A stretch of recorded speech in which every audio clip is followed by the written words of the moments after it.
reflection of all my hard work. Them hours in the gym, I'm about to go berserk. Count it down, clock is on tick. Tick, tick, tick, tick, tick, let's get it in. Ow! I'm going full speed, got the pedal to the metal, can't outwork me. I'm going full speed, got the pedal to the metal, can't outwork me. I'm going full speed, got the pedal to the metal, can't outwork me. I'm going full speed, got the pedal to the metal, can't outwork me. He's a beast, he's a monster, he's a force with the man. I scan the room, forming up the plan. Fire in my eyes, got him stuck with sand. I don't play to lose, I just play to win. It's that hard work, effort that I'm putting in.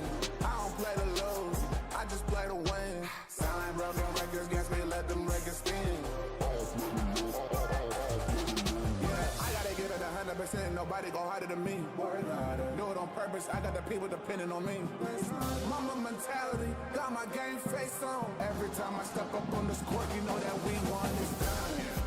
I'm going full speed, I just pedal to the metal, can't outwork me.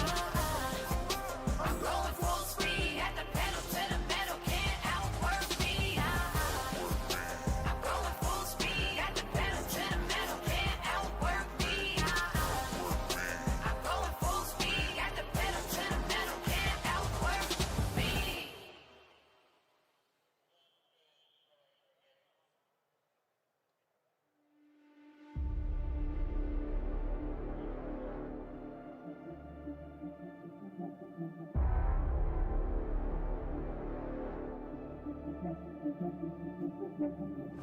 Yeah, you're looking for something amazing. That's why I put in the work. That's why I grind on the daily. I'm running wild and I know that no one can tame me. Hall of Fame on my mind, they cannot contain me. I know that I can't stop now. There ain't no way I'm giving up. Won't back down. I've come too far and I know I'm gonna act out until I'm standing on the top. They hear me now. They hear me now.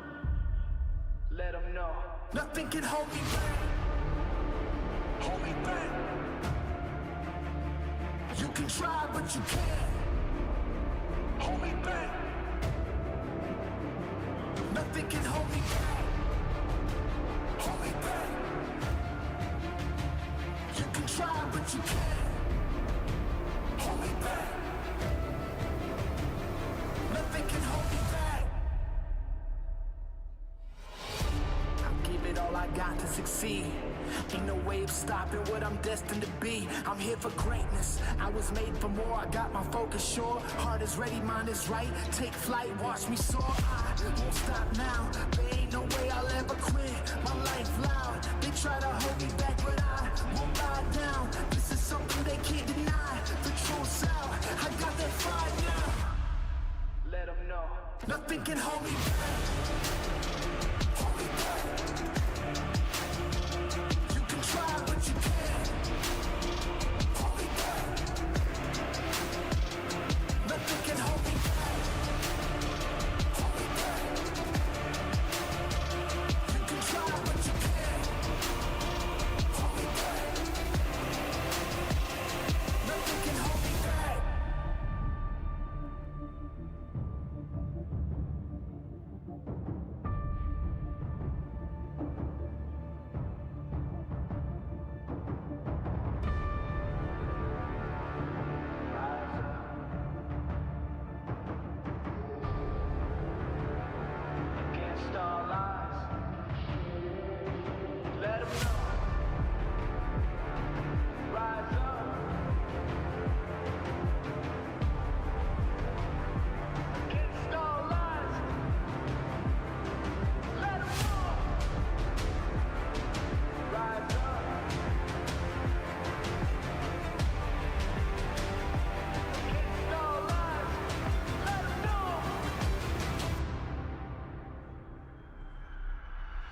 Nothing can hold me back.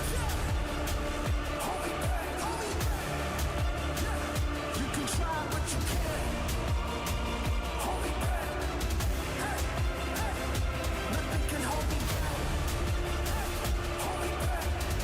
Hey, hey. You can try, but you can't hold me back. Hey, hey.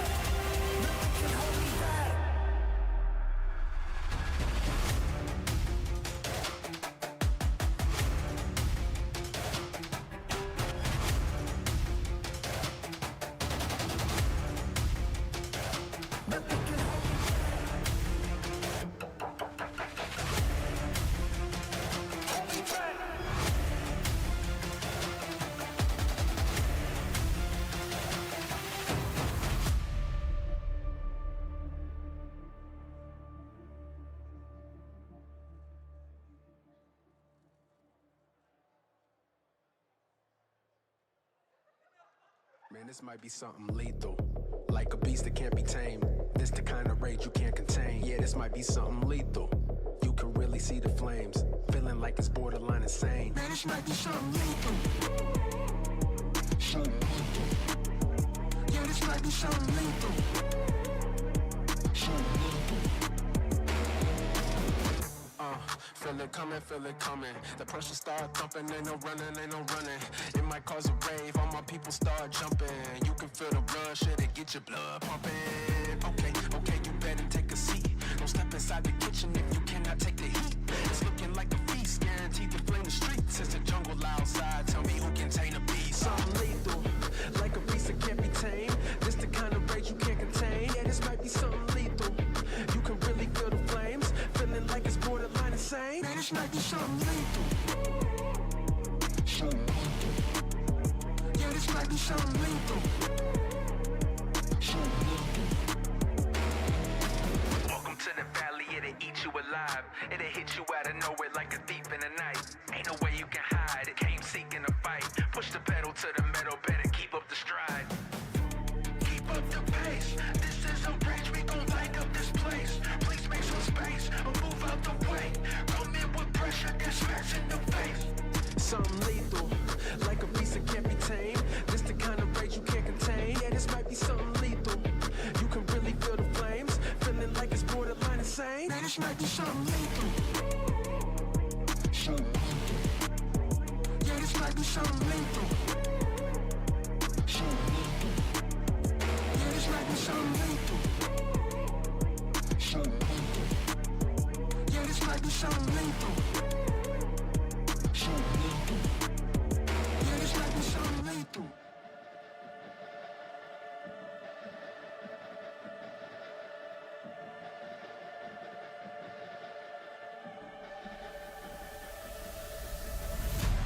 Welcome to the main event.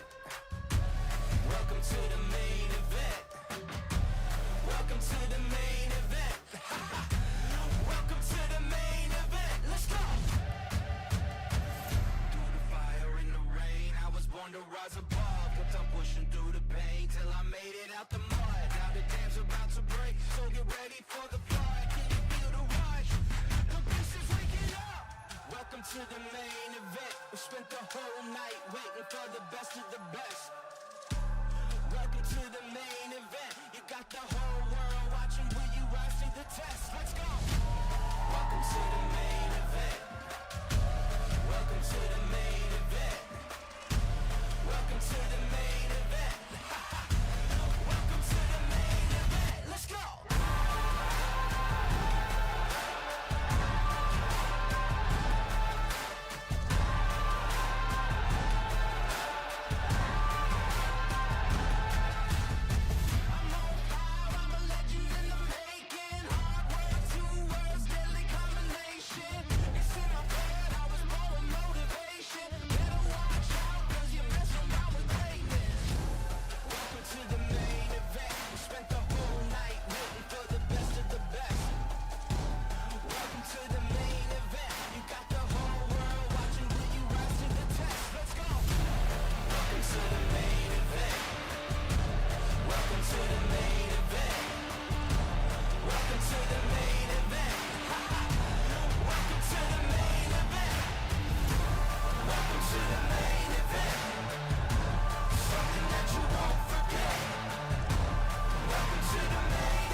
I can feel the earth shake, chaos around me. So many enemies, they all surround me. They out for blood and revenge, rising with killer intent. The fury ahead is immense, but I will not bend. Look in my eyes, no you won't see fear. Nothing but fire and it's not even fair. They all against me, but I'm still here. So go ahead and let them know I'm more than prepared. An army's not enough to silence me. Go ahead and bring the galaxy. Nothing you do could rattle me. Go ahead, battle me. Get out my way. Get out my way. Move. Get out my way. Out my way. Get out my way. Move. I gotta do what I gotta do. No one or nothing can stop me. And if you don't think that I can, just watch me. Move. Get out my way. Out my way. Get out my way. Move. Yeah, vengeance in the trenches with my mindset on a mission. Ain't ready for what I'ma hit with. I'ma go get it, I'ma get this. And I told them I'ma end this, get a witness. You want the fire and I got that. Ain't nobody here gonna stop that. Got more than a 12-gauge kickback. I'm about to get that, no one gonna top that. I've been putting that work in. If you want the crown, you gotta earn it. Don't assume that silence means weakness. There's a monster that's lurking under the surface. They about to know. To doubt me, that's a tragedy. You end up just counting the casualties. Victory is my anatomy. Go ahead, battle me. Get out my way. Out my way. Get out my way. Move. Get out my way. Out my way. Get out my way. Move. I gotta do what I gotta do. No one or nothing can stop me. And if you don't think that I can, just watch me. Move. Get out my way. Out my way. Get out my way. Move. All of that talking stops now. There's no need for discussion. Once you see what I'm about, all of that talking stops now. Let's do this for real. Let's go. Right now. Battle me. Get out my way. Out my way. Get out my way. Move. Get out my way. Out my way. Get out my way.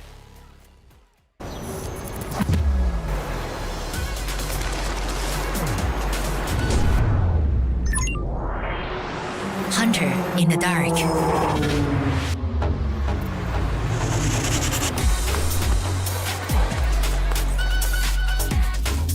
Master of night shots. Oppo Find X8 series. Powerful camera, powerful AI.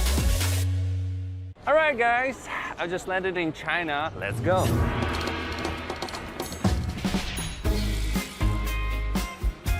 Play the local way, pay your way. Have you ever seen the Great Wall at night? Play the local way, pay your way.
I'ma do it again.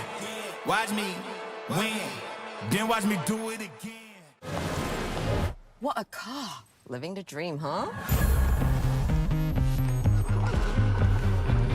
Sweet dreams are made of this. Who am I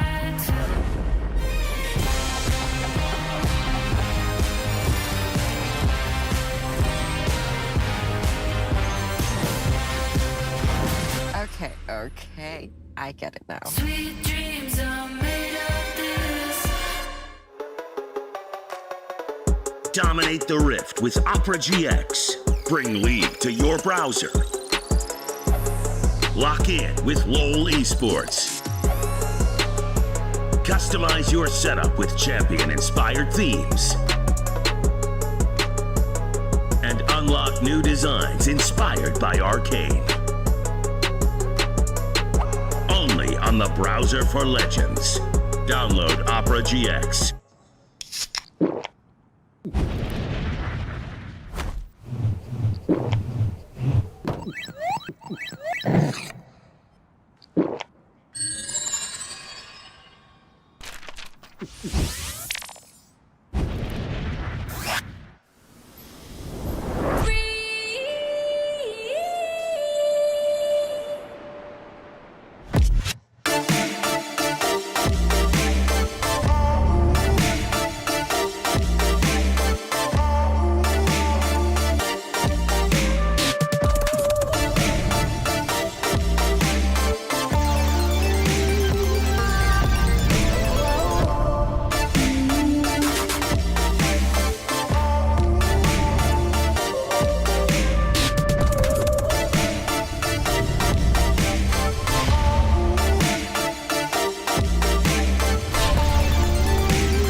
Get summer ready at Verizon.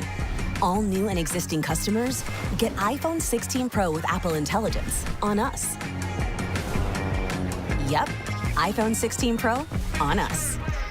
Only with Verizon.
I'm not afraid of the challenge.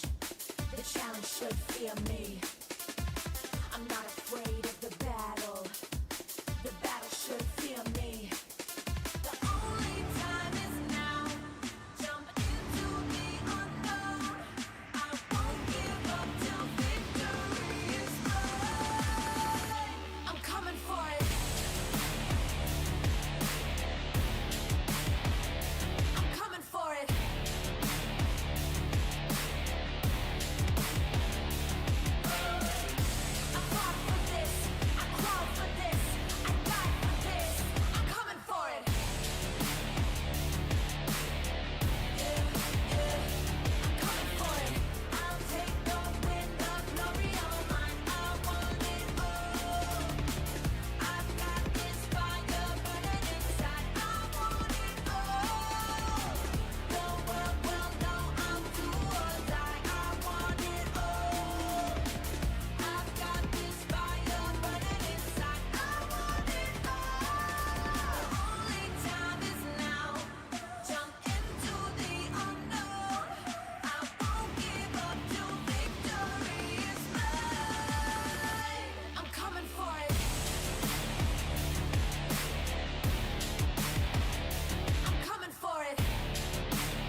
In my darkest hour, I can feel the power. Won't be devoured, never been a coward. They stone sour, I'm gunpowder. If I say it louder, can you hear me now? I got the power. Counting down the hours till the whole world knows this is what it's like to be powerful. Never gonna settle, I'm on another level. I'm powerful. I'ma let 'em know I got the gold. I'm in control. I break the mold. I show the world just how powerful I can be.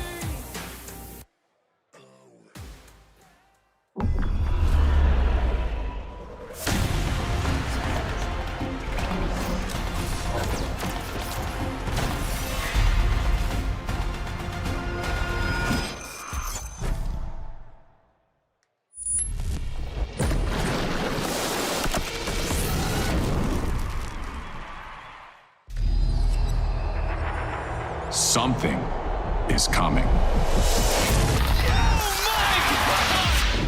It's building, rising from within.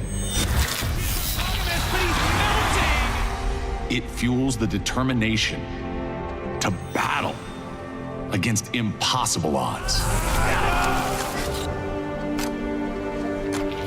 The fire within. Let me throw it down to the ground, make 'em turn around. I'ma look at you from the top, howling like a hound. It's not gonna happen, but in the back, huge! He's just too strong! It awakens here. Massive kill coming in! It awakens now. It was just cinema! Welcome to MSI.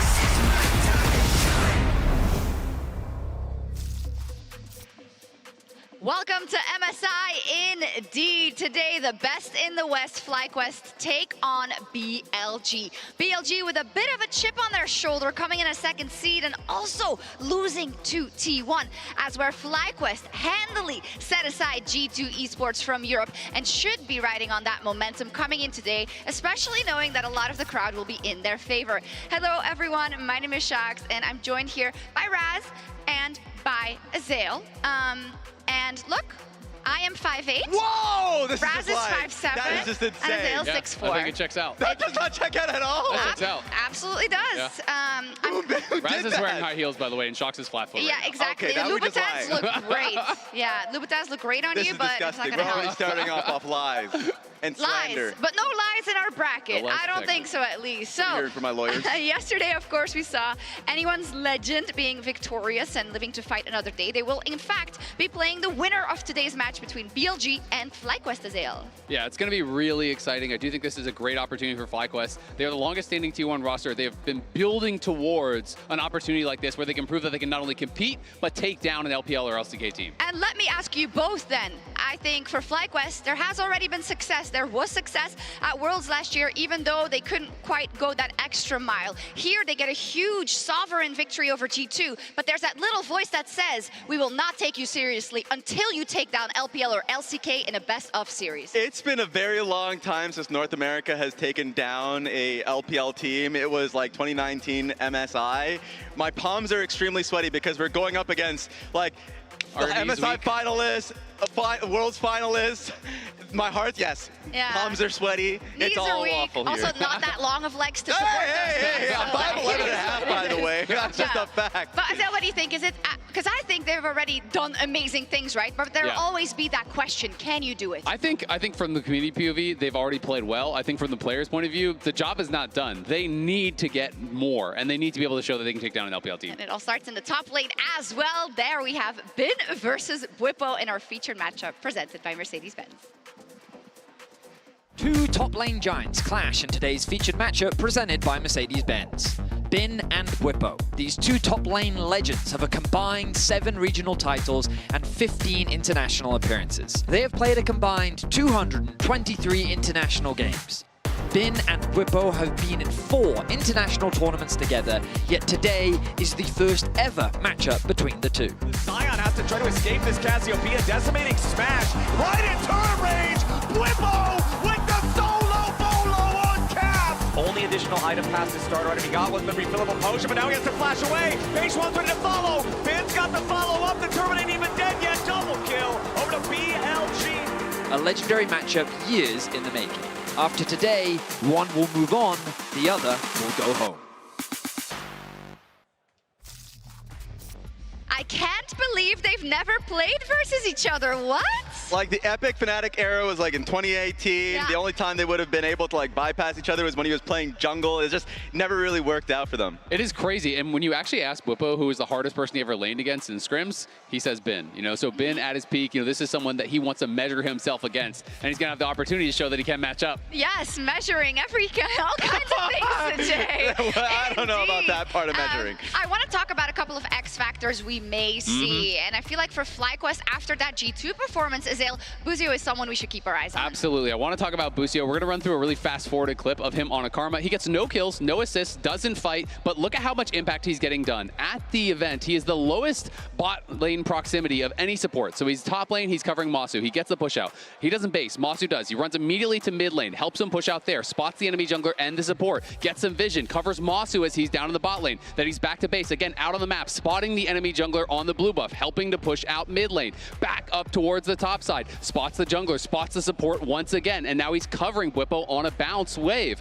Then he's again back towards mid lane, pushing that out, getting deep vision. He is everywhere in these games, even on a champion like Karma, where you don't see that big impactful play, that crazy engage. He is smurfing. And then this play, I really wanted to talk about the tempo that FlyQuest gets from this. So he gets towards top side, he saves Masu on a play. Then he decides to stay around. Broken Blade has enough gold for a full item and really wants to base, then go bot for a fight. So what they're going to do is they're going to immediately TP Bwipo to top without him basing. They don't have time for that. So he comes straight up, and now they know we have to lock Broken Blade in lane. We cannot allow him to base and get down towards that bot side. So Buzio ults him. He does not stay around. Labrov does. He has to cover a potential dive. Buzio gets the first base, back to base. Bwipo's hard shoving top, and Buzio runs straight down with the buy, with full HP to be able to arrive in time for a fight. Meanwhile, Bwipo is threatening a proxy. Broken Blade cannot answer. The stronger top laner is Broken Blade, but he can't join. Buzio is here with a buy where Labrov has not been able to buy. He helps keep Inspired alive with the double Q stun, and this is the kind of thing that makes people in NA refer to FlyQuest as the tempo terrorists, because they will delay your bases, make you take awkward recall timings, and then they will force elsewhere on the map and create a big advantage. I'm really excited to see that play out here in this matchup today where, you know, they'll have a team on the other side that also has a very strong support in On. Yeah, it'll be much like myself, a very tall task because like you're going up against one of the best supports. Very tall. Very strong support in this tournament. On, I would say, is the best part of the tournament, and he hasn't even played Bard yet. It's not true. That's true. He's just hiding it. It's the threat of something that's not showing yet. I too am the best part of the tournament. Yes, me too, actually. And I'm also taller than you. I don't think that's true either. But two of these plays that we've just seen, he's been making very impactful engages. So not only is he a strong laning support, his team fighting prowess is incredibly good in both of these. And then in this next replay, not only was he able to do a 2v2 dive alongside Elk, he is also able to then go towards mid, burn flash off of Jojo Pion, goes top, just be able to like destroy their tempo a lot, or specifically the fact that they couldn't even Aatrox couldn't even access the experience. He is so good, so it's gonna be tough for Buzio. Two little disruptors. Yes. So, what do you got? All right, we're going to talk about Fearless. FlyQuest play a lot of different champions. It's something that has been advantageous for them. You look back to Gen G Best of 5 at Worlds last year. It wasn't Fearless, but it was about unique picks. We're going to talk about some of the picks we love and some of the picks I don't want to see. Yeah. So for me, I'm getting rid of these 0% win rate garbage champs. Throw like them the away. Callista. I'm trying to not lose this one. There we go. Kaisa can stay. We're getting rid of that. Twisted Fate is out of there. I don't want to see Masu on Ziggs, not because he can't play it, but because this guy is our carry. We want him on the AD carry. We need the consistent damage. Also, Quad, I don't think he's been playing his best games.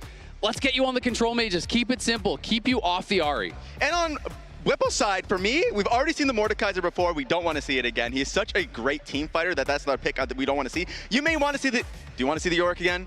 It's on you. Not blind. Not blind? We'll keep it somewhere hidden. Maybe on the back of his door. Question mark, yes. Yeah. Keep it on the back. But for everything else, in fact, for Inspired, he has been their best player by a large margin. Let's just move these over here. This brother can play anything. He can play anything he wants. Twisted Fate jungle, he can make it work. Ziggs jungle, I trust you, brother. Oh, take us to the promised land. Please, please, Inspired. We'll see if Inspired will bring out the Ziggs jungle, and we'll see what he brought out in the Verizon Game Day interview as he was talking to Lore.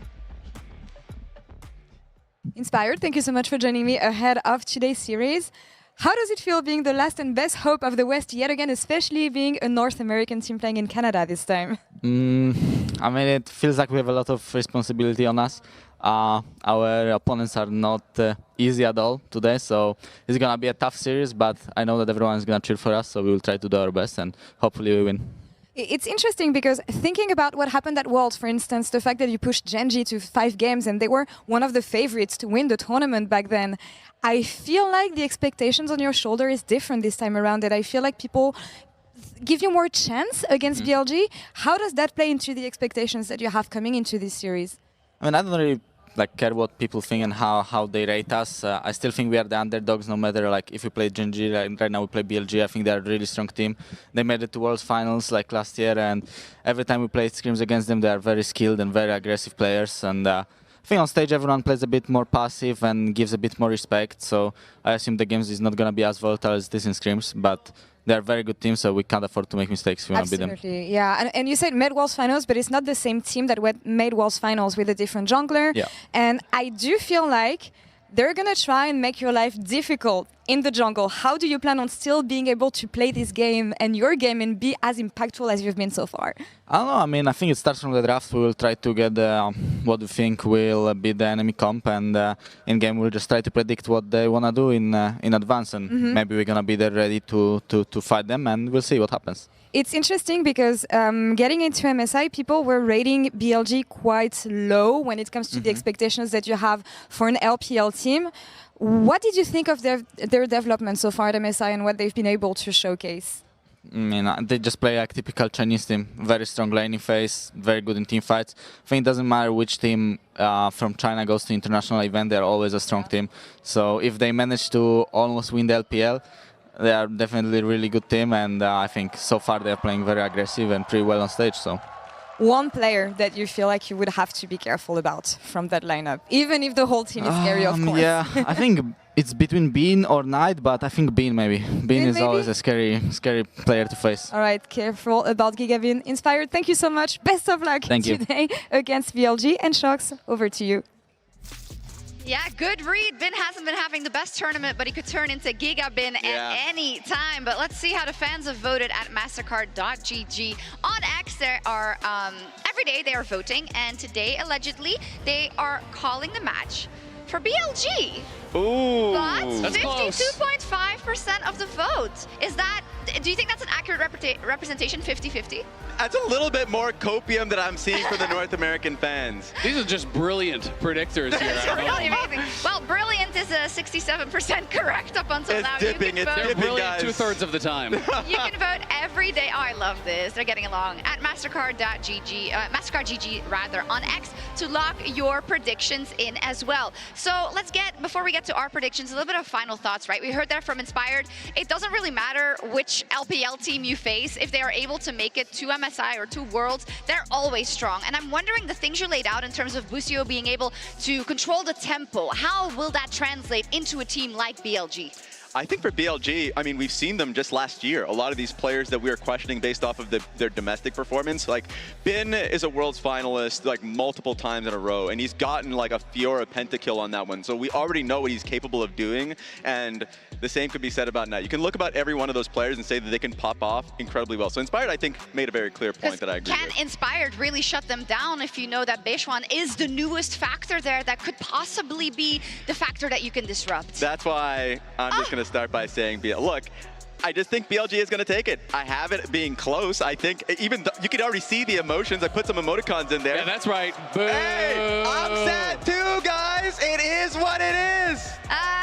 I'm just being real. My heart says FlyQuest. My brain says BLG. Oh, come on. I'm sorry. Ridiculous. That doesn't even look like a real one. Absolutely ridiculous. I'm sorry. You know what? I've got a bone to pick. Okay. People just don't take predictions seriously these days. A solo shot. They don't even care about being right anymore. Some people just predict their favorite team. They don't even think about the matchups. They don't think about the teams. It's despicable. Getting a prediction wrong? Couldn't be me. Biased? Never heard of them. Some people are just pandering to the fans, trying to get a few more followers. The only thing I'm getting with my predictions is more dubs. Some people even predict a team just because of the region that they're from or the nationality of their players. The only region I care about, Shurima, because a first pick Azir would go hard as hell here. So keep your 4 fun predictions and your ridiculous theatrics to yourself. I'm gonna give you the only prediction that matters. FlyQuest win, baby, let's go! Let's go, Vancouver! Let's go! Let's go! Testify! Yes, sir! They've got it behind it. They got the whole arena behind them. FlyQuest versus BLG starts right now.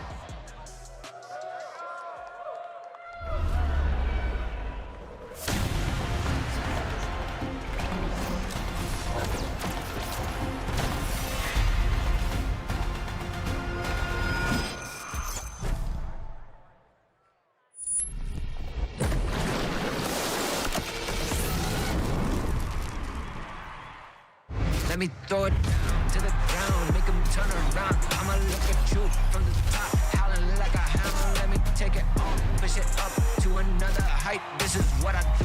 I'm a dog, not afraid to fight in the dark at night.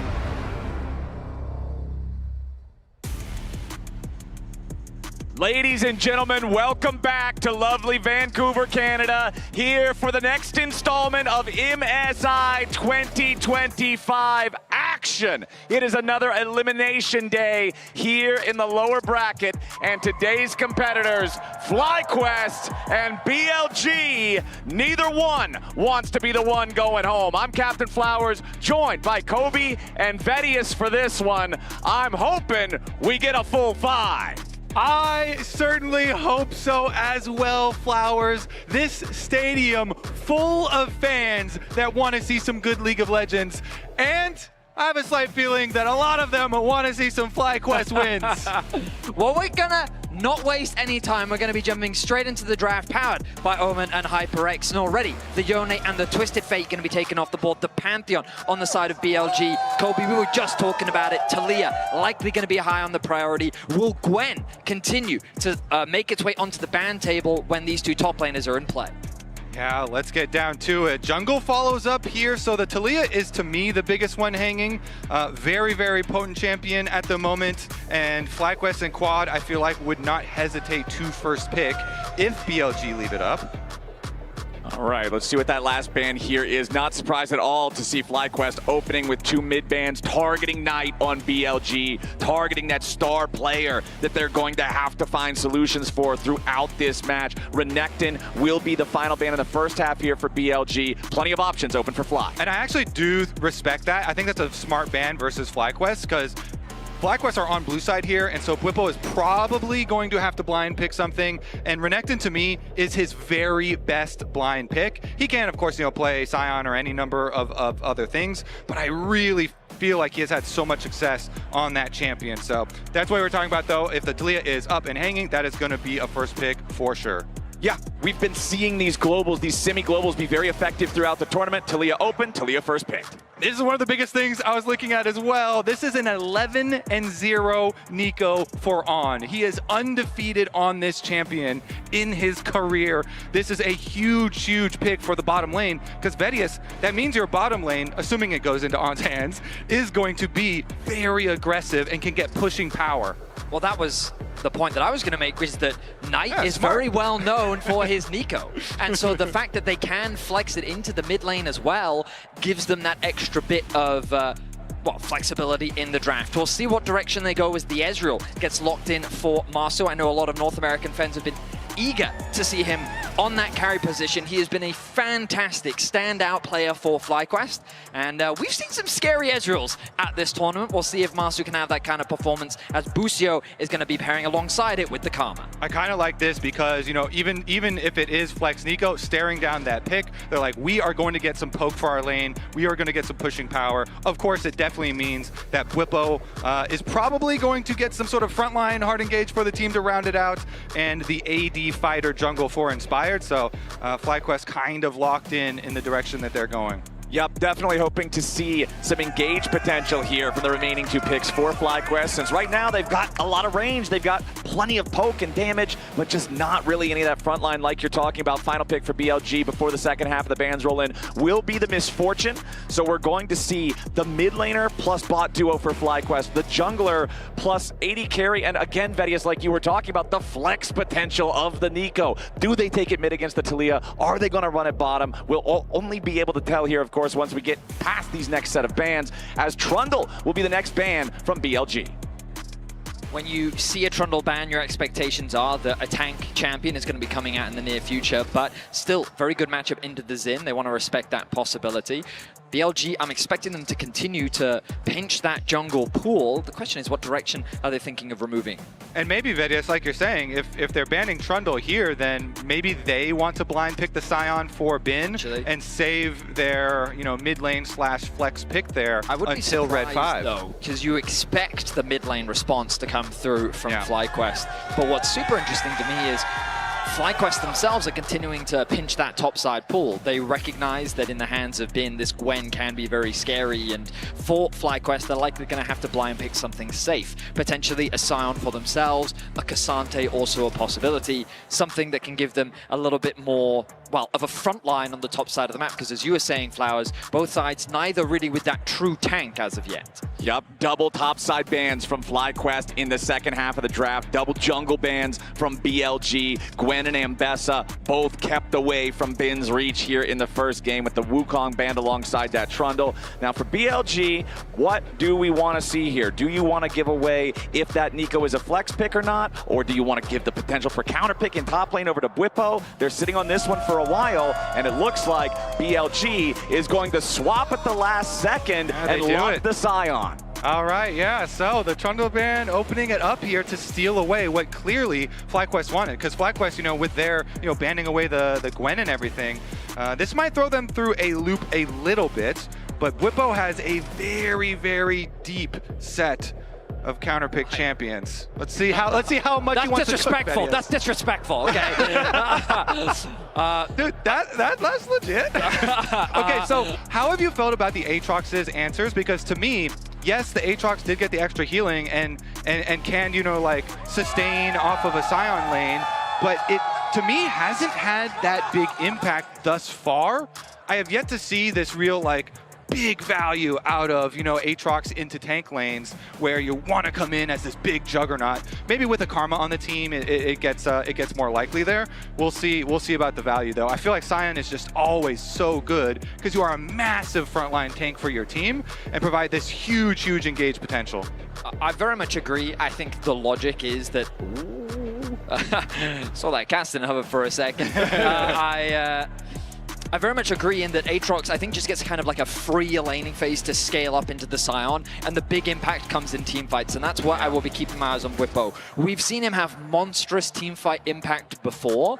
In Game 1, can he look to do the same thing? And quote-unquote immobile AD carry in the form of Misfortune that plants herself down when she throws out that ultimate could be fantastic for an Aatrox to gain easy access onto the backline and do some serious damage. Paired up with the Sejuani that rounded out the draft for FlyQuest means you've got a pretty strong top side that you can actually look to play through if FlyQuest want to. But they've gone for a very traditional front-to-back comp. They've got a lot of poke with both the Taliyah, the Ezreal, and the Karma on their side, as BLG gone for a different style of teamfight with a little bit wombo combo, rounding out with the Aurora. Exactly. We've got the Sejuani to finish up, be that front line, the meatball, the engage for FlyQuest. And on the other side, it is now confirmed with Aurora in the mid lane, it will be On's undefeated 11-0 career Nico down here in the bottom lane.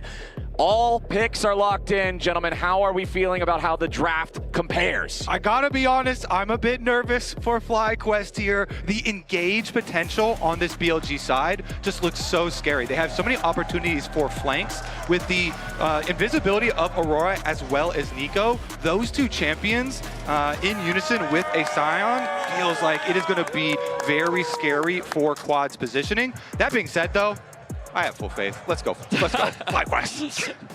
Just so that we're all clear, are you doubting them or are you... where are you at here, brother? Never? Okay. Never. I will say that for BLG, They're a team that will fight you. The individual capabilities of this roster is something that is hard to predict, but we know that that ceiling is exceptionally high. If you get down in the mud with them, that is where they love to brawl. Patience, control, and discipline is what we need to see from FlyQuest so that they don't play BLG's game. I 100% agree, Vedius, and the numbers really do back it up. When you look at the kills and assists early on for BLG, the combined kills per minute in their games, they like to fight early and often.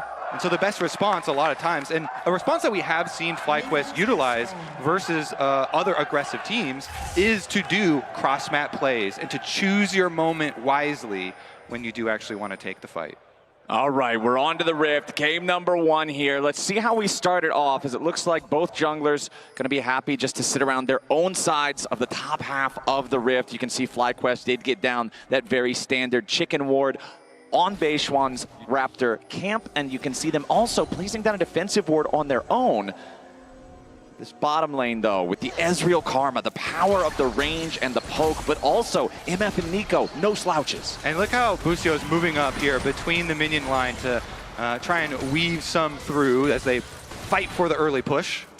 Kobe, something you were saying just a moment ago was that BLG like to fight. They're one of the most aggressive teams that we've seen so far here at MSI, and we have some of the stats to support that. When we kind of look at the team fight KD and how often this team actually gets involved in the bloodiness, we'll see that it's the second highest throughout the entirety of the MSI. When they were going up against T1, these two teams were tied at the top. But the combined kills per minute, second place. Kills at 14, second place. Deaths at 14, fifth. They do die a lot, but they're getting a lot of kills in exchange. And notice that FlyQuest went much more controlled in the early 14 minutes, not dying nearly as often. So anyways, we'll take a look at the jungle paths as both of them are headed down towards that bottom lane that we have been hyping up.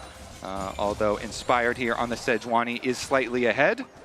Yeah. Nico, of course, all the extra vision tools always available with this champion. That is why Nico is so prevalent still down here, even after some of the damage has been taken out. Yeah, the Nico clone just becomes an absolute menace as the game goes on. With a little bit of ability haste, it just feels like you're firing those out constantly to look for vision, give your team that extra little bit of an edge. Both junglers now finishing up on their clears. You can see Beishuan a little bit slower compared to Inspired as he's still putting the work in, getting that last little bit of that blue quadrant completed. Checking in on the mid lane for FlyQuest, I think you're expecting a lot of damage control from Quad, trying to make sure that Knight can't have the pop-off performance that BLG wants him to have. And I like the fact that you mentioned FlyQuest having the more controlled early game, Kobe, because I think while in general that's true, Whippo likes to get spicy early on, and he is trading into Ben up here as we take a look at it, but Ben is still plenty healthy. Yeah, I seem to remember a Mordekaiser counter pick into a certain Yorick that got very dangerous, but Inspired is here. Inspired's here, and Whippo's already got the passive heal. Goes for the Q2. A little bit more damage is all they need. The stun is there. Q3, first blood for Whippo and FlyQuest. This is what we expected to see based on what we saw in the draft. By rounding out with the Sejuani, the passive synergizes nicely with the Aatrox, and getting this Aatrox ahead is much needed in the matchup. And that was a no-base Sejuani. Beishuan now on bottom side, though. Yeah, Beishuan wants to find some impact on the other side of the map. Busio flashes over. Beishuan's ready to follow. Busio's got the shield to keep himself protected. Beishuan's going deep underneath the turret. A third shot's going to fire out, and Beishuan's down to 150 HP.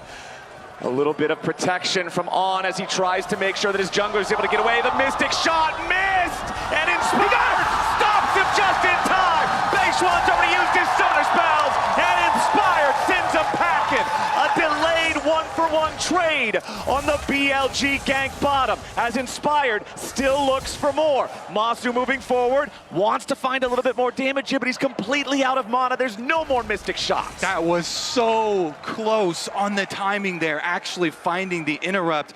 And I was going to point out on the top side play, since Inspired, as we were mentioning, actually did a top down to bottom clear, he then without basing had walked all the way up. So that's why it really did surprise Bin a bit on that timing. And now Inspired goes back for a bit of a reverse clear here to his respawned Raptors. So we expected FlyQuest to play a more measured early game, and here they are starting off game one with a 2-kill lead. 5 minutes in, a small advantage to their name, and we look back at this bot side play. Bucio plays this about as well as he can. He gets collapsed on by Beishwan. The flash knockup comes through from Beishwan, but then the shield at the last second comes through from Bucio, and Beishwan saying, nah, I'm not letting you get away without, I'm securing this kill for sure. He commits to the base. The Q from Masu doesn't quite connect, but then Inspired, using the W, is able to spot out the jungler and turns it in a 2-for-1. All right, so as we, yeah, we can already get very excited here, but as we get back to live, another leash, and the root does land. Yeah, the mantra Q to follow it up, and Masu is in hot pursuit. Elk in full retreat, as On's gonna eat a lot of damage on the back end of things as well. Fate of Warfare claimed. Masu and Bucio get the 2v2 kill. This FlyQuest bottom lane is continuing to pop off. The fact that summoners were used earlier on to commit to those kills, the FlyQuest duo commit to a fight, and they secure themselves that feat of warfare, 3 kills. Yeah, just straight running them down after the summoner spells were blown in the previous exchange down there, using that root, chasing them down, and even with On blocking there, they find the kill on him instead, and that is more meaningful money than, of course, the little extra kill that Inspired got onto the Sejuani, but now the Ezreal here also going to be accelerated. On reset, though, for BLG, after those kills, they will get their consolation prize of the Dragon. Good awareness there by BLG to recognize that they could just actually go straight towards the Dragon, and FlyQuest not really in a position to contest. On the top side of the map, you can see that Bin is developing a bit of a CS advantage, but securing that plate will basically put the gold dead even. When we kind of look at the bottom of your screen, there is a lot of blue. Bucio, not really in any danger, uses the shield to mitigate the double up coming through from Elk. But in terms of gold, it seems very even across the board, but Inspired's looking to change that. Level 6 on the Sejuani. Exactly, the Glacial Prison is ready to fire. As long as it's not blocked by a Nico clone, they're going to be in a real good spot. On is already down, and the prison finds its way onto Elk. Now he's got the cleanse, so we can walk away from that one. But the Summoner spell's gone, and so is On. FlyQuest 4-1 lead. This focus on the bottom lane is paying off so heavily for FlyQuest, and we should take a moment to talk about that bottom lane, because these young North American stars here really have been such a hopeful story in the LTA. Both Bucio and Masu coming through the Tier 2 league, through Academy, winning the most valuable prospect when they were there, and then still finding success when they make the big transition into Tier 1 is a very rare thing. And Masu even winning Rookie of the Year in his first year previously as well. And so a lot of people so hyped up for that duo. I remember the disappointment and frustration from FlyQuest last year at MSI, being knocked out in the play-ins, but the glow-up that they've had since then with the push to 5 games against Gen G, and now here at MSI representing the best team in the West. Now the collapse from Knight sets his sights onto Bwipo.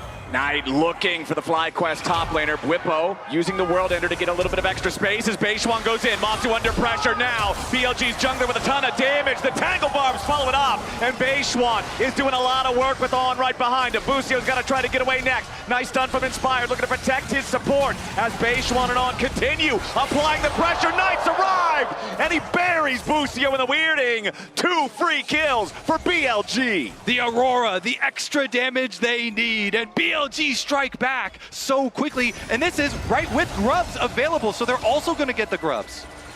Nice play from BLG. You have to respect the fact that this team wants to contest these neutral objectives. A nice interrupt is going to come. Oh, I stand corrected. Doesn't quite connect. But a bait has to come through from Elk because he realizes that he is on the weak side of the map, but his team is securing these neutrals. First Dragon of the game, the grubs now secured. The kills pretty much evened out, and that goal difference non-existent. Important thing to note, Elk did just use the ulti to clear that wave, so Inspired couldn't dive in, but here is how BLG found their picks on FlyQuest in the river. Yeah, early vision control on that brush and getting to the play quicker. Big props there for Beishwan and On finding it. And after that first kill, since we already looked at the rotation from Knight, you see the Aurora on the minimap, they already knew that they could push for more on FlyQuest here, and Knight using his ultimate, able to get the burst damage. Phidias, we have seen Auroras, especially this tournament, get so fed so quickly and put a lot of threat on your carries. I mean, this is the thing that Knight does so well, regardless of how his laning phase goes. The moment that he's allowed to leave it, he's very good at finding those advantages, and sitting on a kill right now has a gold lead over Quad. It's going to be a problem regardless of what game he is in. BLG keeping the game even, but the Dragon spawning in a minute 30, we imagine that BLG will be setting their sights on that objective. And that's what a lot of BLG's game plan is going to look like. You know, the Nico and the Aurora that we mentioned in Champ Select having so much playmaking ability, them looking for flanks, looking to lock people down. Here we go. Rotation over to the bottom side. Plenty of control wards set up through the river as well. 100 international games played for Elk. Congratulations there. I heard some cheers in the crowd as well. I mean, a veteran now for BLG, a long-standing player that's recognized internationally as one of the top 80 carries in the world. We'll see if he can continue BLG's MSI run. As FlyQuest have been doing a really good job in the bot lane 2 versus 2. Now that bot lane has made their way mid to fight over this wave. It's Fly that gets priority over the lane for now. Beishwan isolated in the river. Knight with some quick wave clear on the bot side of the map. Beishwan is hovering. Inspired also down here in the bottom lane. Both junglers wanting to hang around this area, covering for their mid laners as they try to get the waves pushed out. This game is very close in terms of gold, a slight edge for FlyQuest overall, but remember that BLG have achieved both neutral objectives here in the early game with the first Drake and all 3 grubs. Elk gonna make sure he gets out of the maximum range there of the Mantra Q from Busio. There's only 15 seconds left on the Drake spawn. Nice little chunk of damage there onto Elk from Masu, but Masu's very low on mana going into this fight. BLG, they recognize that, and they've already sent the squad here into the river. Knight and Beishwan and On all together. I almost said Knight and Knight because of the damn Nico, but now we'll see if BLG can maintain enough control to secure this objective, or if FlyQuest will be able to walk up and try to challenge. Busio, Inspired, and Quad all walking over. Masu's still in mid, but the Ezreal is almost completely out of mana. There's very, very little that he can try to contribute to this, as now On's going to use the Pop Blossom, lock up Inspired, but it's a one-man Nico ulti. Now On's about to die. Inspired, throwing the Glacial Prison backwards. Beishwan's about to drop, and he falls instead of his own ultimate. Now On still able to get himself away as Ben and Bwipo join the fight. Knight has to continue his retreat, and Bwipo's still chasing. FlyQuest get 1 kill, and it's on the enemy jungler. Now the Dragon, still leashed from earlier, goes their way too. Inspired taking the initiative to take over that critical brush right there and make the early move while the Dragon was getting taken. Inspired just did everything. In that fight, he walked up and he said, "That Dragon belongs to me, BLG, and I don't care what you do about it, I'm going to try and take it from you." He picks a fight with On, he respects the engage from Bid, he navigates all of that while also getting a kill onto Beishwan, and he works with Quad beautifully. So look at the positioning. You were just highlighting this, Kobe. First he just turns his attention onto the support. On is forced to ulti early. Then BLG think, let's turn our attention onto Inspired because we know that the Scion is TPing in. But working with Quad, who's getting so much damage down onto Beishwan, they turn that kill into the initial jungle. That flash was just perfectly timed. Gets him away to safety, and FlyQuest flawlessly secure a kill and a Dragon. That brush is just so critical to all of these objective fights, getting there early, and as you say, Quad throwing all the rocks into the enemy jungler. As we reset back out onto the map as well, we get some early pushing here from FlyQuest. Again, trying to push in all 3 lanes to keep that pressure up. Okay, 195 stacks on Masu's tier, so about halfway towards getting that one all the way done. Does have his Trinity Force power spike now as well, so this Ezreal, very, very strong. Bloodthirster completed for the Misfortune, but generally Trinity Force is considered that big 1-item spike compared to almost any other first item completion in the game. 14 minutes hits the clock, turret plates are down, and you can see Bwipo putting in the work in bottom lane, trying to clear out the first turret, but Knight arrives in time to get rid of the wave before he can complete the job. It's still about a 1,000 gold lead here for FlyQuest, but BLG maintained their advantage on the grubs, and we've only got 45 seconds until the Rift Herald spawns next. Yeah, and meanwhile on the other side, Elk here with the BT rush, that very common rush for Misfortune, so that you can use your mid priority here and just keep on leeching up off the minions, lifesteal after lifesteal after lifesteal, and then try and strut to some of those plays on the side objectives. On the bottom side of the map though, pushing in fairly heavily there for Knight. Of course, Bwipo has some options here. He does opt to cancel the recall and just catch the wave. And I want to comment really quickly on Bin's itemization. You can see that he went for the early Bramble Vest to deal with the Aatrox, but then overall he went for Hollow Radiance, an MR item, as his first big completion because he knows his job is going to be answering quad in the side lane since they both have the ultimates to be able to join the bigger fights more easily. Plus, we're going to see Aurora continue pushing on bot side, and that pressure does matter because those are kind of the mismatched teleports for solo lanes. It's Bwipo that has to answer because his teleport is available to be able to come answer the top side. But it does mean, as we see a minion wave right now dying on the minimap on the bottom side of the tower, some small advantages for BLG there. TP has to come through. The positioning is quite awkward for BLG, but Bin on the sound can force his way in. Knight by his side to provide that damage, but Knight's been chipped away at thanks to Marsu's poke. Remember, we said in the draft, FlyQuest have a lot of poke at their disposal. They need to play patient. That was a scary situation there for Quad, but BLG have regained control. Oh, nice seismic shove there onto Bin, but remember, he is very tanky against that magic damage, but not the physical follow-up. Marsu putting a ton of damage into it, all goes in!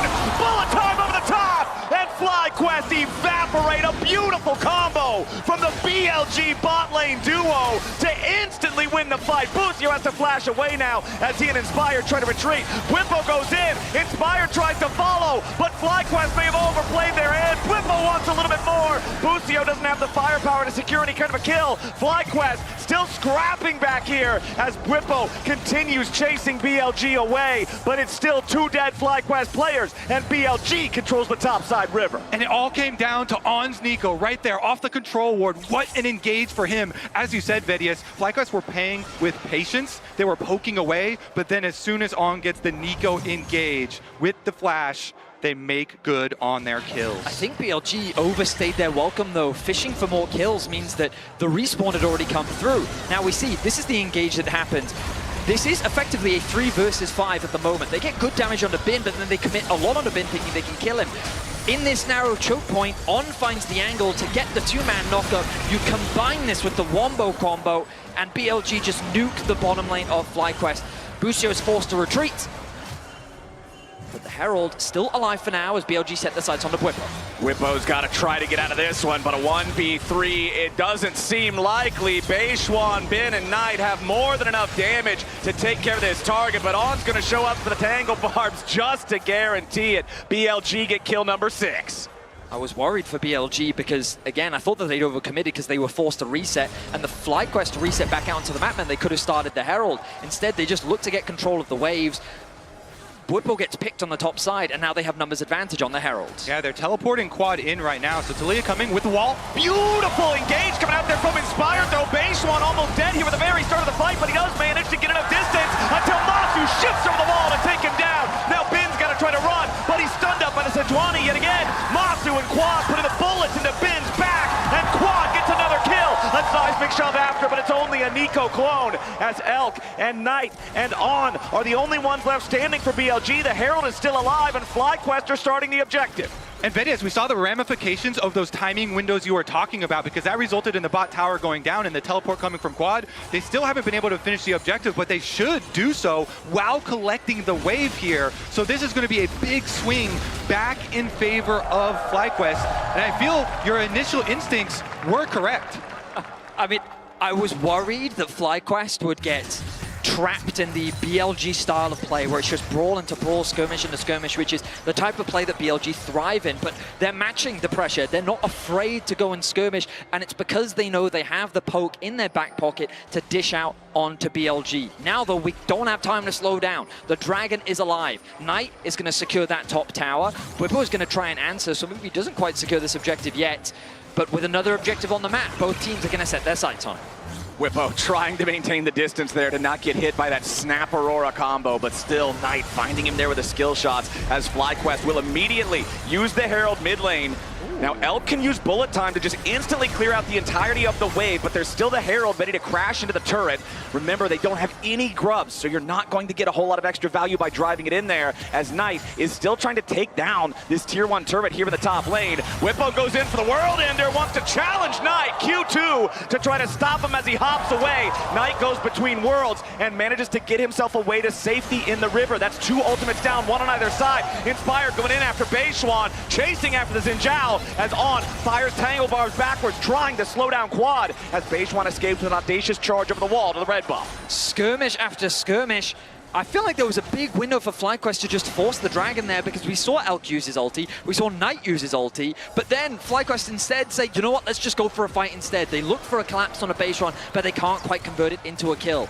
FlyQuest are putting so much pressure down onto BLG right now, but BLG still walk away with the top tower and have somehow reclaimed the gold lead. And they've started up the Dragon here. Bin, the Mega Tank, starting it out, rotating over. It looks like they do have the teleport option for Knight, so even though Knight doesn't have his ultimate, he could teleport in. Yeah, Inspired jumps over the wall with a blast cone, but he only finds the remains of the Drake as BLG have completed the objective. FlyQuest won't be there in time to try to get anything back. So BLG, good plays there, good decision making, as Inspired still looking to grab a little bit more. Pushing forward, Whippo's right behind him, but BLG, still, they've got plenty of distance. They got the Dragon done fast enough that the retreat is easy and safe. I will say the game, it is getting very chaotic, and the consequences for FlyQuest is that BLG are just managing their lane assignments better. Elk has managed to build a 40 CS lead over Marsu. He's got 2 levels up on him right now. Marsu with another wave will be able to close that level gap a bit, but Knight on the side lane as well. He's sitting at a 20 CS lead, and that's just given them both individually a pretty significant gold advantage. I think one of the biggest determining factors is not going to show on the scoreboard in this game. I think it is going to be the vision, because BLG, they really want to play flanks with Knight and on, even Bins possibly here with the Scion to find their big engage. But FlyQuest, like you say, they want to play a little bit slowly so they can find a little bit of value out of their poke damage. And Sejuani being this non-committal engage, choosing the moment to lock someone down who did get poked out and whittled down a little bit low. So keeping track of that vision on your side so that you don't get a huge Nico or Aurora flank towards the back line could be critical. All right, still 7-6 in terms of kills. Gold just dead even. Vedius, you were talking about the leads built by Knight and Elk. On the other side, the leads for FlyQuest are on Inspired, and Whippo is actually the single largest individual gold lead in the game here on the Aatrox. So Kobe, you were talking back in draft about how we haven't really seen this buffed Aatrox really have the raid boss moment yet. If there's a game to do it, this could be that game. If Whippo can find a massive performance in one of these upcoming fights, that could be what really breaks things open. Yeah, let's see it. He's got a Karma on his team, so Busio can help out with some of the mobility as well, really speed him up and get chase down angles. But we're looking at a possible pincer here. Mid lane priority for FlyQuest as they try and move in. Okay, TP coming in.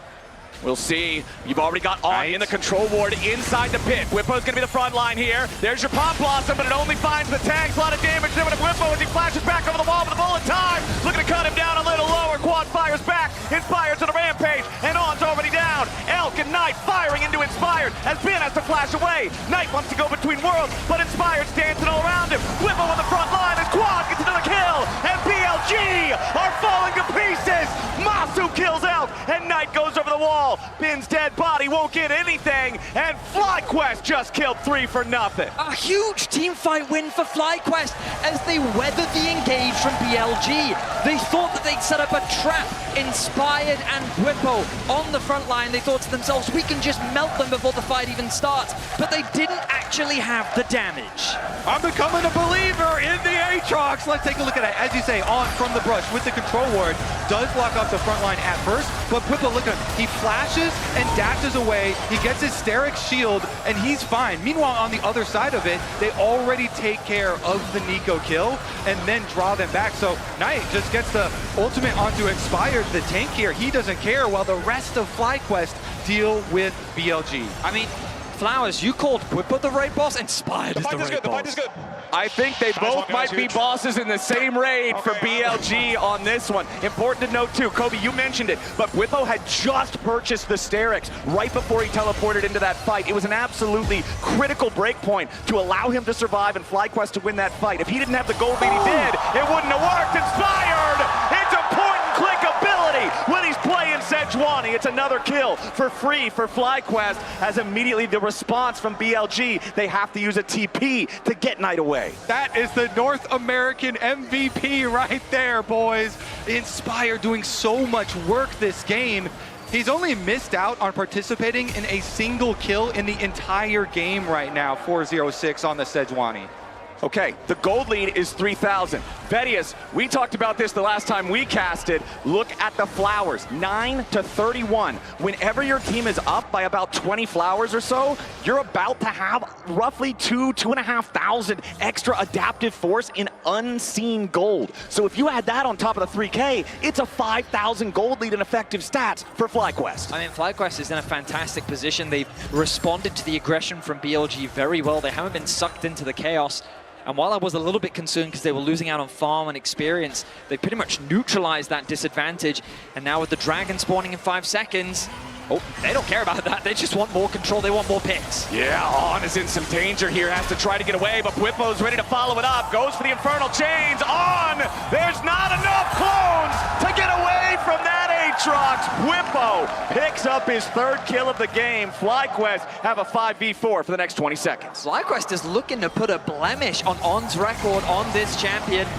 Oh, nice pullback of the max range. Infernal Chains. Knight gets away, though, staying safe from that extra bit of damage coming through from FlyQuest, as they do want to put the pressure onto the tier 2 turret here in the mid lane. Beishwang going to get rooted up there by Busio. A lot of damage here on the front line, but Knight goes between worlds and the bullet times, doing a lot of work on Bwipo's health bar. BLG holds the line at their tier 2, but the dragon is up, and FlyQuest are heading back towards that part of the rift. Knight's in some danger, as he does manage to use the flash to escape the glacial prison. Yeah, I mean, that was a very strong 4-1 split push. They had Quad on the bottom side as well, working away on that tower, and they're going to steal away the blue buff as on top of it.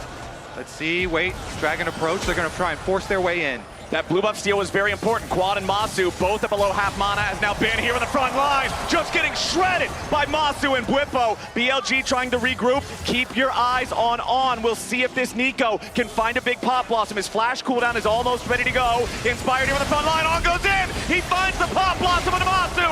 FlyQuest Andy Carry is still alive, and he's trying to get away as Bwipo wants to peel. Masu stays alive. Bwipo here in the front line, but he's all alone. Quad firing damage into the health bars, but the shutdown goes over to On's Nico. Knight continuing to try to look for Masu, seeing if maybe he can try to pick him off. Quad and Busio still healthy, firing their skill shots towards BLG, trying to buy a little bit more time to keep BLG away from Soul Point. Masu's going to go ahead and recall. Inspired is making his way back out onto the map as Busio marks Knight and finds him with the Q inside the pit.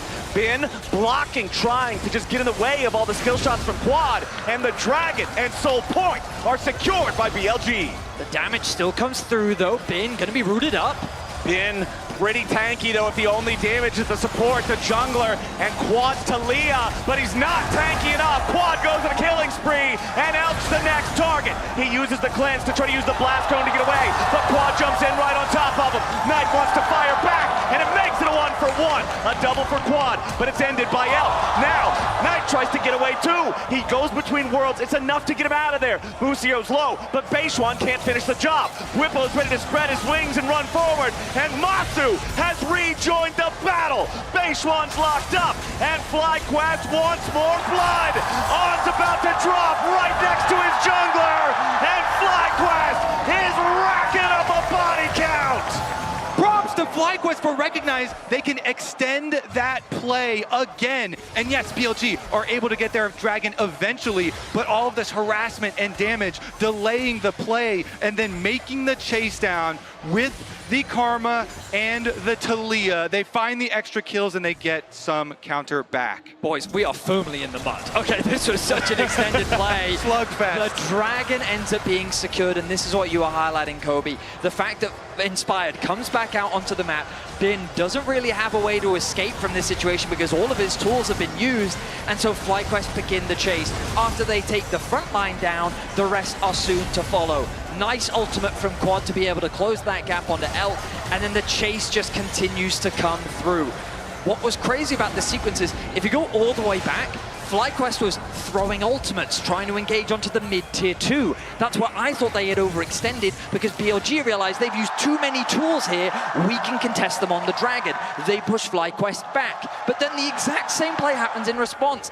And I think FlyQuest could have made a play for the Baron, but they were hungry for kills. All right, Ben and Knight gonna find Bwipo here with the Broxers on, goes for the engage. It's a catch under Quad. FlyQuest mid laner was about to die, but he kicked it out and kills On instead. Beishwan and Knight get the the job done, and Quad's gonna be traded. But FlyQuest still looks to continue the scrap. Everybody else on BLG still standing tall, but a Root ready to come out forces the ulti out of in. He doesn't get a lot of distance, but he does get away for now. Masu still firing Mystic shots as BLG regroup under the tier 1 turret. The fact that this is still standing prevents what could be an even more extended fight. Yeah, it's just a 1-for-1 in the end. Quad does go down after getting the counter kill there on to the squishy Nico. These Bash brothers of Inspired and Whippo, though, that front line is terrifying in the chase down, especially when sped up by the Karma. And Inspired, not having died a single time, has fully racked up his bounty right now. So if BLG can actually take him down, that is, well, it just ticked down. Actually, the bounty just dropped, but it was almost 1,000 gold there as it drops very rapidly. Thank you, Riot Games. Drop that. You know, gentlemen, I made a mistake. It was foolish of me to think, coming into a series where two teams want to fight, that Whippo wouldn't be equipped for the challenge. He is the man that says, I'll accept your apology. We I'll can accept fight. your apology. And you can just see it in the gameplay. Inspired and Whippo on the front line, ready to match the aggression of BLG. Right now, it's Whippo sitting on a side lane, really reaching that raid boss status. Elk in a bit of danger. Yeah, you can see Masu's Mystic shot with all of the cooldown reduction that he has. Just has no cooldown, but there, Quad gonna be caught out again, but he gets himself away. Now bullet time is down. Now the ulti from the Aurora is not ready either. Inspired jumps in, BLG retreating. Whippo coming around on the flank as Ben is gonna be stunned up here on the front line. There's the tank for BLG running away with almost no HP left to play with. Inspired catches Beishwan, and Masu's ready to follow. Whippo chasing on the back end of the fight, and he stabs Beishwan through the heart. First kill over to FlyQuest there as Elk has to run. Masu and Quad still firing, and FlyQuest have killed the enemy jungler. They put the enemy support on his last legs, and they're heading over to the Baron. They've got to go start it up, Flowers. The FlyQuest war machine here does not stop. The Sejuani and Aatrox front line here, chasing them down with the constant speed ups from the Karma. Inspired holding his ultimate so they can actually get the chase down kill on a particular target. You mentioned it, take out the enemy smite, and they're gonna get that Baron. FlyQuest can't afford to waste any more time though, because they've got to get back to base. The Dragon spawning in 18 seconds. BLG on Soul Point are not looking to give this objective up. Exactly. This is what BLG have earned through their early control over the objectives, through that last Dragon fight that they stuck around and managed to secure. If they can get this, the Ocean Soul will be huge, especially against the poke of Masu and Quad. Watch out Quad's positioning here. That Talia has no flash. He could be vulnerable. The Seraph's shield is about to come back off cooldown for him though, if they can delay, and they actually have good positioning on the Dragon. Okay, last cone still up for now. Bin looking to go for the decimating smash. Knight wants to get away, but Whippo is on the punt. He's immediately going to chase after Knight. Forces him down to about 10% HP, and the flash is already gone from the BLG mid. Now Bin's about to get stunned up, but he uses the ulti to buffer through the Sejuani CC. Whippo continuing to pose a threat here on the sidelines as FlyQuest have taken control of the bot side river. They're going to secure the Drake. Whippo knows his job well. Constantly we see him going to attack this Aurora, attack the attempted flanker to take out the threat. If he can exchange his ultimates and go 1-for-1 on ultimate cooldowns there with an Aurora, it is a big benefit to the rest of the team. On wanted to stick around, see if he could steal that team-wide blue buff away. Does get away from being potentially caught there. FlyQuest pushing onto the tier 2. Critically, Knight saved his ultimate, so maybe they want to go for a counterplay. Inspired jumping in there. Elk takes a ton of damage. True shot barrage nearly kills him off. Elk's got to go all the way back to the fountain, and FlyQuest are kicking in the front door. Bottom lane tier 3 turret destroyed. Inhibitor is the next target. FlyQuest will clean up both before BLG are able to regroup and respond. I was worried, but FlyQuest continue to prove my doubts wrong. They fight so effectively. They shepherd BLG exactly where they want them to go. With the Baron, they've broken into the base of BLG, and now all of the pressure is on BLG to find a Miracle Wombo combo, but they have made some incredible plays on the Quad and have just not had the damage to kill him. With the Seraphs, with the shielding provided by Busio, they need so much damage just to get a single kill to win out on a team fight. I feel like BLG just don't have the damage to beat this FlyQuest comp anymore. And Vedius, this FlyQuest team, they have stuck together for so long. Through last year, they really built up a lot of synergy. through last year's Worlds, and it does show in how quickly they go for these plays. Right now, they're actually going into a 4-1 split push. Bwipo's even coming a little bit behind on mid lane, a little bit delayed, but with the Baron buff, they should be able to close in on the BLG base. And we have perfect vision. We know that it was only 3 FlyQuest players there, but the amount of respect being given over by BLG as they retreat, knowing that one more bad fight is just the end of the game. FlyQuest have the time to take out the tier 2 in the top lane. The gold lead extends to 9,000. The catch again from Inspired as On dies before he can find anything. There's your clutch factor. There's your Pop Blossom gone for the next 30 seconds. FlyQuest, they're looking to take another tower. They're looking for the Nexus towers. They're looking to take game 1 of this series. FlyQuest onto the second inhibitor here in mid lane. Quad also clearing the minions out from bottom as the super minions are about to start flowing in. Knight in some danger, has to try to get himself away from this, but he's already lost half HP. Wave crashing into the tier 3 turret top. That last inhibitor will not last long. FlyQuest using Masu and Bwipo to put the damage into that while everyone else applies the poke, harassing towards BLG as they defend at their Nexus turret. Bin's to the front line, and On's back alive. BLG have their 5-man defense, but FlyQuest are undeterred. They'll keep the minion waves dying on spawn as they keep finding the pressure. On goes the engage, but there's no follow-up. Masu's in a rampage. Beishwan dies as he tries to jump into the fight. It's only a matter of time for BLG as FlyQuest have no mercy at the Nexus. Masu is unstoppable, and for the first time this game, Knight will fall, as will his Nexus. FlyQuest on home turf are gonna win the first game. Listen to that crowd. Listen to Vancouver right now. FlyQuest opening up with some very strong team play. Every single member on the team did their job in this game. We will take a deep breath and calm down, though, as they won their opening game versus Anyone's Legends as well. And they have a lot of work yet to do. Job is not done. I mean, FlyQuest do it tutorial style. You really can't break it down anymore that better than the analysts, so let's hear what they have to say. Yeah, I respect for Kobe for keeping it realistic, but I'm not gonna for a while because we need to celebrate this game 1 win by FlyQuest. It was absolutely incredible. I feel like the pressure, whenever they saw anyone out of position, they played so hard, Azale. Inspired was schmoving on him. This guy was going crazy on the Sejuani. It's actually happening. I did not expect how good FlyQuest would be at you and fighting your back. unserious predictions. They're untuned. Did you wear this entire time?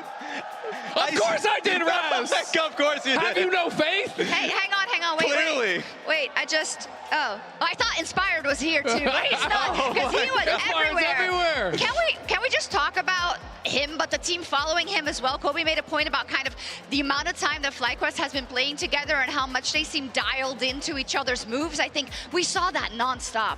And they were just so focused. I heard Inspired in the last interview talking about just like anticipating the enemy team, what they're going to be doing. And I felt like at all times, at the very end of the game, On, as you can already see in this replay, trying to go for something, and they just recognized it and buffed the engage. And I mean, I just have to say, I love this. You know, coming into this series, my real concerns were how were the solo laners going to look? Quad, Bwipo, both absolutely showing up. Yes. And it felt like FlyQuest was beating BLG at their own game. BLG is an incredible team fight team. They will show up to every objective. They will skill check you, and FlyQuest skill check them right back.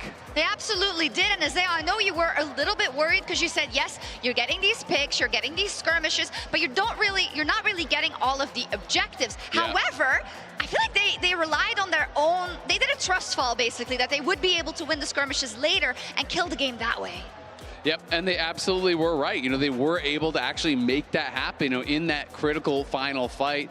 It was very impressive to see. I was sweating when we saw 3 dragons and a potential Olden Soul, Ocean Soul for the Scion, but, you know, FlyQuest, you know, they got that earlier pick on a Beishwan, they got the Baron, they got the earlier setup on that 4th dragon, and thanks to the reliable Cisco network, Fly win a huge fight by the dragon. Yeah, the biggest thing for me was like FlyQuest was trying to enter, and they thought they could try and take down the Aatrox. They didn't recognize how beefy he actually was with the Sterix gauge. So even the MF ulti goes right on top of him, but he doesn't die. And you can even see Inspired locks down on, recognizes it, Flash gets the kill, and the fight looks so good from FlyQuest on the onset. Exactly, and this is a Whippo classic. He loves playing around the Sterix power spike, regardless of the bruiser he's playing. He's famous on it for his Renekton. He based, he bought it there, and then immediately TP'd in. And I'm not sure if BLG realized that the Sterix was even completed because they hadn't seen his inventory until he arrives. They spend everything on him. They can't take him down. Do you think that some people don't take Whippo seriously because of maybe some of his other antics? But I feel like when you look closely at all his games, even the ones where perhaps he's not having the best lane, it feels like he always has the team in his back of his mind. He always rides that line of, I'm inting, I'm not inting. Like in lane at times it'll happen too. He's willing to always trade or get a little bit forward. He knows he's riding that edge, and sometimes they just play so well around it. They are used to playing like that. And I want to take the corner of BLG for just a second, right? Because we were wondering how much that series versus T1 would have affected possibly their mental coming into this series. We would expect them to bounce back, but I gotta say, in watching that bot lane, some of the moves that Alkan On did, Bin, some of the positioning, this is not the BLG that last year I came to love, and I know it's kind of a different story currently in the LPL, but you would believe them to rise on top. Yeah, no, absolutely. I mean, they definitely have made mistakes, and that has been something we've seen from them throughout the entire tournament. You think back even to play-ins, GAM creating early advantages, they just couldn't hammer it home. And that is one of the reasons that I had some faith in FlyQuest, because I do think that FlyQuest plays the map better than BLG. If they get an advantage, I think that they can win with it, and that is what was giving me hope coming into this series, that we could see that massive upset that we've been waiting since 2019 for.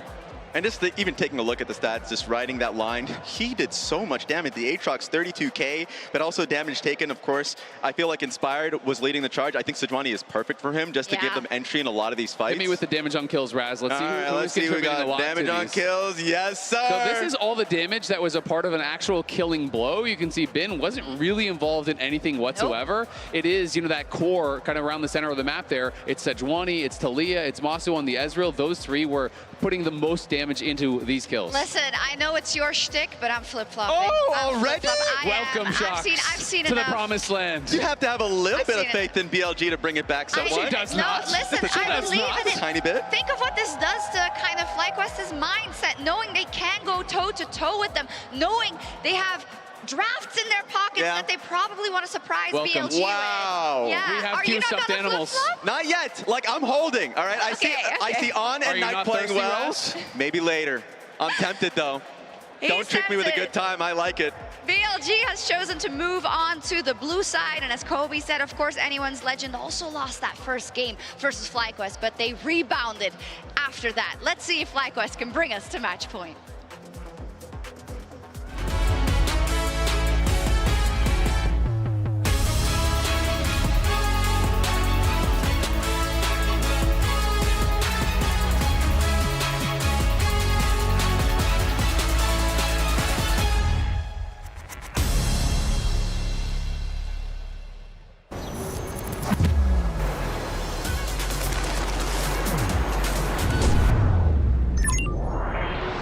Hunter in the dark.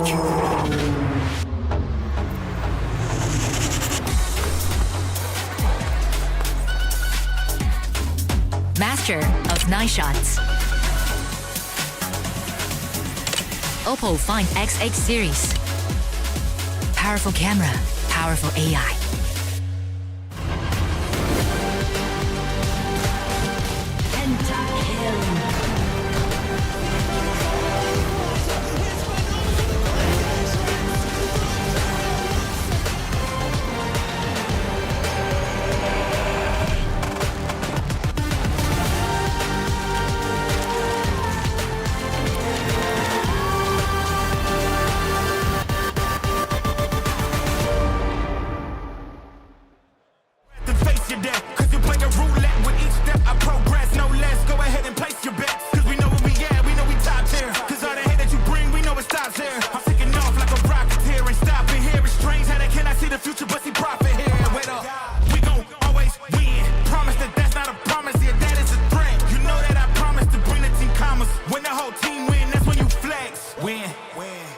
Do it again. Watch me win. Then watch me do it again. What a car. Living the dream, huh?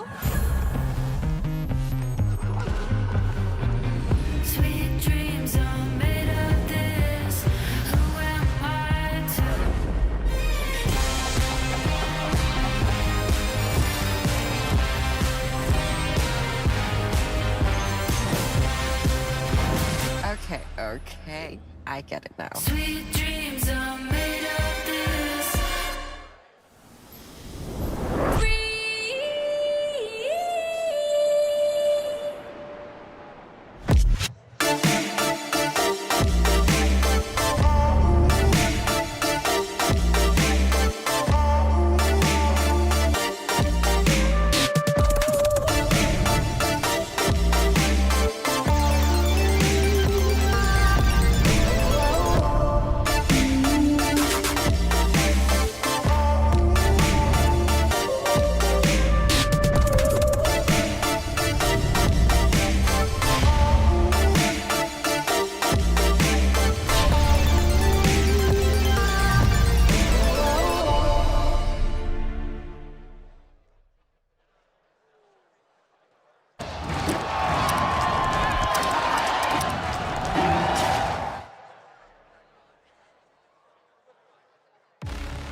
Chaos around me, so many enemies, they all surround me.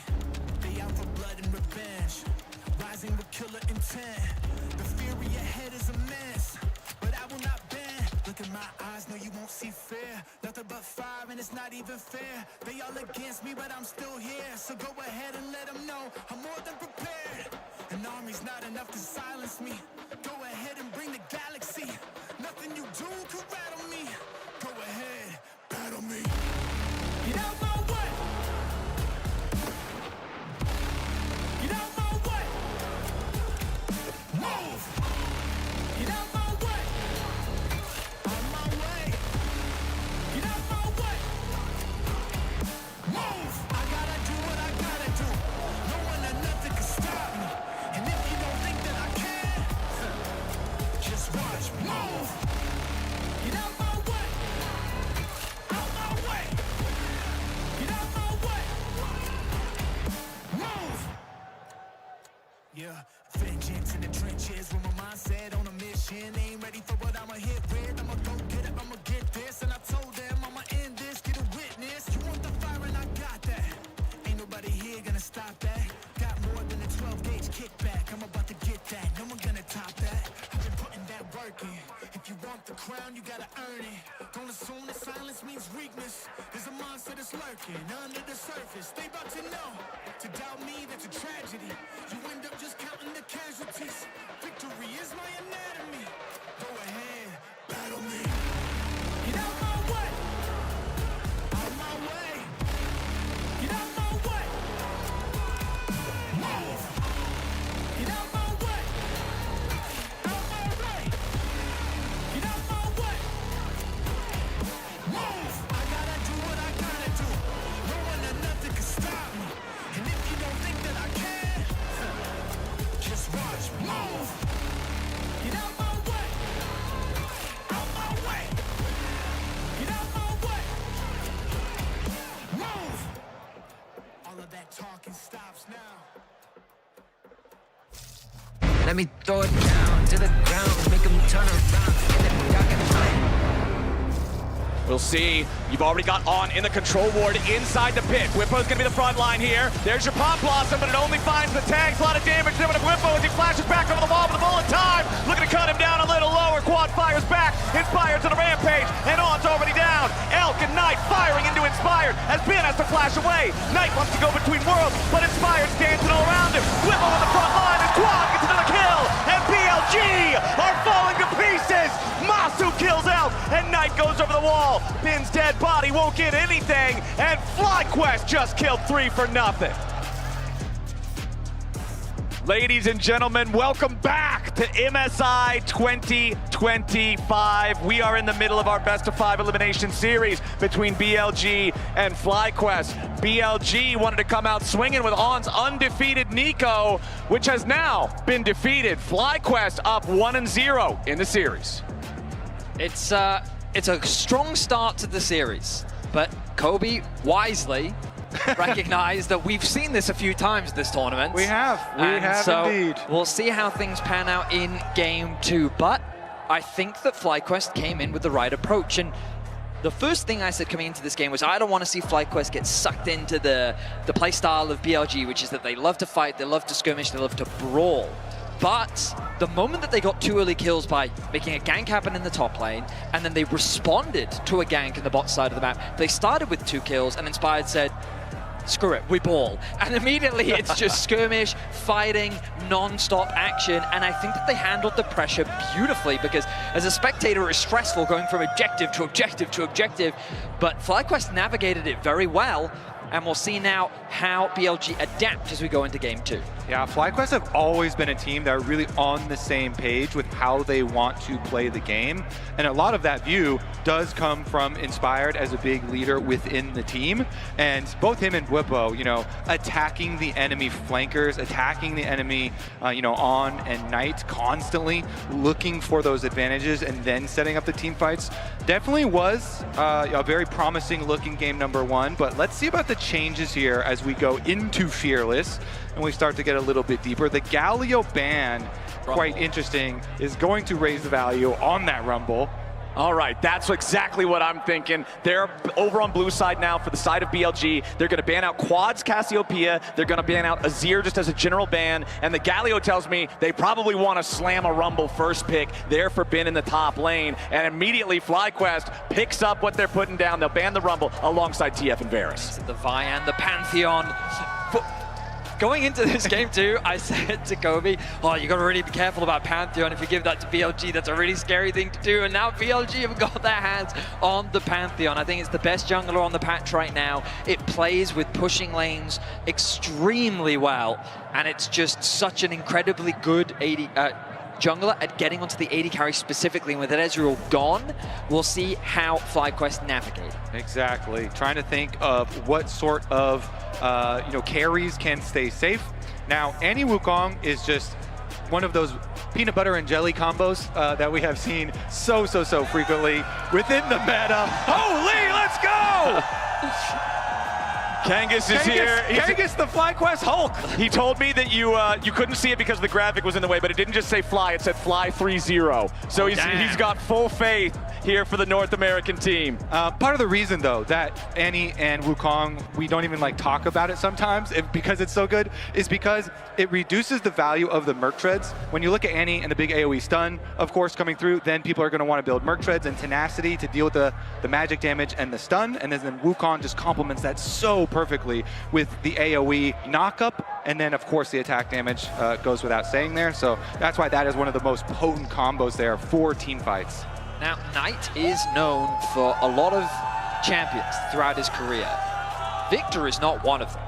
That's not to say that he's a stranger to the champion, of course. Like many top mids around the world, he is a very good Victor player, but relative to a lot of the picks that he is especially known for FlyQuest, I think they should feel pretty happy seeing Knight on Victor, because it doesn't quite have the same playmaking potential that so many other mid laners do. And by doing so, you're also opening up that blind pick Renekton that Whippo finally is able to get his hands on. I will say it is definitely a bit of a rough matchup for Annie with the poke damage that comes through, and then the ability, like you said, when Pantheon jungle is threatening your lane and threatening Annie, if you have a Pantheon stun into a very easy gravity stun from Victor, that can pose some problems. So we'll see about that wave control mid.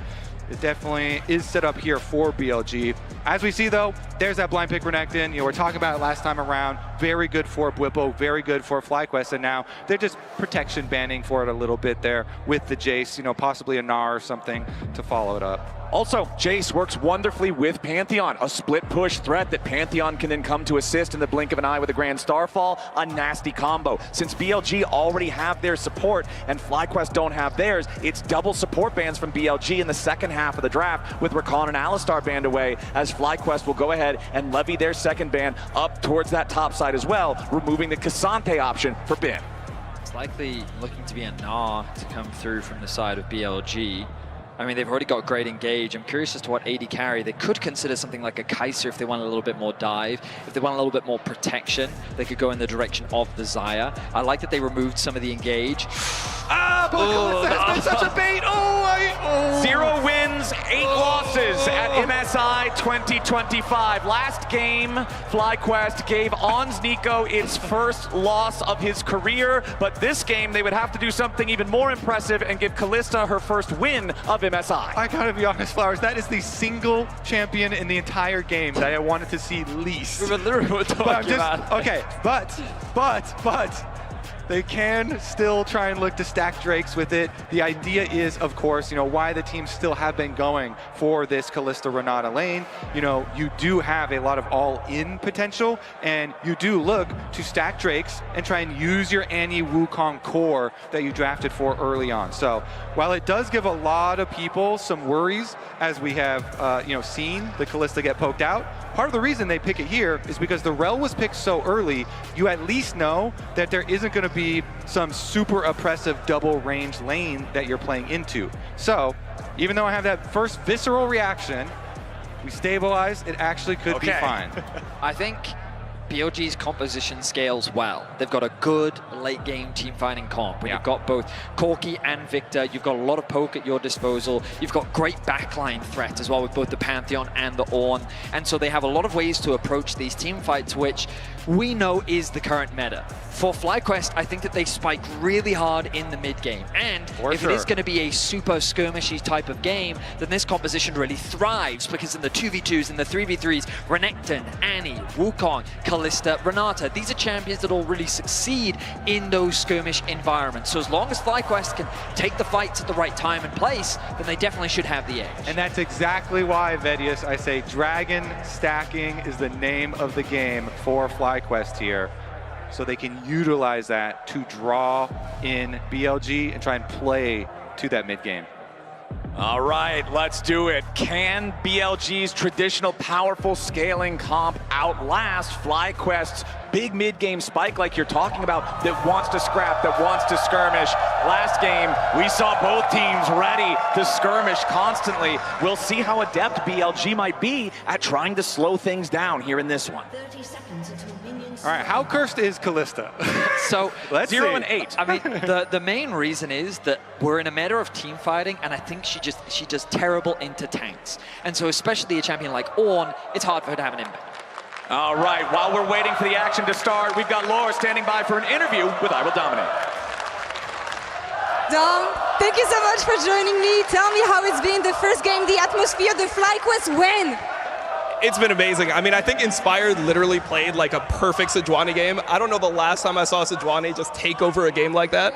Like, he just didn't miss an ult, and even if he did have an ult that like somebody had to flash, it was always good. So it was quite literally a perfect game from Inspired, but FlyQuest in general. We have been used to game 1 and this so far from the West. So do you feel like they showcased enough so far to take the series? I think so, and also they got a lot of champions out that BLG is particularly good at. Like BLG plays more MF, they play more Aurora, and those are champions that I think could be crucial for BLG later on in the series. So they got those out and they won. It's like a perfect situation for FlyQuest so far. All right, what about the draft? Do we like that Kalista? I saw your reaction. No, I don't like the Kalista. I don't like the Renata. I wanted to see Bard. I thought that like Busio Bard could have been really good in this game. If they picked like Jhin and then Bard on 5, I would be really happy with that. I'm a little bit scared for the Kalista, not gonna lie. All right, let's hope it goes well. Dom, thank you so much. I'm gonna enjoy costume, and casters, back to you. Yeah. All right, thank you all very much. Dom, I'm right there with you, buddy. I think most people are concerned about Kalista at this point, given her performance so far at the tournament, but we'll see what Masu is cooking. Just a general uncomfortable feeling when you see this champion on your screen. I would describe it as, ugh. Okay, though, we'll see about these the dragon stacking, though. Okay, so of course, as well, when you have the Wukong jungle, Wukong, of course, is going to be much more scaling than the Pantheon has a lot better early options. So FlyQuest also have to worry about some of the early jungle pathing there. Should just be the full clears for both of them, but definitely some options for Beichuan. Yeah, and you can see the ward that FlyQuest put in the enemy jungle. They could see that Beichuan was starting on the top side, pathing towards bottom, so Bwipo had the confidence to go between the turrets and proxy that wave. Yeah, and they know, he's probably going to be looking around the bottom lane and mid lane. So they should have Inspired Shadow and be just fine. So, as we find ourselves in a bit of a slower early game, no crazy ganks just yet. I think it's important to recognize how FlyQuest have even gotten to this point. I know coming into this tournament, one of the things that both of you gentlemen talked a lot about domestically was how unified this roster was, how long that they've actually been playing together. And just as I say that, they engaged. Yeah, immediately, Masu and Busio got to deal with some aggro from On and Elk down here. The Beishuan also hanging around, Inspired nearby too. This could turn into a big battle very quickly. As Inspired going to use the Scryer's plant there, but he takes a ton of damage from Beishuan very quickly. Pantheon just such a powerful jungler, whether he's playmaking or skirmishing. Yeah, and that's the bottom lane visit that we were looking for from the junglers. So BLG will use that to get double Scuttle Crabs for him. Currently, too, you have a proxying Renekton on your screen at the moment. So Whippo loves to do this because you get an extra 30 seconds when you get the minion wave ahead of time. And so he's moving in for a little bit of a timing advantage. Puts down his ward and... Oh, immediately though, On and Elk going in, Masu in danger, the Callista! The bailout could proc here as Elk tries to get away over the ball, and the first blood is there! FlyQuest can't bail Masu out in time. Busio needs one more hit to make it a 1-for-1, but now On hits the Shattering Strike. Busio levels up to 4. Rel versus Renata, this has to be the lowest damage 1v1 in League of Legends. I don't think it's going anywhere else. I think people are feeling even more uncomfortable, Vedius, looking at that, because Masu tried to use his flash to be able to go for, you want to get the bailout and then you use your rend to burst for the kill, but they were unable to actually get that kill. So big dub there for Elk because he actually got credit for the kill. Meanwhile, Busio had to clean up on the other side, so the Callista didn't get the lion's share of the gold. Well, things happened there as well. I think we saw Inspired steal away the blue buff. It didn't track if he actually took it away or not, but also Quad rotating to the bot side of the map to catch this wave. Oh, just beautiful engage from On. Connects the stun, gets the crash down as well. And as you rightly said, Masu's thinking to himself, if he can just get one more spear in, maybe that would be enough to secure the kill and come back to life. Whippo forced the flash. Yeah, wow, Whippo taking a beating there from Bin's Ornn, and you can see that the teleport cooldown is still a very, very long way away for Whippo. Bin level 6 on the Ornn, has the Call of the Forge God ready to go. Whippo knows this is dangerous, so as much as he doesn't want to, he's got to channel the recall. I want to note the lane assignments as well. So because of the death timer, they actually rotated Quad down to the bottom side, as you can see. Yeah, Quad now taking a ton of damage himself as Elk valks forward, and FlyQuest mid laner now down to 200 HP. He didn't have to flash, but again, that's both solo lanes of FlyQuest being forced out of the lane they currently occupy without a teleport to get back. And I blame Callista. That started the rotations out. Now they're going to rotate back, but it is going to mean Quad goes back to base first. And you look at Knight. Knight is already level 6 on that Victor, and BLG are already taking over vision control, leading up to the Dragon and the Dragon itself. I think there's a number of cascading things as well. The fact that the Wukong path bottom mirrored the Pantheon, and then Beishuan just said, no, I'll fight you, steals away both the Scuttle Crabs. You can see that he's built up a pretty healthy jungle camp lead, and then even though FlyQuest, the Wukong is continuing to clear camps, the cost of that is the Dragon. Bot wave control converted into jungle pressure. Oh, ulti drop just for a bit of trade damage. Yep, tempo tibbers. Yeah, Quad suffering a bit in the CS because of the little rotations over. But ultimately, FlyQuest find themselves in a kind of losing a little bit of control in this early game. Now, it's not the end of the world. We talk about these first items being big spikes for these champions, especially Blade of the Ruin King on Callista, and ideally the Trinity Force on the Wukong as well. So I think that FlyQuest are still looking towards that second dragon, maybe even the first grub spawn, to find a window to force some good fights. Really good use. We were just seeing on screen too, on using that brush and the burst threat that comes from Hex Flash Rel on positioning far up. You can see some of the CS getting denied from Masu. He has to be very safe, just sniping from afar, because Corki here, with so much burst damage to fall off the CC and then engage from On, really is threatening.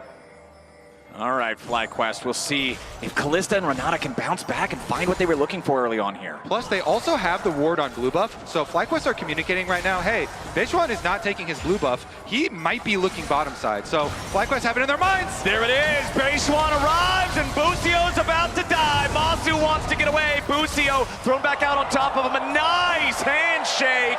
Masu and Busio escape the play. So I say they have it in their minds because the blue buff is warded and he's not on it, so they do act accordingly. It cost them their ultimates though, Vedius. Certainly did. The cleanse also expended. Whippo looking to continue his proxying ways have been. He holds the wave in a nice spot, making it harder for him to cross past the tower. But we're seeing another one of the weaknesses of not only Kalista, but also giving over the Pantheon. Pantheon is just the strongest jungler on the patch, and Beishwan, regardless of what you think of him as a player and his performance at this tournament, he knows how to operate this champion. He plays around his lane priority extremely well. You're seeing it on your screen right now. Knowing that they have the push and bot, they move into the enemy jungle, they steal away those camps, and BLG mounting a small gold lead here 9 minutes in. I will say though, that time FlyQuest here had Inspired on the grubs, Inspired focused on the objectives, and that extra bit of experience is really nice for Wukong, collecting those. Looks like they should be able to steal away the blue as well since Quad is rotating over. He's got that mid push. Yep, Quad's rotating over, and you can see that Whippo is already in the enemy jungle here as well. Ben, of course, does have a farm advantage here on the Ornn, and if you're out farming Renekton early with this powerful late-game scaling tank, I feel like Ben's loving the current state of things. Busio taking a ton of damage on with a big engage. Magnet Storm as Elf bounced in. Busio's about to die, but he barely stays alive. Now Beishwan showed up. Masu and Busio trying to get away. Masu flashing to try to survive it, and somehow FlyQuest lives. Not even close. The FlyQuest bot lane live with slivers of HP. The coordination from BLG just slightly missing the mark, and FlyQuest bot lane escape death once more. And even though they keep escaping, the plan from BLG here is to just shut this bottom lane down. Inspired using the clone early to get up to the tri-brush, see if he can catch anybody, but On has way too much health. There's no way for Inspired to find a kill there. But BLG know, because of their strategy coming into this game, they're confident in scaling Victor, in scaling Ornn here. So as long as Beishwan uses so much of his focus and this global ultimate you're talking about towards the bottom side of the map, if they shut down this bottom side for FlyQuest, then BLG do have a very good route in this game, especially because they were able to get that early dragon. Feels like the game state feels great right now for BLG with this powerful scaling. Look at the scoreboard. You've got blue numbers, blue leads, BLG gold advantages in 4 out of 5 rolls. Yes, a lot of them are very small, but the 2 biggest leads are for Knight and Elk. I will say on the 1-item power spike as we see Whippo going in. Yeah, we do have a couple of problems here for Beishwan. Gets stunned up by Quad, and Whippo calls the meek. FlyQuest find their 2nd kill of the game. A bit better for FlyQuest now, getting some extra gold. And I will say, the 1-item power spikes haven't even come in for FlyQuest yet, so they still have plenty of time to actually operate as far as this big burst damage that they do want to go for and use their Annie-Wukong combo. Whippo, of course, starting that one out himself and getting the job done. Okay, so all 3 of those Void Grubs, like you mentioned earlier, went over to FlyQuest, but BLG did get that first Drake with the early control that they had. Second Drake going to spawn here in about 10 seconds, as Ben had his hammer in the air to try to stop Whippo's recall, but just a fraction of a second was enough to allow the FlyQuest top laner to complete his recall, complete his purchase. Black Cleaver online now as we check in on the status of teleports with this dragon about to spawn, and critically, BLG have both, FlyQuest have neither. Also just want to take stock of these items because Knight with an 11-minute Rod of Ages, really nice timing on that itemization. In fact, we're seeing the Trini Force Corki come out as well. I'm happy to see it return. We've been seeing a lot of Black Cleavers and Shoujins. I just like the spike that it gives you. BLG already melting through this dragon. It's going to be uncontested. Like, coming into this game, something we talked a lot about in the draft was we want to see FlyQuest looking to contest these dragons, but BLG have done such a good job in the early laning phase of putting pressure and delaying these item spikes from FlyQuest that naturally they're hesitant to contest for these neutral objectives. Yeah, I mean, BLG's focus on the bot side has given them so many rewards thus far. let's see what FlyQuest can still do, though, as, again, we're looking at the Trinity Force for Wukong to get completed, as well as first item for Quad here, and the Blade of the Ruined King that you've been looking forward to so much, Vedius. So once you get those items in, then we'll start to see FlyQuest make the calls to set up their vision, try and get their approach, and the most critical thing there is going to be Quad's flash. Sometimes it can be, you know, Wukong getting into a really nice Fog of War play or something out of vision, but a lot of times the combo does hinge heavily on the anti-flash. The lane assignments from BLG really efficient here. They've already got Knight on the bot side of the map. They already reset Elk into mid as well, so they've gotten their AD carry and support in position to allow On to start roaming, working with Beishuan, and also chipping away at these towers already. That bot tower is getting incredibly low. And once we get that 14-minute mark, it should be an easy tower to knock over. Now FlyQuest are responding, but of course BLG are going to have that opportunity to get another reset up through and start to be making plays on the map with a minute and a half until the Herald. God, Knight also collecting that fourth plate down there. Just more money in his pockets on this Victor. This is the guy, when you look at BLG's lineup, you expect him to be a top performer. You expect him to come in clutch and be able to carry the games if given the resources. Just ticking over to level 11 now. He'll have the level 2 Chaos Storm for the next big fight. Quad, only level 9 on the Annie. Of course, about to tick level 10 as soon as he kills 1 or 2 minions here. But Knight definitely getting the better of the mid lane matchup in this second game. Beishuan versus Inspired 1v1. Inspired's ready to commit the Cyclone. Meanwhile, over in mid lane, Masu's going to be under pressure. Inspired putting the damage into Beishuan. He's already found the kill there. Now Busio and Masu going in after out. Plenty of damage here into the Corki. The bailout for Kalista saves her life, but Ben's made his way into the fight.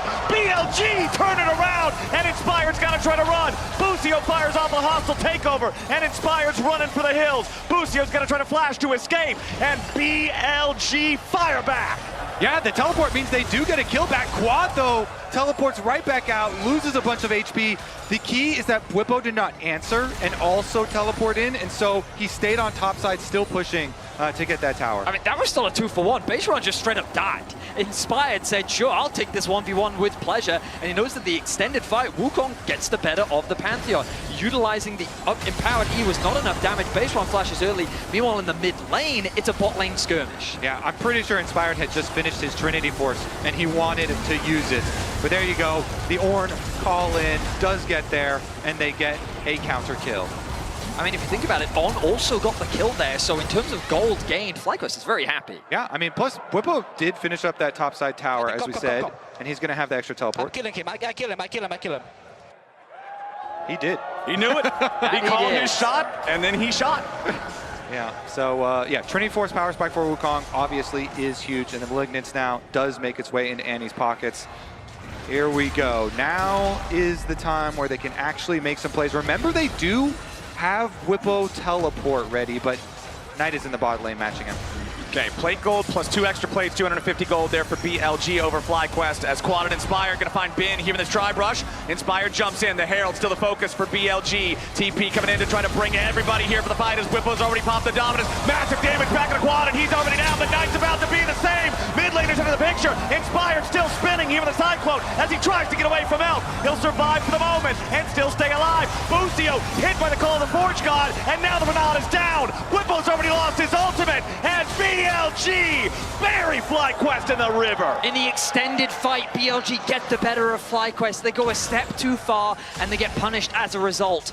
On's engages continue to be incredible. He finds such a great angle onto both Inspired and Quad on the backline to set up for BLG to start off on a really good fight. And even though FlyQuest got Knight in exchange, it wasn't enough to win out of the fight. And both of these control wards here make On know that he is not on vision, plus he has perfect vision for his engage. And he got that big wombo. Quad instantly goes down. Then FlyQuest actually try and chase a little bit into the Ornn ultimate, and Bin just turns it, and you get that re-engage from On. So CC stacking here. Very nice from BLG on the re-engage.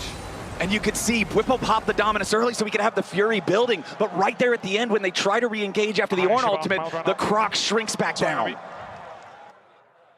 The overstep, ever so slight overstep from Busio, because you're right, like, I guess they just didn't anticipate the Ornn ultimate to come out, because that positioning, that they just didn't really have the resources to continue that fight. The result of that is it's 5-5 in kills. The gold lead largely sits on the top side of that in favor of FlyQuest. But look at this Dragon. FlyQuest now immediately forced into another fight. BLG about to hit Soul Point, and FlyQuest are not anywhere to try to stop it. They're not rotating towards this. BLG are going to be in a great spot with this Drake stacking going forwards, working towards a potential Ocean Soul 5 minutes from now. And I do have to point out, it is a 1-level lead, a full level for Knight over Quad, and the Rod of Ages has not yet procced. Mid lane is about to go from bad to worse here in a couple minutes. Yeah, trying to do a little bit of cross map there for FlyQuest, but definitely losing out even more on the play. Quad is just so far behind here on the Annie. This is dangerous to hold. And we're seeing a very similar story to what we saw in game 1 in terms of the gold right now. Quad in some danger, trying to play to the side to use the flash if he has to. Remember that the Tibbers is already down. He does not have that big team fight mechanism. Trying to step up and see what he can do. Bucio's thrown in the middle of everybody. The hostile takeover fires out, but On's got a massive counter engage coming out with a Magnet Storm. Inspired, double knockoff here with a Cyclone. As On's taking a ton of damage, and Monster's already got the first kill. The bailout's not going to be enough, and Peishwan might just be croc food. Nice kill for Bwippo, but Bin's in the middle of everybody. Inspired flashes to try to stay alive, but Elk guns him down. Double kill to the Corki as FlyQuest are hurting and stumbling away. It's a battle in the jungle once more as it ends up being a 2-for-2. FlyQuest are the ones that have to limp away. The mid tower does end up falling, and BLG, you can feel that their control over the map just continues to grow. And it actually starts out here when you see the duo lane for FlyQuest walking down lane. Masu's gonna throw Bucio in to get an ult combo here with Kalista ult into the Renata ultimate to lock up 2. And then he actually handshakes Peishwan out of his stun right when they go for it. So the opener there was quite good for FlyQuest as they get the early lead. But Masu is right there up against the wall and just gets slammed down. So they lose out on their Kalista damage very early on. And then you see Elk and Knight, the two big BLG DPS carries here from the backside, just get to walk forward. We'll also say that once Quad has spent his resources in the fight, like, it was very difficult for him to contribute that much more. And again, in these extended fights, BLG will just have the advantage. We talked about the scaling edge that they will have the longer this game goes, and with the lead that they currently sit on, with no dragons to their name, FlyQuest will find this game only harder and harder to play. I said earlier that Knight was up 1 level without the Rod of Ages proccing. He is now up 2 almost full levels without it proccing. He will be a level 14 Victor to a level 11 Annie here in just a moment. But one thing that I want to draw your attention to real quick is the fact that the gold advantages for individuals are the same state that they were back in game number 1. It's Knight and Elk ahead for BLG. It's Bwippo and Inspired with the gold leads for FlyQuest. Yeah, Bwippo and Inspired trying to be the bruiser threat to pull them through these team fights, but it's going to be so difficult, and that's part of the reason Knight has gone for this tanky build with a lot of the extra HP in it, because he knows he's going to have to deal with some level of Wukong and Annie burst, as well as Renekton into the back line, and so he's kind of that tankier version of the control mage up there. Level 15. Yeah, this is kind of a nightmare for Quad. Knight just needs the slightest amount more EXP to be those full 3 levels ahead of his counterpart. Quad's Annie not hitting the levels that FlyQuest was hoping for in this game. Otacon has spawned down in the southern half of the map, which is going to make things very interesting. It's less than 2 minutes until what'll be Ocean Soul for BLG spawns. If FlyQuest tries to fight to defend that and lose, not only do you give away the Soul, you'll give away the Otacon, and it feels like already 2,000 gold down, that's giving away the whole game. BLG in a commanding position here in game 2. With full control over the early dragons and just a very effective early game plan. FlyQuest teleport first as well here with Annie. Wonder if they're trying to make some... Knight did commit his TP to mid to catch that wave. I wonder if he just wanted to secure a bit of extra gold. He's going to go back to base and spend what he can. Dragon going to be spawning in a minute's time, so he's going to have plenty of time. And there is that upgrade along with a needlessly large rod. Yeah, we came into this series expecting jungle to be the biggest point of power over his counterpart for FlyQuest. We expected the same for mid for BLG. Game number 1, we got to see the inspired Sejuani masterclass really taking over the game and being that win con. This time around, I feel like we're getting the other side of the coin. Knight's Victor just so far ahead of Quad's Annie, 2,000 gold ahead individually on this champion, and he's making his way over towards this bottom side river now. BLG in position, setting up the vision for the upcoming Dragon Soul fight. Inspired immediately popping the clone to walk away there before he takes any more damage. The dragon spawning in 20 seconds means FlyQuest don't have a whole lot of time. Plus, they've got the advantage here for BLG. Knight is able to push mid lane, so Whipple has to show and catch it. Elk and Ben just going to go ahead, get this wave pushed up, try to clear this out, but immediately Busio and Matsu are ready to go right after route. The Corki's in danger, but he hasn't been killed off yet. Now Matsu and Busio are going to be in trouble. FlyQuest is split up. Matsu's going to die here at the very start unless he gets bailed out, but Ben's already killed him. FlyQuest are scattering, but BLG are also low. Knight's here with the front line, as Inspired can't find a whole lot else just yet. Goes in for the Cyclone, 2-man knockup, and on is down. Inspired trying to keep the fight going as he flashes away from the laser of Knight. The Victor with a flash follow as Blippo heals back up and takes out Beishwan. He might just be able to bail out, but just at the very last second he does it. Busio still gets the shutdown, but FlyQuest will be aced. Knight and Ben finish off the last kill, and BLG gets a 5 for 3. It's Knight level 16 on the Victor, cleaning everything up. The start actually from FlyQuest, trying to use the surprise onto Elk in the backside here, but Elk makes distance over to the rest of the team, and then you see the Avengers assemble, Vedius. The tippers just missing onto Elk was so massive as BLG respond with a beautiful engage from On1 again, and the ultimate from Bin. Immediately he TPs, but just look at Knight. Full HP, he can see the angle where he can kill absolutely everyone. Credit to Bwipo at the very least taking out On. Inspired is forced to flash. They think, quick, we can get on tonight. He flashes forward to get that last hit onto Inspired. The laser takes out Quads.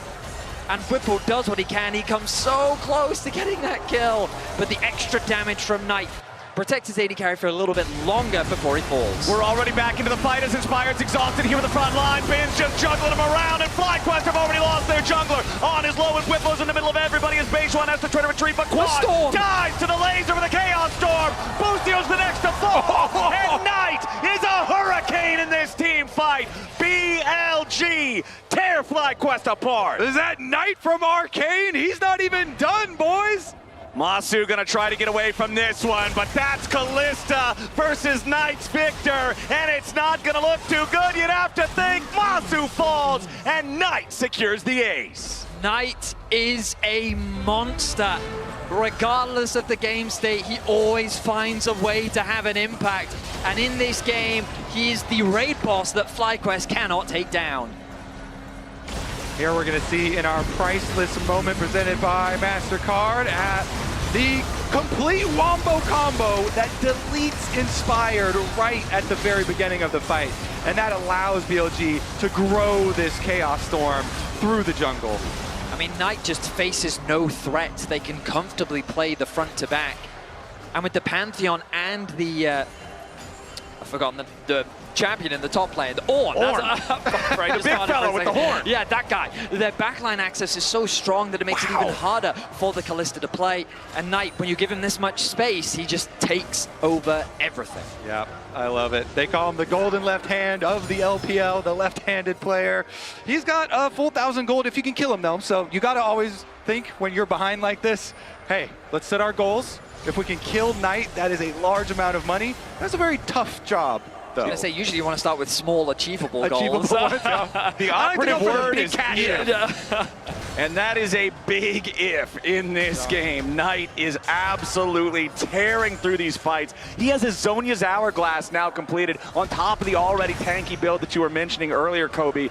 Killing this guy is going to need to be a perfect engage from FlyQuest, completely catching BLG unaware. But BLG have not been playing like that in this game too. They've been coordinating very well. They're having a much better game. And now they're going in after Bwipo. Inspired's already here as well. And Beishwan has jumped in. He's already lost his shield. Inspired is low from Knight's damage, but Masu's about to die instantly. Knight's already gone like Inspired and Masu are both down. Whippo's got a Hysterics. but it won't keep them alive much longer. BLG are so far ahead, and they're making sure FlyQuest knows it. BLG with another fantastic collapse. Baseron starts off the fight in what seems to be a very scary way for BLG, instantly losing his life. But on the top side of the fight, both Bin and El catch out the bot lane of FlyQuest, removing them before the fight can really be turned in FlyQuest's favor, securing a bunch of kills. They've set their sights on the Baron, and they're looking to equalize this series 1-1. I mean,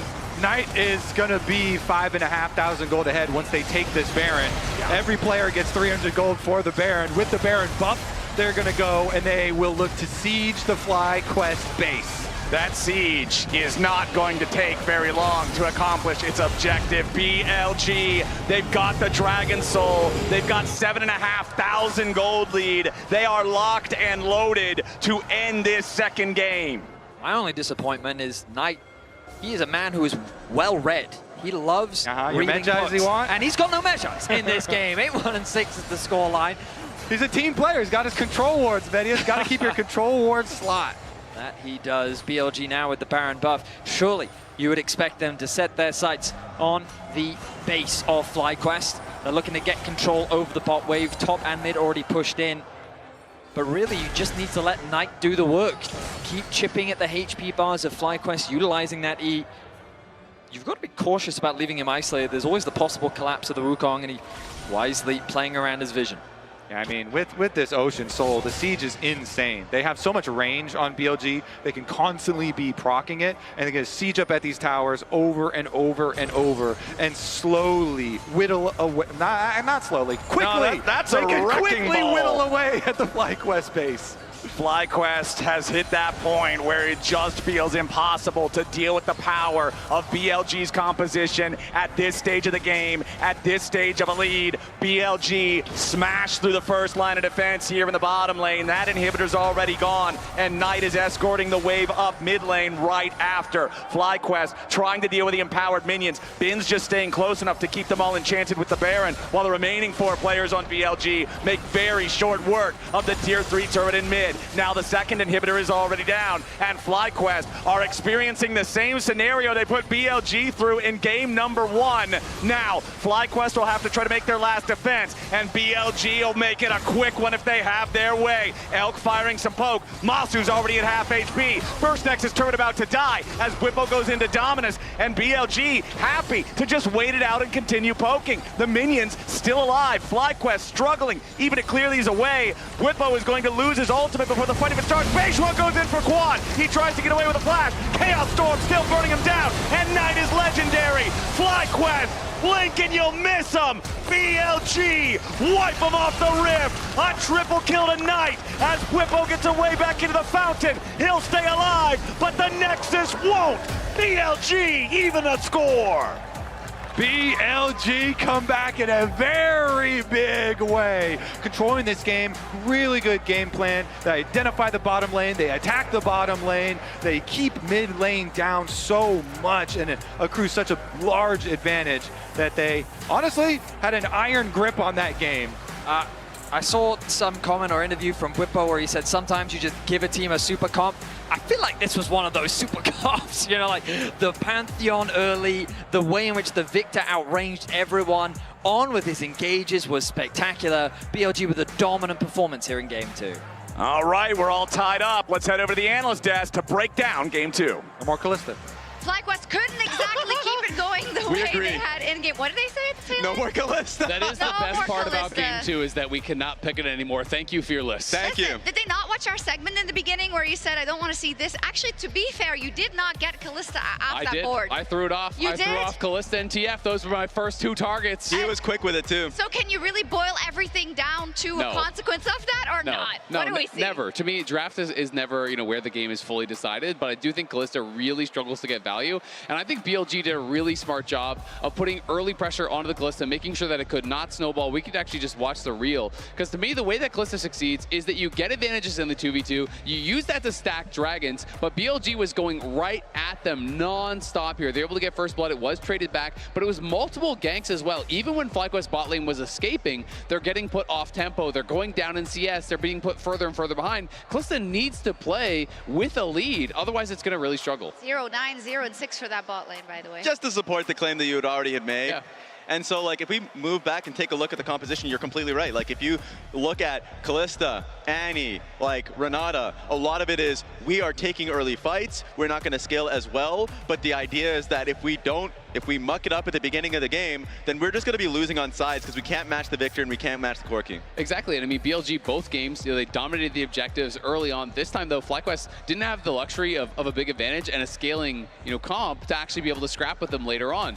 We talk a lot about the Kalista and Renata, but I also have to say, mid lane was absolutely a problem. Oof. Knight had a huge gap in mid lane. He outranges the Annie, and Quad was 3 levels down. Yeah, and I think in game 1, we saw where BLG will try to skill check you, but they never really had the damage. Here, because of that, I mean, that hole in the mid lane, Knight was put so much more forward and he could put so much pressure on those skirmishes specifically. That makes it very hard to play for FlyQuest. I mean, that's very true. I think, like, BLG as a team was on point about the fights and the engages that they were going for. And a lot of the times when you looked at FlyQuest's side, they were either like a little bit too late to the step. In fact, we can just talk about the replay that we'll bring up, the HyperX Reflex replay, because it was a Rift Herald fight that Kalista wasn't really there for. She based so she could be able to get a Blade of the Rune King, so she was really late for this, and already you can just see, like, the initial engage that they had on Tribush to be able to, like, try and trap and fight BLG didn't work. Then you just have On sitting in the Rift Herald pit, waiting for an engage, catches 2, and the rest of them just get rolled over by BLG. Yeah, I mean, I think the thing is, the struggle for FlyQuest is if the initial part of the fight is not incredibly dominant, then you don't really have much of a punch afterwards. Inspired had a great early game again, but he goes in, they all put pressure on him, they have to use the bailout on him, and he has to run. Masu is having trouble getting in there, Quad dies quickly, and then you're all eyes on Masu to be able to make something happen, but the front line of BLG played it really, really well. The Orinal comes out, the Pantheon is in his face, as they know as long as they're putting pressure on Masu, no one's going to kill Bin. It's just not happening. And that's the thing. The focus for me, whenever it comes to FlyQuest, is the setup. The setup for that one that we didn't see at the replay was the fact that, like, you're right. Like, I think that Inspired had a really good game in general at the beginning of it. He was in the Tribush alongside Annie, but Kalista and the rest of the team was at base because they wanted to take the fight as late as possible because they didn't have a Blade of the Rune King because of the early game went. Everything kind of bled into each other. And on that rally, 1,000 career international assists. He just knows how to pull the trigger, and I think it all came together beautifully, not in the least because of Knight. I think he couldn't effectuate kind of what he wanted to in the first game.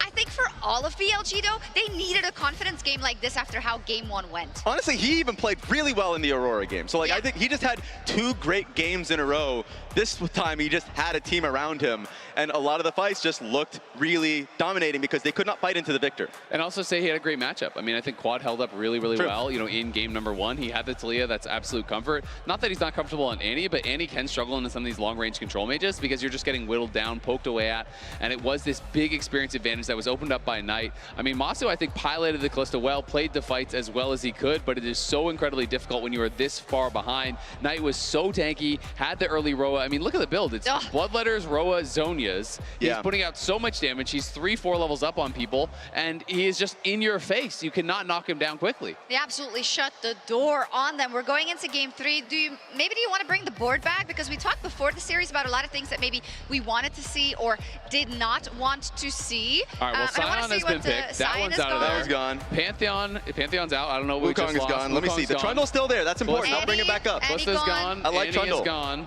Victor is gone.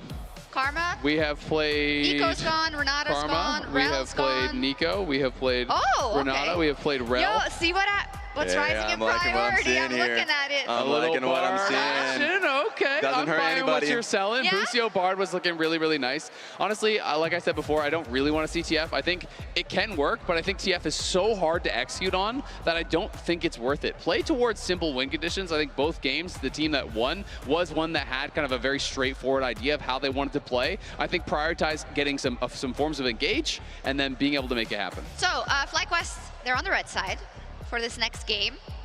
We just laid out kind of what they can do. What do you think they're reserving that R5 for? I think the fact that they're going to go to red side, I would expect to see a Bwipo special. It is interesting to me that Bin comes in here.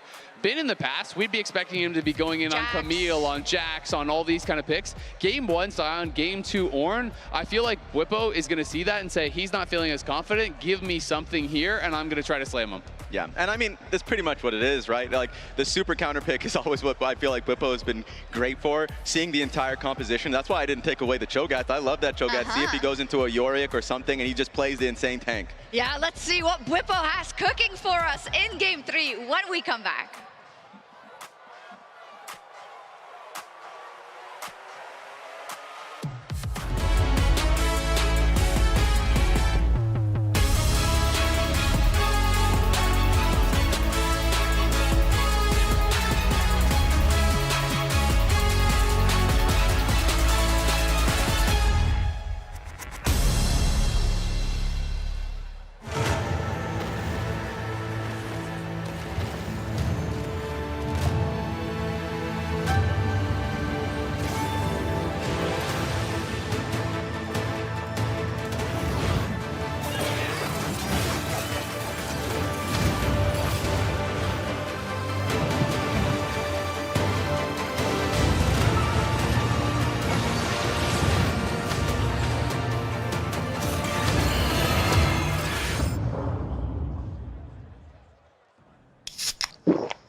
do it again. Watch me win, then watch me do it again. All right, guys, I just landed in China. Let's go.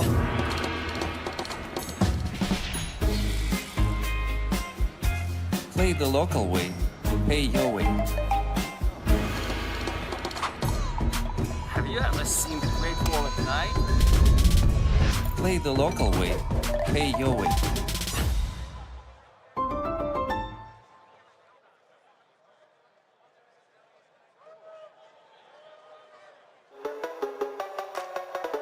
Dominate the Rift with Opera GX. Bring League to your browser. Lock in with LoL Esports. Customize your setup with champion-inspired themes. And unlock new designs inspired by Arcane. Only on the browser for legends. Download Opera GX.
in the gym, I'm about to go berserk. Count it down, pockets on tick. Tick, tick, tick, tick, tick, let's get it in. Ow! I'm going full speed, got the pedal to the metal, can't outwork me. I'm going full speed, got the pedal to the metal, can't outwork me. I'm going full speed, got the pedal to the metal, can't outwork me. I'm going full speed, got the pedal to the metal, can't outwork me. He's a beast, he's a monster, he's a force with the man. I scanned the room, forming up the plan. Fire in my eyes, got him stuck quicksand. I don't play to lose, I just play to win. It's that hard work, effort that I'm putting in. I don't play to lose, I just play to win. Let me throw it down to the ground, make them turn around in the dark and light. Welcome back to MSI 2025 here in our elimination best-of-5 match between FlyQuest and BLG. FlyQuest had a strong start winning game number 1, but in game number 2, BLG looked so much better. They were coordinated, they were clean, and they earned themselves a tied series. Yeah, Pantheon is quite the champion, and now he is gone, along with the Callista that I'm sure many are excited about. So as we get into the draft powered by Omen and HyperX, let's see how things shape up. FlyQuest electing to be on the red side. So they're targeting towards Quad. They're trying to limit that pool a little bit by removing the Casio, taking out the Azir, in response to the Varus and the Twisted Fate coming through. These are the exact same starting bans from game number 2. BLG, again, all 5 going to be the same now as they continue banning out the standard Azir, the pocket pick Casio for Quad, and the Galio that can be used as the counter pick to a blue side first pick Rumble from FlyQuest. Now, last time around, FlyQuest immediately banned the Rumble here because they're saying they know what Bin wants to do, what BLG wants to pick for the top lane. We'll see if they do it again now. That's a good question, because also the Vi is available too. And you have to imagine that Beishuan's going to want to get his hands on that. When we think about Pantheon, Wukong, Xin already being removed, this champion naturally rises in priority. And guess what mid lane champion pairs nicely with the Vi? Do you want to break up the Ahri Vi? Do you want to break up Knight's Ahri? Let's see. Well, that's the question, because think back to the top of the day and what the analysts were talking about in terms of win conditions for FlyQuest. Quad having a bit of a rougher showing this tournament, wanting to put him on more standard control mages versus more of those skirmish-style mages like the Ahri. We'll see if FlyQuest want to go for it, because immediately they're going to lock Senna for Masu. Yeah, straight from the bottom side here, wanting to remain fairly safe. So you're thinking of the other things that are going to pair with the Senna, like Tom Kench or something like that. To try and keep yourself safe. I'm thinking of Poppy right now too. Poppy is pretty good into Vi. Wukong is also good, but of course because of Fearless is not an option. So maybe if they see a couple more champions here, it might be a Poppy angle. So there's quite a few layers here with this Rise pick, because firstly you'd think, okay, you want Tahm Kench and you want Poppy. Why? Both fantastic champions into the Vi specifically. But at the same time, mid lane has been pinched extremely hard. So you want to make sure that Quad can get something that he's comfortable on. And so by locking in the Rise and by removing both the Casio and the Azir, you're also getting rid of some matchups that are pretty good into the champion too. So I quite like the approach. The problem is we know what's going to come out from the other side, and it is none other than Knight's most played career champion, that Ahri, sitting at around a 78% win rate career all time. That's crazy. You could say he's pretty good at Ahri. Let's see what they complement, because they also were hovering over the Gwen for Bin, which was banned out every single game by T1, but he does have some other options here. Yeah, we're looking at the Ambessa being hovered right now. Remember that Gwen and Ambessa were the bans from FlyQuest in the second half of that previous game. This time around, BLG are going to lock Bin's Ambessa before the bans continue. And the reason I like this is because you have 2 solo lanes that both benefit greatly from Vi lockdown. Obviously, everyone's very well accustomed to Vi plus Ahri. You line up the other skill shots for the other person. Same thing with Ambessa with your ultimate. Vi combos, people really like doing assassination plays with Vi plus Ambessa. So you have a lot more options to go for. And I was going to just blow a gasket if they didn't go Poppy after that, because guess how many dashes are on the side of BLG? We said it after said it after just the Vias picks, but once you add an Ahri and an Ambessa on that, that is probably like the highest value you're going to get out of a Poppy. Yeah, there is so much value in Steadfast Presence. Ahri's ultis, Ambessa's everything by trying to enter in with the Vault Breakers. And now we'll get into the second half of the draft. FlyQuest are going to ban out the Ziggs. This is another pick. I like seeing them ban this away. We go back to the analyst at the top of the day talking about how it's not that Masu is bad on Ziggs, it's just the fact that he's such a mechanical player. He's such a huge part of their DPS. Generally, I think a lot of people don't want to see him on something like this, so you ban it away to make sure that BLG can't pick it, and it's not really the ideal situation for you either, so you don't feel bad about it. Love the respect towards the Bard ban. We heard Azael talking about it in the last post-match. He was kind of expecting it to come out in Game 2. BLG aware of the possibility of this pick and how effective Busio has been on the champion. Its ability to punish flashless champions. Once you use that mobility, you become easy to lock down. It just has so much flexibility in how it can be used. And it completely shuts down Vi engages. So when they're showing Vi plus Ahri and Vi plus Ambessa, they do not want that combo breaker of defensive Bard ultimates coming in. And there's the other one that we mentioned as far as the combo breakers and those defensive champions that pair well with Ascena and can shut down what BLG are showing.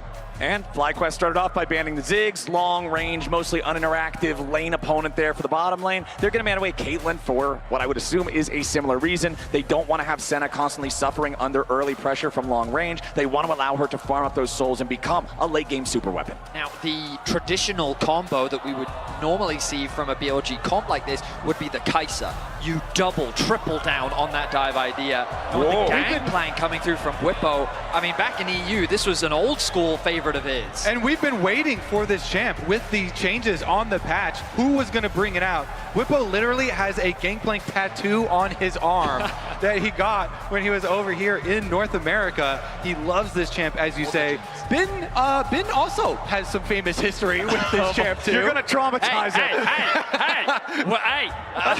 I didn't say that. But there's the Kai'Sa that we were talking about, just double tripling down on the dive. You've got so much backline threat. Busio's going to need something to help keep Masu alive, because if he thought he struggled in Game 2, I can tell you right now, all eyes are on that AD carry's head moving into Game 3. Honestly, okay, well, compared to last game, I would like a lot of things way more, but I really like this, what FlyQuest are cooking here, because they have so much counter engage. They have the ability to play side lanes with the Rise plus Global Ultimate of Ascena. They have Poppy for defense, another defensive champ here, the Alistar picked up. So they have defensive Gangplank ultimates, barrel chains coming through, Poppy as well as Alistar to try and play bodyguard. So FlyQuest have kind of built a comp to receive the aggression from BLG. The question is, can you actually do that carefully? Or can BLG just get their kills anyway and just fully dive and fully snowball and not care about your defense? Yeah, it's a pedal to the metal composition from BLG in this one. Knight on his nearly 80% win rate. Ahri, he was the far better mid laner in game number 2, having a 3-level lead over Quad, having such an impact on the Victor and on his number 1 champion. I feel like BLG is going to have eyes on him with this great jungle pairing to really accelerate this game and stop FlyQuest from the infinity scaling. We only have to look at the T1 series, where we saw even in the loss, Knight's Ahri was crazy good. He was still finding incredible angles. He was saving so many team fights. And I feel like that this game has to be about this mid lane, because on the side of BLG, they have so many playmaking tools. When you have Vi, Ahri, Nautilus, the lockdown, the pick potential, the follow-up, it's all there. But for the side of FlyQuest, you've got Poppy, a lot more about the disengage, as Kobe was just talking about. Rise has some potential setup, but they're going to have to rely along on these objectives, and they have, with Ascena, they're going to need more time. So they're going to have to weather the pressure from BLG early if they want to stand a chance here in Game 3. Ooh, it seems, I've just been informed we have a pause. There is some sort of a peripheral issue on stage. We'll see. Hopefully that can be resolved. There was some pretty quickly. Callista still stuck on his mouse. Oh, yeah. So they have to go clean the Callista off. The I think is Callista what happened. You gotta make sure you scrub that away. You don't want any lingering remnants of a 0-9 champion on your mouse, keyboard, monitor, anything. I just got the technical update. Yeah, that's good. Sure That's very important to know. We got to make sure that we have no Callista So many of these left. signs that I just read. The first one is Masu the Bossu, just doesn't rhyme. Okay, that's that. Just want to get that out of the way. You shut your mouth. He's the boss. Okay. He can be the boss. Doesn't rhyme. Okay. Second one. We got the U at the I've end. been living in Berlin for so long. When I saw Wide Whippo, I actually read it as V-Day. Started reading it in German. Anyway, a lot of great signs in the audience. That was a U problem. That is a me problem. I don't know how to speak any German. I like that sign. Masu the Bossu. Actually, you can say it in a way that with an rhymes. American accent, I can hear with it an American accent. It's a U problem. So that's 2 Vedius problems out of 2 Thank problems. you guys, I've learned more. I appreciate that. We're here to help Learning expand your American day by horizons, day. my friends. We're locked in. There we got Whippo the goat. We got a jungle Now gap. that doesn't rhyme, surely. No, I don't think that one's meant That's to just rhyme. a nice thing to say. I don't think that one's meant to have some. We're gonna need a medic up whimsical here. Can we limerick get someone to style check on Vedius? Something is wrong with my Vedius. Okay, we'll have to make sure Vedius is firing on all cylinders. But now we are into the game for game number 3 here in his best of 5. We're tied up 1-1 so far as FlyQuest again. Even after the loss last time, they're choosing to stay on the red side. We'll see if that ends up favoring them as we check out our runes. It is a summoner's spellbook for On compared to the Aftershock for Busio. Some more combat power for the FlyQuest support. As BLG make their way into the enemy jungle, they do a tried and true strategy of just getting clear information of the early game plan coming through from BLG. And while there is a bit of a response, or actually not much response, very little vision invested on the side of FlyQuest. But as we jump into game 3, I think it's important to acknowledge Bin. 144 international games played. He passes both Maple and Peanut for the 7th all time. The man has become a staple of international competition. Oh no! Run into another pause. This Callista is very tenacious. It's still in there. I swear, it is so hard to remove. You got to get it out of every little crack. Use one of the 0-9. Yeah, use one of those like compressed air duster things. Just get Callista out of the game. All right. Hopefully we can get this fixed here real soon. Get back into game. Yeah, and we'll see. We'll see if Whippo on his gangplank here. If you didn't hear during Champ Select, like he actually, I don't know if we can see it. There, right there, the gangplank sword. With on fire, by the way, with the passive is the tattoo that he got on his arm. Of course, Kiaya had the previous really good gangplank game in the tournament. The only one previously that we had here at MSI, but that one was a beauty. So we'll see if Whippo can do the same.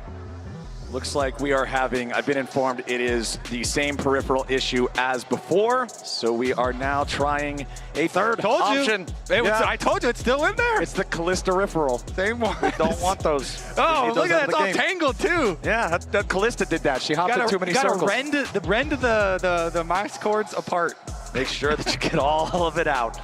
Everybody seems pretty relaxed mostly though. Hopefully this should be pretty quick as we try to find exactly where we're going to plug that in. While I may not be a pro player, I can say with confidence that having a functioning mouse, quite important. Does it help Very at all? important. I would say that it does, in fact, help quite a lot. Help a little bit, okay. Yeah. You know, when I used to play back in Season 2 with one of my buddies that I got into the game with, he only played Darius and he only played on a trackpad.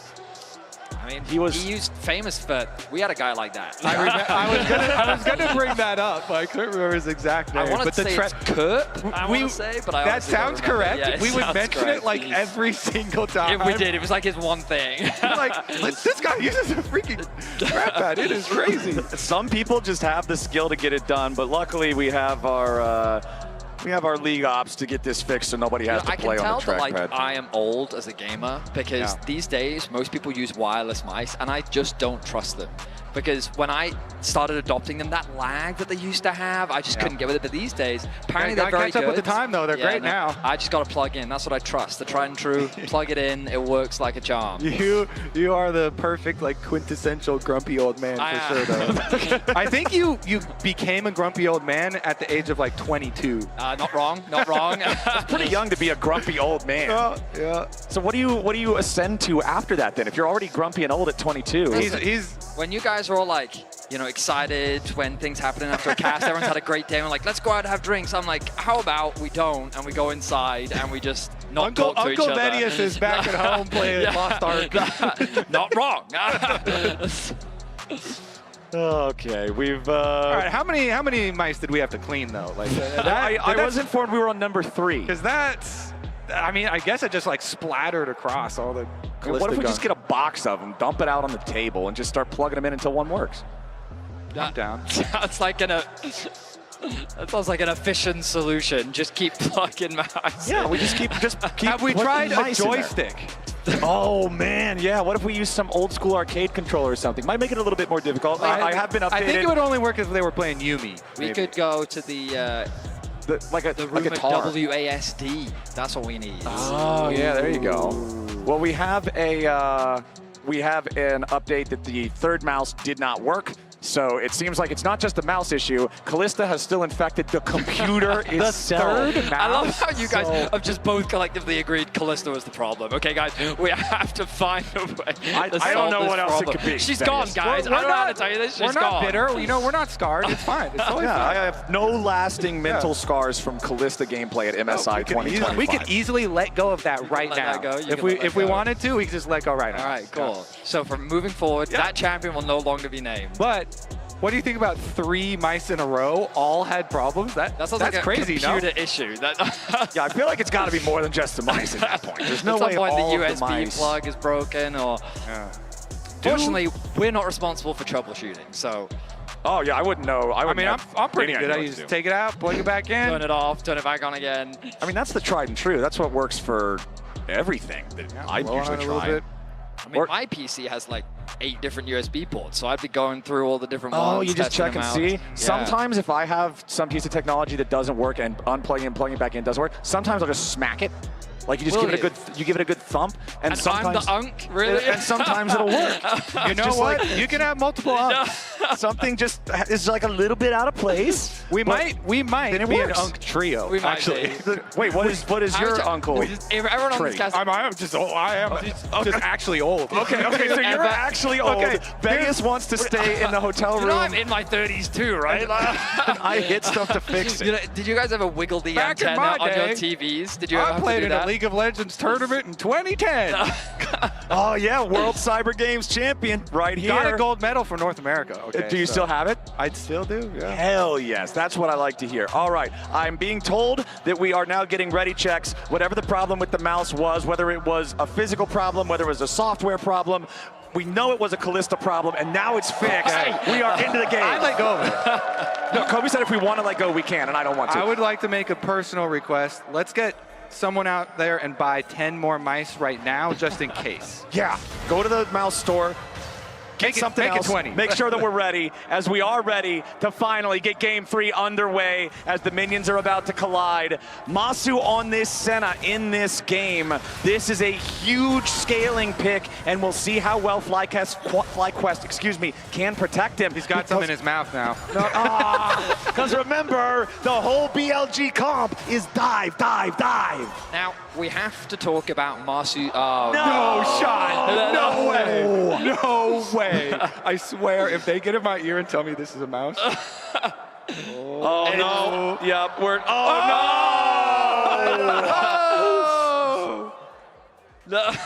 Yeah, we all. They don't even have to tell us, man. We can just see by the image on our screen. Up my order. I'm buying 50 mice right now. Somebody get online. We're gonna need more than that. Does anybody in the audience got a mouse for me? Does anybody have a spare control item? I signed someone's mouse pad earlier. Maybe they also brought the mouse. Why would they bring the mouse? I don't know. We don't even have a mouse on this desk. Why would you bring a mouse pad? What, to get people to sign it? A mouse pad is just a really thick piece of paper. They may have bought the mouse pad here. All right. Yeah. Well, what if it's merch? Wait, do we have? Do we have to go to merch? bed, right? I actually don't know all of the stuff that we have. I know there's a bunch of stuff. I surrender. You know what? I haven't seen them try and change Inspired's mouse, though. I think he's got his on lock. Yeah, it seems to just be, it looks like it's just Quad's mouse over and over again that refuses to cooperate. Yeah. So you guys controller guys or mouse guys? Oh. You play a game. Keyboard and mouse all day. All the day? All day, every day. Yeah. I even play like Dark Souls games with a keyboard and mouse. If and that's I could considered play sacrilege, League with by a the way. controller, I would do it. Wait, are you saying if you could also get auto aim? Because auto aim is what makes the difference. Vedius is trying to hack. I believe it's called. Uncle Vedius wants auto aim. I believe it's called aim assist. Okay. Okay, we've got some player comms of the mouse moment. Let's listen into what's going through the players' minds. Can I change my mouse? I think this mouse have like this one is, I don't know how to explain, but when I hold, it's like up and down, so it's It's jumping. Jumping mouse? Yeah, Callista jumping. It's oh my goodness! You did. How does that even work? It was literally Marshall Cadence mouse. Oh no, you're right. It hops. No, he's not right. No, he's right. I am right. Okay. I successfully moved us off this topic, and somehow you two find us a way to bring us back onto it. Okay, You're right, because of the technical issues that she's obviously responsible for, the only reasonable response is to disable Callista for the rest of the tournament. All in favor? I vote yes. Okay. Everybody in chat, vote. Vote now. If we She's disable already Callista. gone for the series. How about then we return to the topic of Vedius needing auto aim in League of Legends? Okay, it's called aim assist. Okay, whatever. Okay. And yeah, I don't know, controls are just more comfortable. They were designed for gaming when you think about it. I mean, it is nice to do like relaxed. Do you sit on the couch when you're going? Absolutely. Yeah, there you go. 100%. I mean, I am. That's chill. Grew up on consoles. You know what I mean? I was first and foremost a console gamer before I When you grew up adopted the way of the 400 PC. years ago? Yeah. When you were when there were dinosaurs? Built my first PC with rock and firewood. Oh, nice. We're good out there. I do not see a single no in Twitch chat. Everyone votes. You got the chat up? Yes. Yeah. Because we're trying to see if they vote to ban believe Callista. you said I. If they don't say I, then does it really count? I. Deal. Okay. One guy pressed F for Callista. I don't trust him. Oh, there's one no. Oh, There's one I'm getting no. an important note. God, they're in my ear right now. They say, anyone have a Twitch Prime in chat? Yeah, I just got this selling out right now. just got this weird message. It's a weird message. Yeah, that was crazy. Anyways, that's crazy. That's the message that you that got was at this crazy. critical junction of any our gifter? Whoa, that was competition. I don't know. What's going on, guys? Okay, well, as Kobe, Vedius, and I lock in our Callista hunting techniques to finally solve this problem, we're going to toss things back to the analyst desk while the issue gets resolved. Yeah, thank you very much. First of all, They've lost their collective Betty minds. is disgusting. Yeah, he is. Not mouse and keyboard gaming. That is absolutely filthy. Oh, I thought you just mean in general. Yeah, no, come on. We all, I'm sorry. Oh, man can't defend himself, That's the best me. part about it. I see you too, Betty. It's You know, some people say, disgusting don't kick them while they're down. Raz is like, that's when they can't defend kick 'em themselves. extra. Kick 'em extra. Exactly. Hey. Don't look back behind you, Vedius. The North American backstabbers are there. They're hilarious, but obviously they have to cast maybe 5 do. games They today. actually So do. can we be as hilarious? I don't know. Let's talk about maybe some stuff. Sure. So the comps are actually inverted. So it is FlyQuest team is on the right and Yes. BLG's is on the left. I was really happy with the draft for FlyQuest. You know, a lot of kind of what we were talking about. Sure, it's great to be able to execute on an incredibly, early game focused comp that is really kind of tight win conditions, that is hard to pull off. But also, you could just draft a comp that has incredible counter engage, that outscales your opponents, and make it a lot easier for yourselves.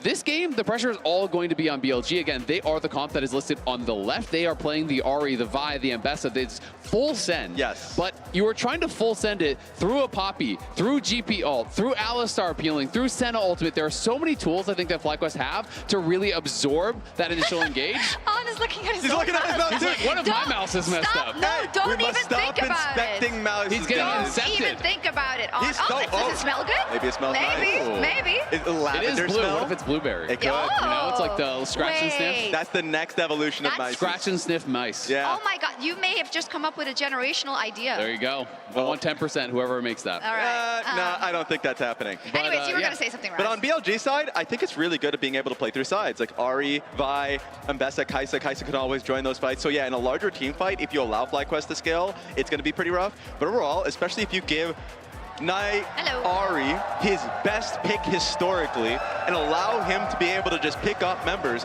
and FlyQuest has made mistakes throughout this tournament, especially in this series, then it could really get tough. Yeah, absolutely. I mean, they have Oh my God. the ability to execute on this comp, clearly, right? You know, BLG are a very good team. You know, they're all hands. Bin is going to be on a completely different style of champion. We had Sion, then we had Ornn, now we have Mbessa. So it is all about cast the this. execution. I want you to cast this, though. I don't care about any of the rest. Like, how many people does it take to replace a mouse? Well, we have a backup just in case. You can see behind him right there. Yeah, there's a few. I will say I feel him, though, because you know how it is to change mice? Yeah. If you're used to playing with them, you gotta adjust. So he wants it to be perfect, which I think we can respect. Absolutely. I mean, it has to be. You know, when you're trying to play at this level, like one misclick in a team fight can be the end of your entire tournament. Especially after that last game, he's like, no, I need my mouse to work. I need it to be good. Yeah, gotta be I on mean, point. especially if you're talking about your mouse like bumping up or something like that, that just does not sound good at all. Hey. But I just want to say, respect to the crowd that's been out here for the time that we've been here in Yes, Vancouver. sir. They have been incredible. Every single one of you guys, even the last person we saw on camera, like a big ball of energy. So shout out to you guys out there in the crowd. And you know, if any of you, It is good to be back in Canada. Yes, sir. We got a couple of good old Canadian back boys on here on the camera, desk. brother. Let's go, brother. Let's go. Give me that energy. let's go. Let's see, indeed. A lot of fan support for FlyQuest here, and regardless of how you twist and turn it, you feel that when you're on stage. And I just want to make the point because, yes, they've been chanting FlyQuest from the beginning, especially after game one. A lot of these guys, I've asked a lot of fan members, like, where they're coming in from. The thing that I've heard consistently is, like, this is their first league event. The last time they were here in Canada was 2017 in Vancouver. Yep. And for a lot of people who've been, like, either flying in from Saskatchewan or Toronto or, like, coming in from Calgary, like, it's crazy that people are coming through all around Canada to be able to watch their first league event. Absolutely. I mean, it's the first ever international in Canada for League of Legends, so definitely really exciting for people to be here, and the crowd has definitely been showing out. We have also been treated to such a good tournament. Yeah. I do think because... Yeah, you would say that. Well, but also a lot of teams, I would say that, yes, our teams are still here and playing on stage. Bit superior. But also, the fact that we had teams like Furia and like GAM and like CFO, I think surprising and overperforming where people were expecting them to go, really made a lot of the series less predictable, made them more competitive, and it meant we have had very few blowouts at this event throughout all the way through. Has been a lot of fun to watch, really competitive. Of course, we still do have a number of days left in the We tournament. do. I don't want to be serious, but I also don't want to really laugh at the situation because this is tragic, right? At this point, he just wants to get back in the game, and you're sitting next to him, and you're like, yes, I also want to get back in the game, but it's got to be perfect. Hey, you said, You just want comfort. Like, you don't want to go into a game, like, being regretful about, like, trying to play through a mouse problem. Let's talk about, you want to talk about Bridesmaids? I can talk about Bridesmaids. I don't know where you're going, but I'm down. BLG, always the bridesmaid. True. They're not going to like the sound of that, but it is a fact. It is something that they're fighting up against also this tournament, right? Yeah. I mean, especially since, like, they went through a number of roster changes throughout the years, like going from Shun to Wei to Beitron. Like, you want to come into this event. He's looking locked in. Yo, this is looking promising. I like they're all kind of wiggling their seats in. You can see the seat wiggle. BLG members Getting also locked sitting in, up. making sure It the looks belly good. has to be to Testing the the desk when you're playing. It looks good, so let's head back over to our, well, 2 who play on PC and 1 who is not very good That at is a games. cheater. The one that is a cheater. You can say it. But we look good too, right? Yeah, we're chilling. We're having a good time. Ladies and gentlemen, welcome back to the caster desk, as I believe we are just about ready to get back into game. Quad's mouse should be fixed. It's time to play. It's time to lane. It's time for game 3. All right, let's get into the action. What happened, Vedius? 20 minutes ago. We picked some jumps. 2 minutes in, we've got some cool drafts. Knight on his Ari. Yes. Beitron on the Vi. We're expecting pressure around the mid lane on the bot side of the map. center stacks. That's what I was about to talk about as the hook connects. Okay, Busio immediately disengages it. And Inspired right now is counter jungling, so this is actually one of my favorite things to do in solo queue that we've seen actually a couple of times, even at the tournament already. But he did cross over vision when he went to go steal that away. Oh, Bwipo versus Bin. The 1v1 as both are down to about 100 HP. Bin drinking the potion as Bwipo does the same. Those cooldowns early on. Bin, quick burst onto Bwipo, but then without anything to fire back with, Bwipo traded back aggressively and now has a slight HP advantage. Bin, though, just going to cast another round of spells as Bwipo eats the orange. Yeah, the Gangplank Trial by Fire, the passive is a lot of your early power, so Bwipo trying to utilize that here against Mbessa before she has too much of a chance. He's running a little bit low on mana now, though. That is the main problem there with Mbessa being resourceless. Okay, Beishuan, you can see as soon as he saw that there was a ward there in the enemy jungle with his sweeper, he immediately decided against actually going for the blue buff. Did not want to be caught and punished as Inspired is looking at the top side. Bin could walk up to this pixel brush to try to ward it, and as soon as he does, he finds Inspired waiting, but immediately ready to dash away. Yeah, Inspired going to clear out that ward too, and Bwipo's got the wave in a nice spot, so without the ward vision, he has to be very, very careful with the positioning. That's going to be a bit rough up there for Bin. Bwipo goes to harass him a little bit, but Inspired could just do the crab. His jungle is just getting pilfered for this though, completely pillaged for denying Bin's Mbessa. I mean, remember that Inspired was stealing a bunch of camps on the top side of the map, and after revealing himself, very good. It now just makes it very easy for that bot side to be invaded. Bwipo's lane state is in a fantastic spot right now. Inspired going to continue this split map. It's a full split, and he can go right back topside too after Wolves. He looks like he's going to finish off the Wolves before going back. I was wondering if he was going to visit there again, but since Bin still has his flash, he wants to still keep up his income. So takes the Wolves, is going to go back, visit once again, camping the top side.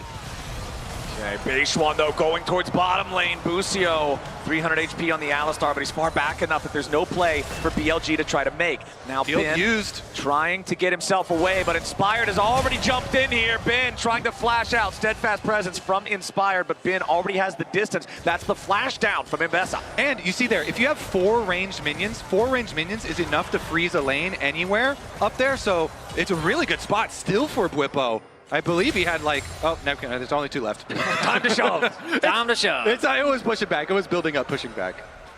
Okay, mid lane is going to return to their lane as a trade comes through. Hook connects once more. Yeah, Busio still in some danger down here. The Ignite's already been used. Busio with the counterattack, headbutt pulverize, but there's not a lot of power early on from Masu Senna. Busio forced to use his summoner spells defensively to get away safely, but no! Masu drops instead, and Elk and On are running the 2v2 in game 3. Very nice punish from the BLG bot lane.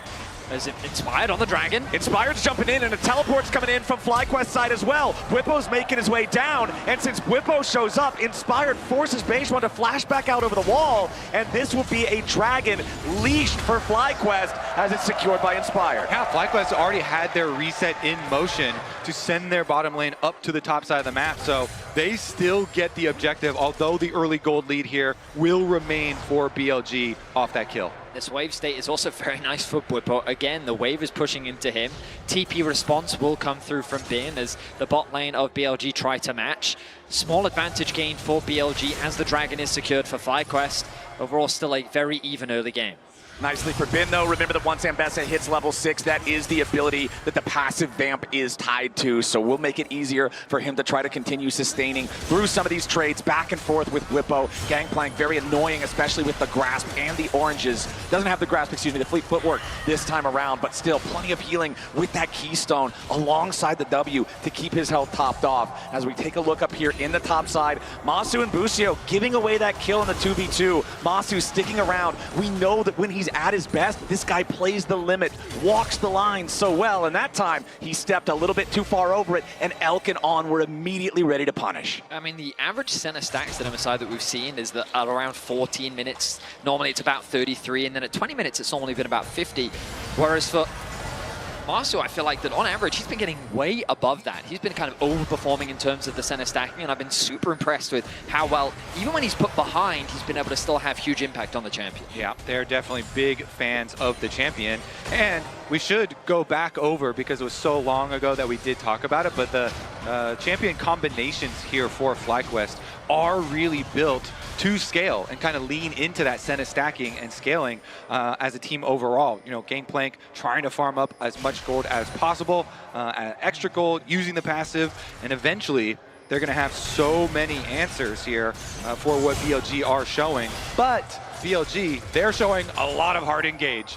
And so we'll see in the next, 5 to 10 minutes when BLG start to turn it on and they start to go very aggressive for their kills. Like they're doing right now. Beishuan, level 6 on the Vi, immediately engages on Busio. Dawning Shadow from Masu can't save him. It's a 1-0 for BLG as On gets away with 100 HP. Beishuan, level 6, first here in the jungle, and it pays off for BLG. BLG's comp just has so many playmakers on it. The hook CC that's provided by the Nautilus. Ooh, Inspired has found Vi.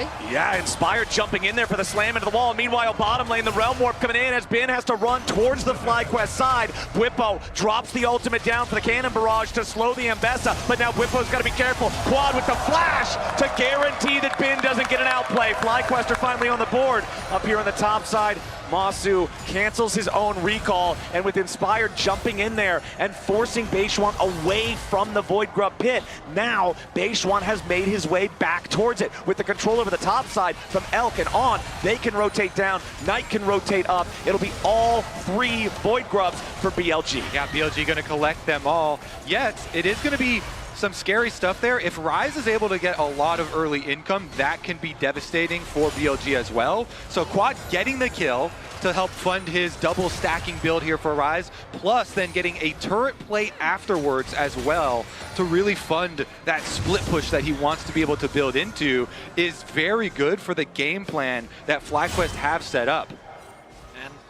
I think FlyQuest are utilizing this pressure well. They immediately move into the bot side jungle, knowing that all this top side was just invested by BLG to secure that grubs. Bin is now in a very scary position, and On wisely looks to try and cover him, knowing that he's at the threat of a dive. This bot side jungle is a very scary place for BLG to inhabit, and so On is looking to clear out some of that vision and give Bin a little bit more information so that he can still gain access to that farm. Yeah, I think the onus is on BLG to make their plays, to force their kills and get their money, because FlyQuest are going to be looking to play the entire map, really spread out here with Rise, Gangplank, and Senna all having really good wide map options. And then, of course, the Poppy and Alistar, as you mentioned, trying to play that defense and keep their towers up. Let's see, though, pushing out here for Bwipo against Elk, even though they do have the rotation of the Nautilus coming up. Bwipo should be fine. He's a Gangplank, and he has his flash up. Well, it's pretty deep. Yeah, he's very far forward now. TP's coming in for both sides. Bwipo gonna tank some damage here at the start, down to about half HP. Flashes away from the hook, but Knight's ready to follow. Dawning Shadow for the shield onto Bwipo. The charm hits, but the orange won't save him. Now, On, stuck, rounded, rooted up, and he'll be burst down next. Inspire grabs the kill as Busio jumps forward, but Knight's already cleared the distance. FlyQuest making a 1-for-1, but Masu's gonna drop if he's not careful. BLG successfully get their carries away to the safety of the tier 1 turret. That was actually quite good for BLG, because now they're the ones with the split push. They're the ones with Bin getting fed on the bottom side of the map. FlyQuest, they tried to assemble the Avengers. They tried to get everybody there, and they only got 1 kill back for that death. They spent so many resources up to the top side of the map. So BLG, they just get the bottom side money for Bin and the Dragon for themselves. Exactly, Kobe. It was just such a huge investment for very little gain. And so BLG took that opportunity to get so much on the map. Great awareness from BLG. They've now amounted a 1.2k gold lead, and it's just kind of evenly spread across the side with the bulk of it sitting onto Elk. That bot lane already getting a 2 versus 2 kill early. They got the gank from Beishuan as well, and now more resources spent towards the top side. I was expecting this to be a mid-focused early game plan from BLG, but no, they've been funneling everything into Elk, and he's looking to carry here in game 3. Yeah, with all this extra money here for BLG, the threat behind their engage and their pick opportunities is going to be massive.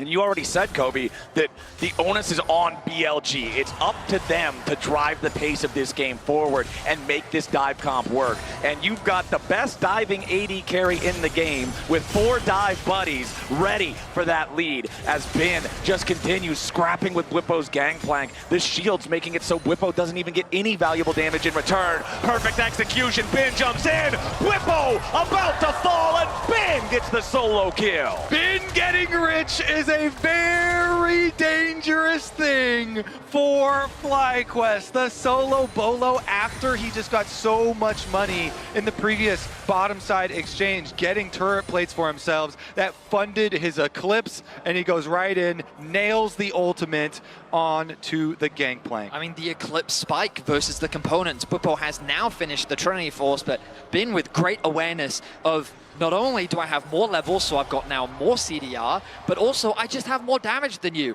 Takes an initial trade, fully commits, and now it's Busio in danger. Busio pops the Unbreakable Will immediately as BLG engage on him, and now he has no powerful defensive tool. Quad's in danger as Knight uses the Spirit Rush immediately, going point blank with Quad. He lands the charm right into the vibe. Follow up, there's the dredge line too.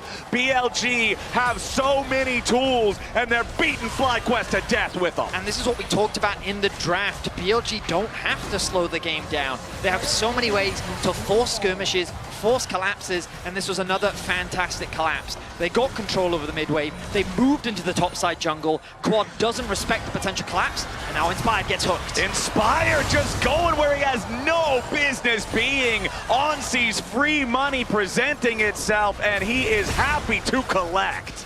BLG, they are not slowing down at all. It's going to be a steamroll here. They're getting out of control with the amount of money. That's going to be the tower as well. This is almost a 4,000 gold lead with that first turret falling. 14 minutes into the game, by far the most one-sided early game in the series. Here in Game 3, BLG are absolutely dominating FlyQuest. They get the flash out from Quad as well as a nice charm comes through from Knight. Pick after pick, pressure across the map. BLG is continuing to mount advantages, but they need to get the reset off. 30 seconds until the Herald spawns, and BLG will want to take everything. Bin. He is going to be a terror. Bottom side pressure is relentless there. Teleport's available as well for the mid laner, so they can answer. I believe we'll just send Knight up to the top side to answer for now. And Quad has to be careful because look at how deep those wards are. Whenever BLG take over an area of the map, you can see leaving behind a bunch of vision right here. That just enables further picks for them. So FlyQuest, their goal of trying to farm up and play the map, well, they're going to go for that Bin. They've got to try to get this here as Bin wanted to use the perfect execution on Quad, but a nice sidestep means no way out for Ambessa. Inspired picks up the kill. The lead for BLG back down to 3,000, but that's still a commanding advantage. Busio looking for even more, but a TP from BLG on. Flash dredge line finds Quad. The rise, the immediate target, and BLG has found another kill. Now FlyQuest scrambling to keep the fight going as Knight is ejected. Keeper's verdict might try to save him as On's about to drop next. FlyQuest are going to find On. FlyQuest are going to find another on Basewan, and FlyQuest win the fight. The gold lead drops from 3,000 down to 2. Masu stepping away from the Spirit Orb, and FlyQuest will finally stop the fight. In the extended exchange, FlyQuest come out on top. Just a few seconds ago, it was a 3.9k gold lead for BLG, but FlyQuest have brought it down to 2. Getting a couple of shutdowns, getting that kill onto base 1 was massive, and this is what we needed to see from FlyQuest, finding picks on the map. This engage looks very suspicious. A quick TP comes through from BLG, a nice engage from On. Once they've used all their resources to take out Quad, the collapse from both Bwipo and Inspired with a beautiful ultimate on tonight as well allows the FlyQuest to create a numbers advantage and get themselves 2 kills in exchange. Yeah, huge poppy value there, Vedius. As you point out, knocking him out. Also, they fought on the gangplank ultimate too, so a bunch of value there. And FlyQuest bringing this one back to within reach. It might have been a stumbling point there for BLG, but they are definitely not done yet. They're going to keep this going forward with Basewan starting up the Rift Herald. No interference here from FlyQuest because Knight is already on the tier 2 in the top lane. Before that fight has started, I was about to talk about how there are still some bright spots for FlyQuest they can keep their eyes on, and that's in particular, Marsu, with the static shift completed, he has access to a lot more wave clear now, and his stacking continues to be on point. We're getting closer to 20 minutes, and he's well on pace to get above the 50 stacks mark. BLG, though, they're not going to slow down their aggression. They know they're in the driver's seat. They've set their eyes on the top side of the map, and they want to contest this tier 2 tower.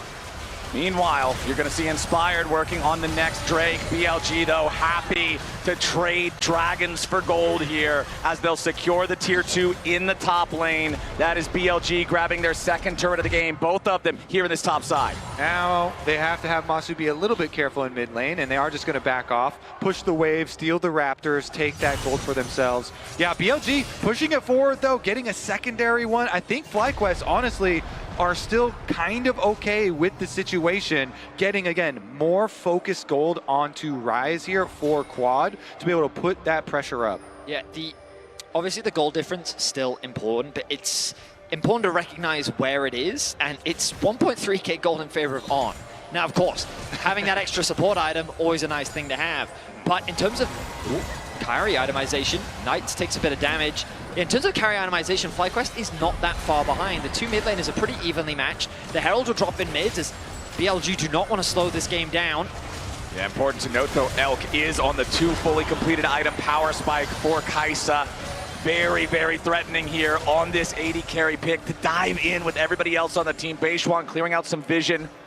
BLG down 1 Drake to 2, so it's not like they'll be able to use those to force FlyQuest to come to fights anytime soon if FlyQuest don't want to. But BLG have been forcing plenty on their own without needing the objectives to get it done. Speaking of objectives, it's only 1 minute until Otacon spawns, and with BLG still sitting on a 3,000 gold lead, I feel like this is probably going to be our next battlefield. Look at Knight sitting in this top lane. He is so deep, but he's playing with so much confidence because of that control ward that he has. He feels very safe with his ultimate and his flash available.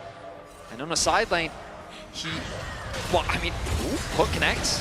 Yeah, On just finds Busio, though, not really super worried about it. Yeah, Busio and Inspired have been doing their jobs. These two body blockers, they are the bouncers on the FlyQuest composition here. The Poppy and the Alistar so critical in interrupting a lot of these dashes and these aggressive BLG moves. We're kind of at a little bit of a tipping point here, though. BLG, they can tip over and get a couple more big objectives for themselves. They already are taking over a large area of the map, and more area means more possibilities of picking off FlyQuest members and getting that gold. So 2 more outer towers going the way of BLG means they can set up this vision kind of deep in your jungle and look to pick off FlyQuest when they rotate. Yeah, that's another turret. It's back to a 3,500 gold lead. Whippo trying to respond and get something in the top lane, but Knight is already here. He's immediately clearing out the wave, and Whippo doesn't have a chance to find any sort of a counterattack. Remember that both top lane turrets are down for FlyQuest's side. There's nowhere really for Whippo to retreat to, which is why you can immediately see Busio and Inspired both making their way up here, guaranteeing that Whippo has a way out. If anybody gets picked on FlyQuest, you're already down so much gold, it's instantly free Otacon. If BLG can find a pick, really, really scary stuff here right now for Fly, as BLG are just not letting up. Relentless now, as you can see, all of those second item power spikes starting to come online. Spear plus Eclipse for Bin's Ambessa. The Black Cleaver now done for Beishwan on the Vi as well. Now I want to see, will FlyQuest go for one of these trailing split push plays? Because they have so many options with their global ultimates, with Gangplank, with the Senna here, and the Realm War possibilities. Nobody right now. They are looking for a mid push first to finish off this objective. This tower is already fairly low. Flanks come in from Vi, though. Serpent's Fang on Whippo to counter the shields of Bin, of Vi, of the Kaisa as well. The Killer Instinct could be the difference between cutting that shield in half, could be the difference between life and death. Good job there by FlyQuest not getting baited in by the low health turret. They actually do get one of the teleports out for themselves, and they escape up to the top side. Right, BLG, control over the top side river. Otacon spawned. FlyQuest gonna have to try to make sure that they can at least have some information in the area. They do not want to give this away to BLG. On creeping his way up here, keeping an eye out, seeing if maybe they can set up a pick onto Whippo. They know this Gangplank wants to keep farming in the side lane. They know that he wants to keep scaling. And that Gangplank is providing a lot of value with the Serpent's Fang already because there's so many shields on the enemy team, but Otacon's already started up Flowers. Yeah, the Otacon's down to half HP. On's not going to hit his dredge line. FlyQuest is on the approach. BLG backing up a little bit here as Masu tries to enter in. Cannon Barrage already used, forcing BLG back. Now Otacon down to 3,000 HP. FlyQuest still thinking about it, but Keeper's Verdict was already used. Stolen away by Beishuan, absolutely massive there. But what about the rest of the fight? BLG backing up now. They've lost on, but they claim the Otacon. The tower is still standing in the top lane, so BLG have a nice sentry to fall back to. BLG, surely they're not fishing for a fight here. They're a man down. An exchange of their support for the Otacon, I think, is a worthwhile trade for BLG. That was quite big. The power behind it could be huge, especially because their comp is built to get a kill very quickly, so you can get that on-kill effect from Otacon pretty reliably. Rotation over for Dragon's Soul Point, though. Exactly. FlyQuest trying to use the opportunity with On's death timer just now ending. He's got to make his way back out onto the rift the long way. Nautilus forced to walk all the way down here as FlyQuest hanging out in the barrage. Busio goes in for the two-man knockup. Bin and Elk, though, not under a whole ton of pressure. Dawning Shadow. Busio still alive as Quad has to be careful here in the front line. Beishuan's in the back. Pressure onto FlyQuest carries as Masu stays alive, but Quad is already down. Beishuan dies next. On tanking on the front line as Busio dies to Elk. The killer instinct from BLG is there. Knight tries to escape.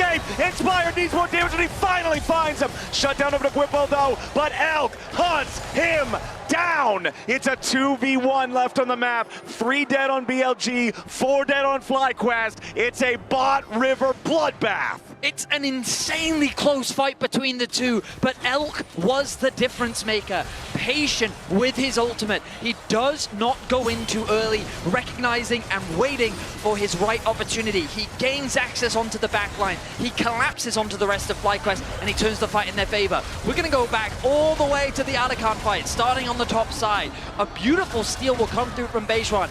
He's going to flash in range. He's going to land the smite just in time. Oh. Yeah, and before that, he queued backwards to dodge the Poppy ult. He queues backwards, dodges the Poppy ult, comes back, flashes in range. Honestly, huge by the BLG jungler. Then the re-engage comes through. Masu in a good position to start, but then Beishuan sets his sights onto the AD carry. The fight becomes split on two fronts, but keep your eyes on Elk on the left-hand side. Busio tries to get away to safety, and now Elk is behind them. It looks like a winning position, but because Masu in the 1v1 against Elk cannot win, it ends up going the way just barely of BLG. Yeah, Bin and Elk up on that top side, getting so much power there, collecting the kills. That was a very close one, and now it is going to be pretty heavily towards BLG. They pick up their second dragon, so they relieve some of that pressure there, working towards that Dragon Soul and use the extra gold. FlyQuest, though, defense is still possible. Just gets much more difficult because these extra kills are giving over more empowered Otacon Flowers as well. That means more burst damage that comes from BLG. BLG, 4,000 gold ahead, even Drake State. Now trying to see how much more they can force here as FlyQuest still critically, though, have control over their own side of the map. They can still secure their own buffs. I want to take a moment to shout out Beishuan there because that was such a big play up by Otacon. And he's only been on this BLG team for a couple months, and there's a lot of pressure on his shoulders considering the star players that he has joined on this team, especially on Knight and Bin. You look at these names, and to have a clutch moment on the international stage could bode well for the future. BLG have developed quite the history now when it comes to junglers, and they've been trying to find that one piece that can help bring the team together, and that's what Beishuan was able to do. Still, you want about his ceiling, potential play, what he's been able to show. What he does do is he helps bring this BLG team together, and he's doing it in this game 3. Right now, Nashor's Tooth completed for Elk. 3 fully completed major items. A maximum 700 gold extra bounty. 4, 0, and 6. A 2,500 gold lead as an individual. We were talking earlier about how a lot of the BLG gold lead is on the support, how that can be less effective than the gold being placed elsewhere. 2,500, almost 3,000 gold on a Kaisa in a full dive comp. Elk is armed and dangerous. He has everything he needs to carry this game. Yeah, you could say that's effective. That is a very effective Kaisa right there. And we'll see if they can find their engage over the wall. On, gonna get jumped on here by Busio and Whippo together, but now immediately Masu's about to die at the very start. And he's barely hanging on as Quad goes into the station, but now he's dead. Masu's down too. BLG have cut everybody on FlyQuest to pieces, and Busio and Inspired have to try to get away. Ben goes in for the perfect execution as Busio drops. It's 2 for 5, and BLG are still standing. That's gonna do it for BLG. They should be able to take the Baron afterwards and the tower at the same time. They just deleted Quad and Masu right at the beginning of this fight. Both of those big carries for FlyQuest down so early. FlyQuest thought that they had caught on, but really they had walked into a trap of their own. Knight with an immediate engage over the wall. He gets knocked out of the fight, but being clumped up like this, with Elk's positioning fine and safe on the back line with the re-arrival of Knight, it just becomes the decimation of the FlyQuest roster as they find an ace and a Baron as well. With the Otacon power, with the Baron power, BLG now have the tools to push in and close it up. 9,000 gold, the lead for BLG. They've got the Baron for the next 2.5 minutes. I would not be surprised at all to see them go for the kill shot. Why they still have this buff. Whippo and Inspired trying to defend here at the tier 2 turret, but FlyQuest is now so far behind. We're past the realm where FlyQuest can try to make a big move of their own. They're going to need a mistake from BLG, but BLG have all been sending it all together all game long. And FlyQuest, though, they still have to remain with the game plan. They're trying to play defense while get resources by split pushing. You see Rise on the top side of the map trying to push out, look for the objective bounty, while the rest of the team clears waves. Gangplank, very effective at clearing waves here. They're trying to buy themselves some time. They sacrifice that mid inhibitor. They have the Rise, accomplishing something with the split push, but it is a drop in the bucket at the moment. On's going in immediately. Whippo and Busio going to take half their health, but On is dead. Keeper's verdict knocks Elk out of the fight so that FlyQuest don't have to worry about the major carry. Quad commits the TP. He was pushing on the top side of the map, but he wants to be here in the event that it could convert into a winning fight. Both Elk and Baseron got knocked out by the Poppy ultimate as well. So Knight went in, said, okay, I'm going back out again.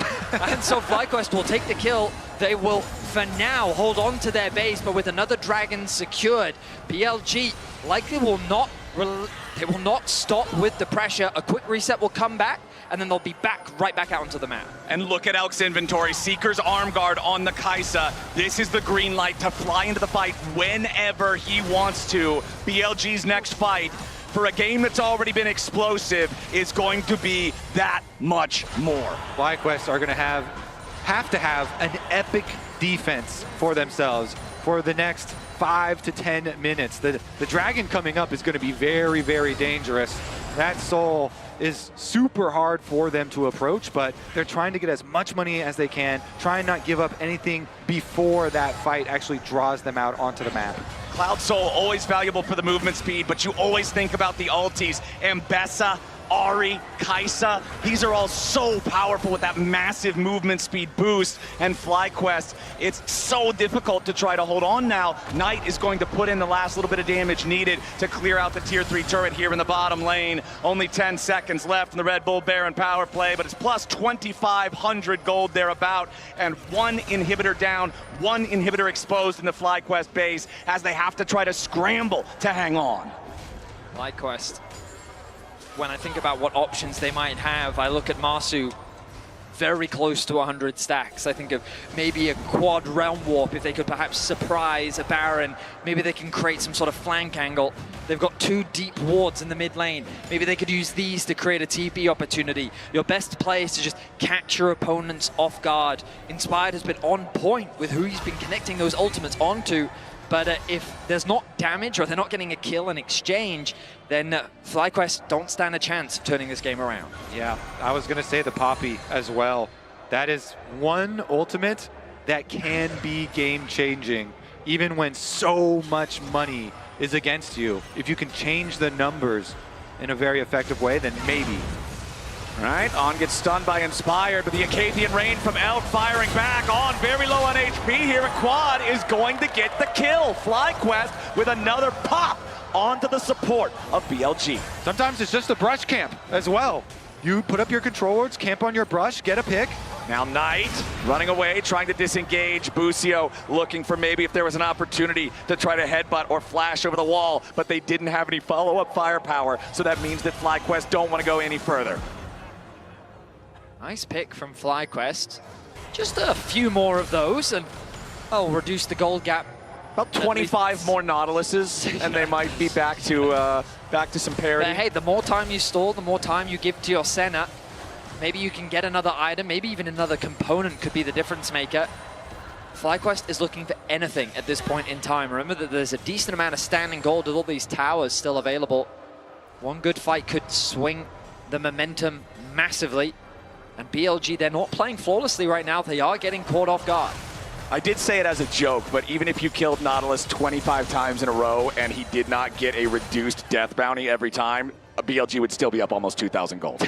That is the state that FlyQuest are currently in. I didn't ask. I just got to make sure that we all understand how dire these straits are for FlyQuest as BLG drafted this comp that had the burden of execution on them. They had to push the pace of the game forward. They had to make the plays. They had to work together, and they have done it beautifully so far in this game. You look over at FlyQuest, you look at Masu, you look at the win con here in the Senna. Yes, he's stacking well. He's got 106. Elk has 4 fully completed items. A wise man once said, if you don't have faith, why are you even here? Down almost 10,000 gold. Vancouver, do you believe in the defense? Do you believe in FlyQuest? They seem to, as On tries to go in for the engage. Immediate Keeper's verdict to knock Knight back into the fight. FlyQuest again will find the Nautilus. That's another Nautilus down, Flowers. We're racking up the kills. FlyQuest, they're holding strong for now, but look at those minion waves on the minimap. Bot is being pushed in, top as well. BLG still exuding that pressure across the map, and FlyQuest, they're funneled into the river. Doing my best to invoke the ancient magic here. FlyQuest pushing in as 5 with the dragon only 9 seconds away. Exactly. The dragon soul for BLG is about to spawn, and On's not even alive for another 10 seconds. But BLG is saying, all right, you want to take the dragon, go ahead. You're only on 2. They're going to start the Baron up themselves at the same time. They're not doing it particularly quickly, so FlyQuest are going to get the Drake and then Realm Warp up to try to stop them. It's the cannon barrage to start things off. Knight is trying to cover for the rest of BLG as they make their escape. The Baron starts to regenerate, and On is alive and back on the map. He's making his way up to the rest of BLG. Elk's at only about 60% health, but nobody seems to want any more, not yet. FlyQuest, the defense is good for now. Bin was thinking of flanking. He actually calls it off, though. Minions are on the inhibitor in the bottom lane. They have to go defend. Yeah, they're really problematic. FlyQuest, they're afraid to concede the pressure that they have on the map right now, but they need to address these waves. The Gangplank ultimate couldn't be used, but it's already on cooldown after the last exchange. FlyQuest, they're so cautious of this Baron dropping. There, Quad now responding to the bot wave, has the TP available, finally going to get that push out. He is so close to a death cap, and we talked about it as a dream, but FlyQuest are looking to make the defense a reality. Yeah, the teleport's coming in for Quad, and immediately it's going to be On. It's some danger again. Inspired slams him right back into the wall, and FlyQuest is moving forward. Baron down to 5,000. Inspired into the pit. Base one's ejected. Booster here for run. FlyQuest take the Baron. Now the follow-up fight slams way back into the wall. Base one's on the monster, but it will not matter. There is no follow-up.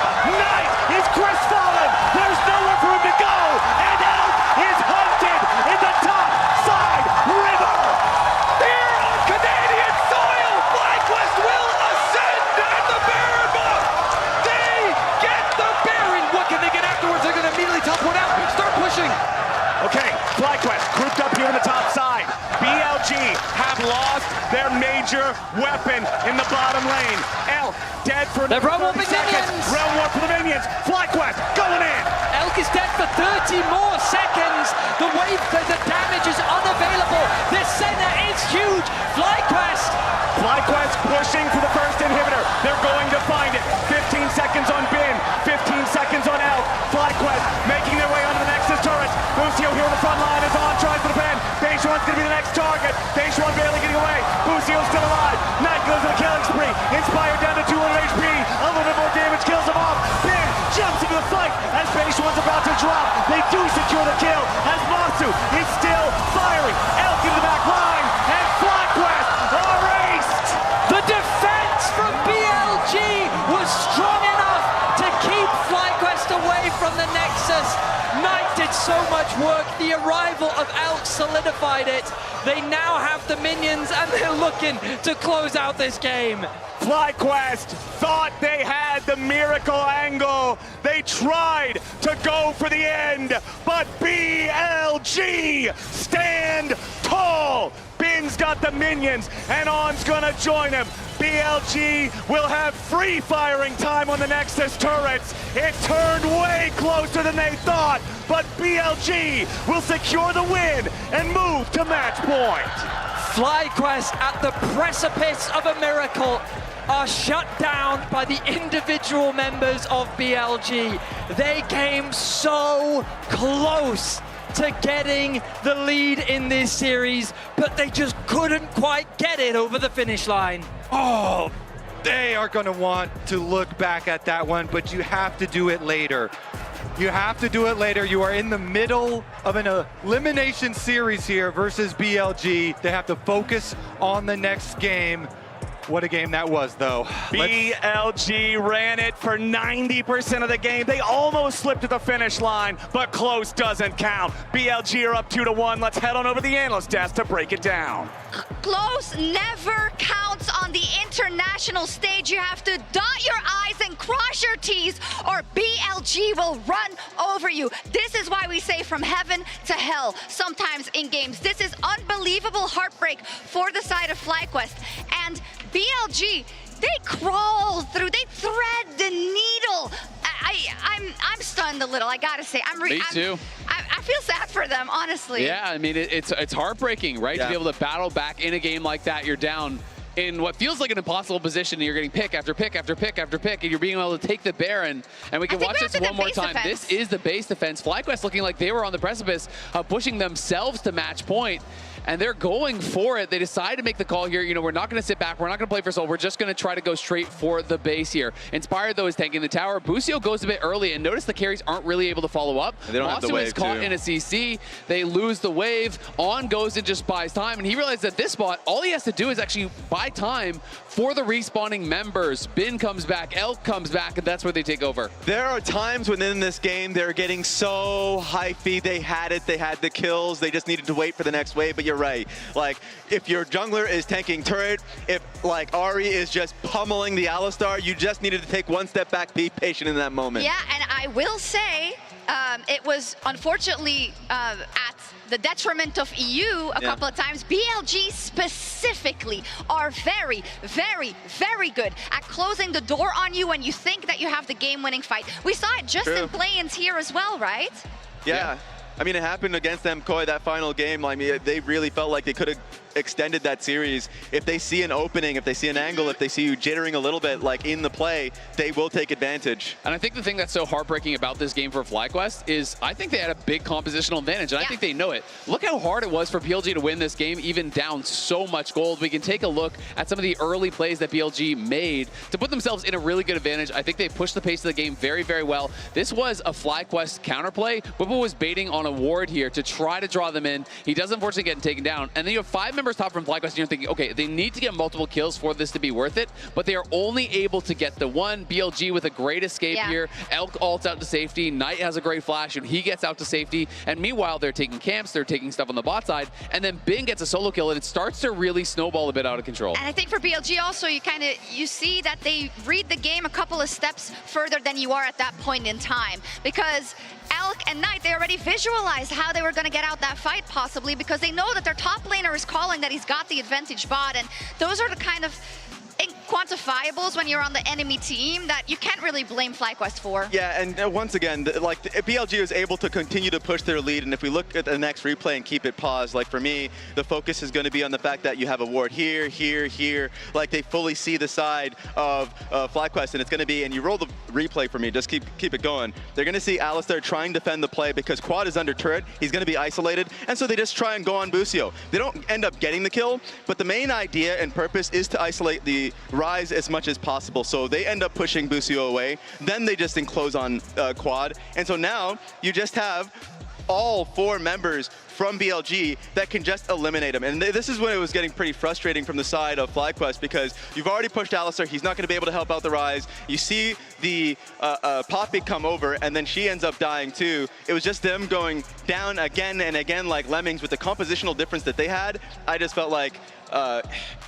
FlyQuest, if they just played it a little bit more slower pace, not willing to take those fights early, they would have been in a fine spot. I mean, there's a lot of fights that I think they really are going to want back. There was one in particular, you know, around mid lane where, you know, they had seen both Knight and Elk on a ward. Yeah. They try to cross in front of them. They give them so many kills over there. I think that was to be kind of the straw that broke the camel's back. I think 23 minutes in, I believe it is, where Elk ends up getting a triple, and you're right in that, you know, Masu Senna is also stellar, right? And is farming up those stacks, but then this happens. And this is where Elk says, no, this is my chance to take over this game completely. Absolutely, and I mean, I think he played incredibly well, and the Ghost got so much work done. Elk bides his time, is able to find an angle here. He ults in on Busio, and then the Ghost is just getting extended, and he's chasing down Masu. Look at this, they cannot escape from this ghosted Kai'Sa, closing the gap. W flash in on Bwipo, takes down another one, and even with all of the gold leads that they had, FlyQuest were still able to find opportunities. They punish on really effectively, but this series has been really interesting. We should check in on the top lane because this was our featured matchup here presented by Mercedes-Benz. Yeah, I would say,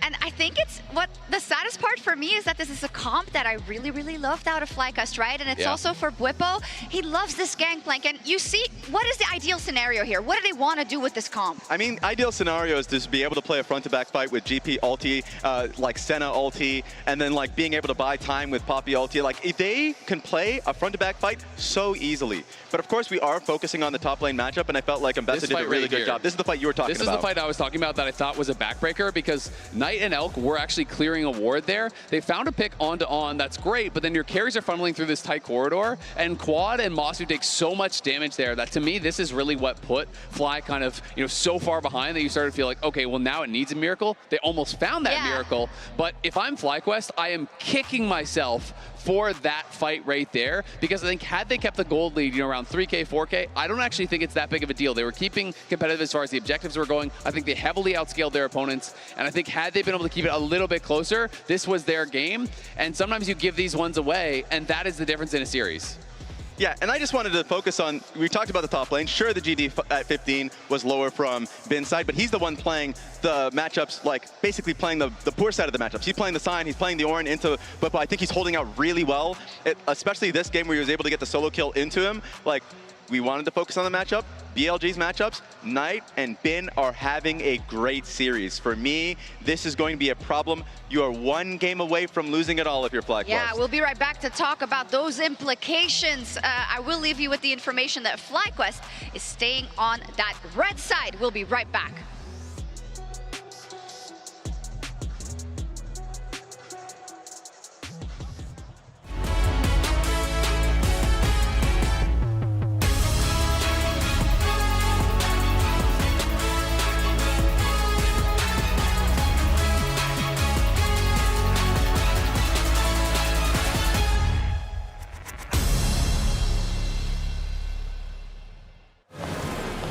What a car. Living the dream, huh? Sweet dreams are made of this. Who am I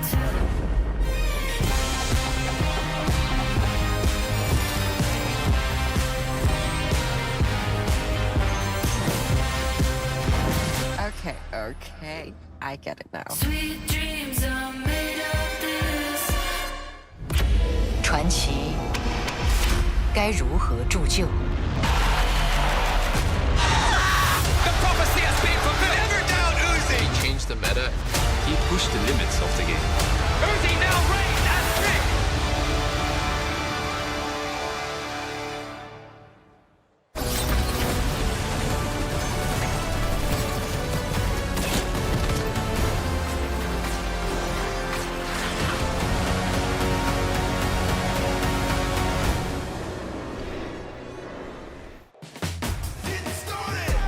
Level up, start my engine and I rev it up. Once I get the green light, gotta go, let them know they better step on up. Yeah, dog, I'm in that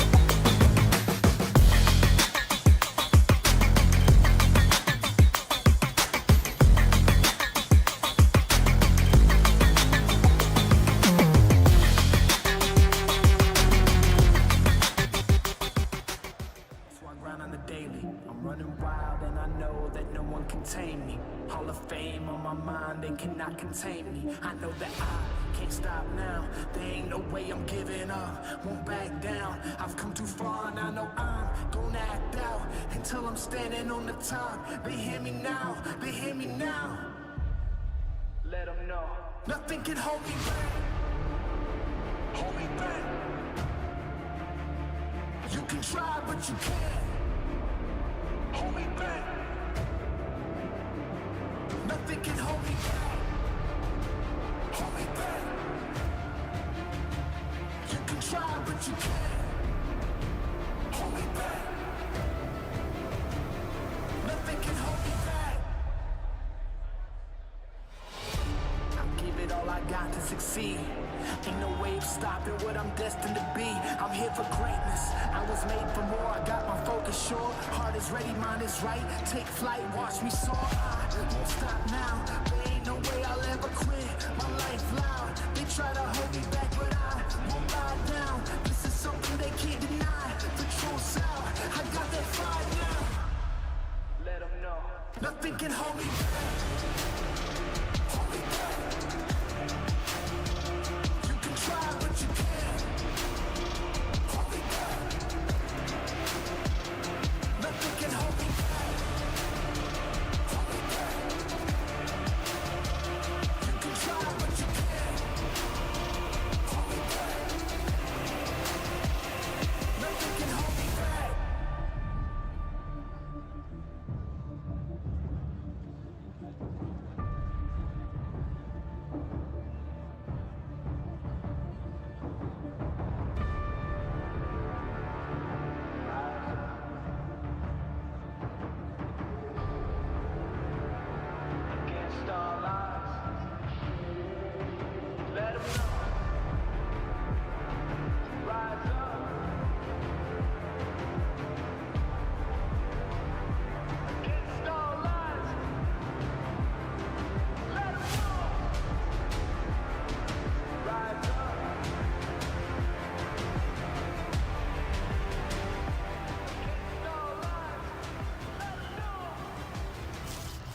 Let me throw it down to the ground, make them turn around, and then y'all can find.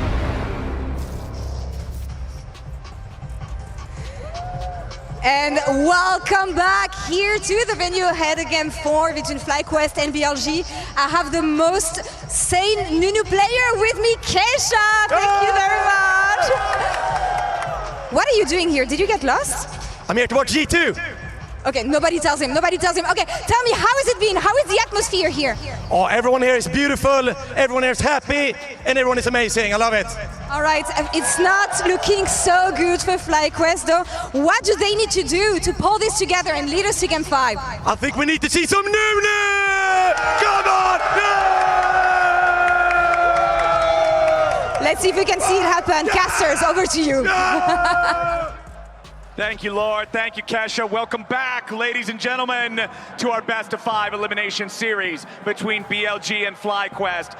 BLG had control over almost the entirety of game number 3 with their powerful dive comp, but right at the very end, they stumble. FlyQuest almost come back to steal the game away. Dude, move but on. They can't quite do it. BLG at match point. Dude, that, I gotta be honest, that one really hurt.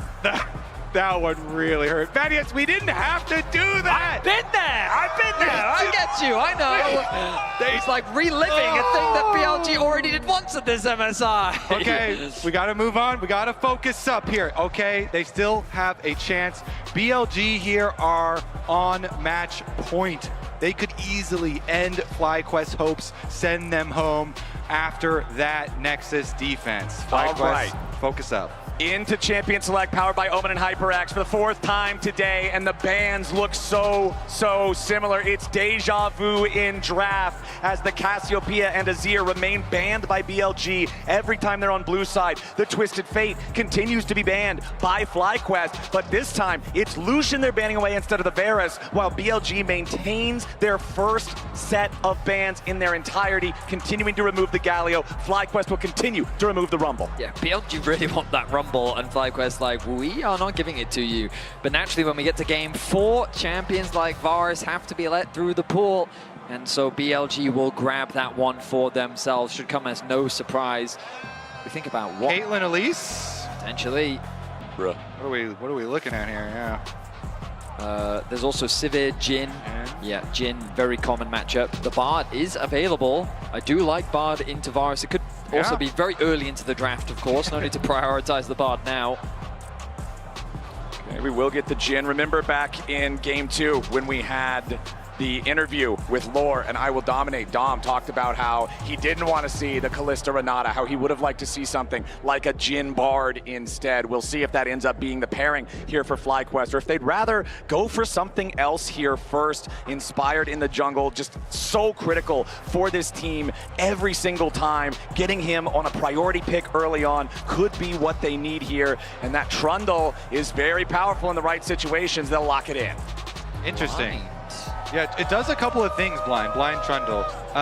Obviously, it's going to dissuade tanks for top lane and a lot of like blind top lane champions there. Also, extremely good if you have winning lanes and to go for invades, because he just dominates so many jungle 1v1s. Isn't Nocturne a common response into this?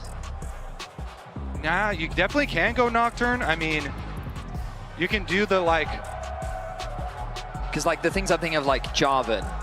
I mean, like, Jarvan's okay in a Trundle. Early on, you get really bullied. Lee Sin could also be fine. Nocturne is another possibility. Trying to think of, like, you could go more, like, Maokai I don't love. You just get super bullied out in the early game. Skarner, I mean, usually you want to avoid picking tanks into the Trundle. But, of course, if you connect with the CC, there's not much the Trundle can do about it.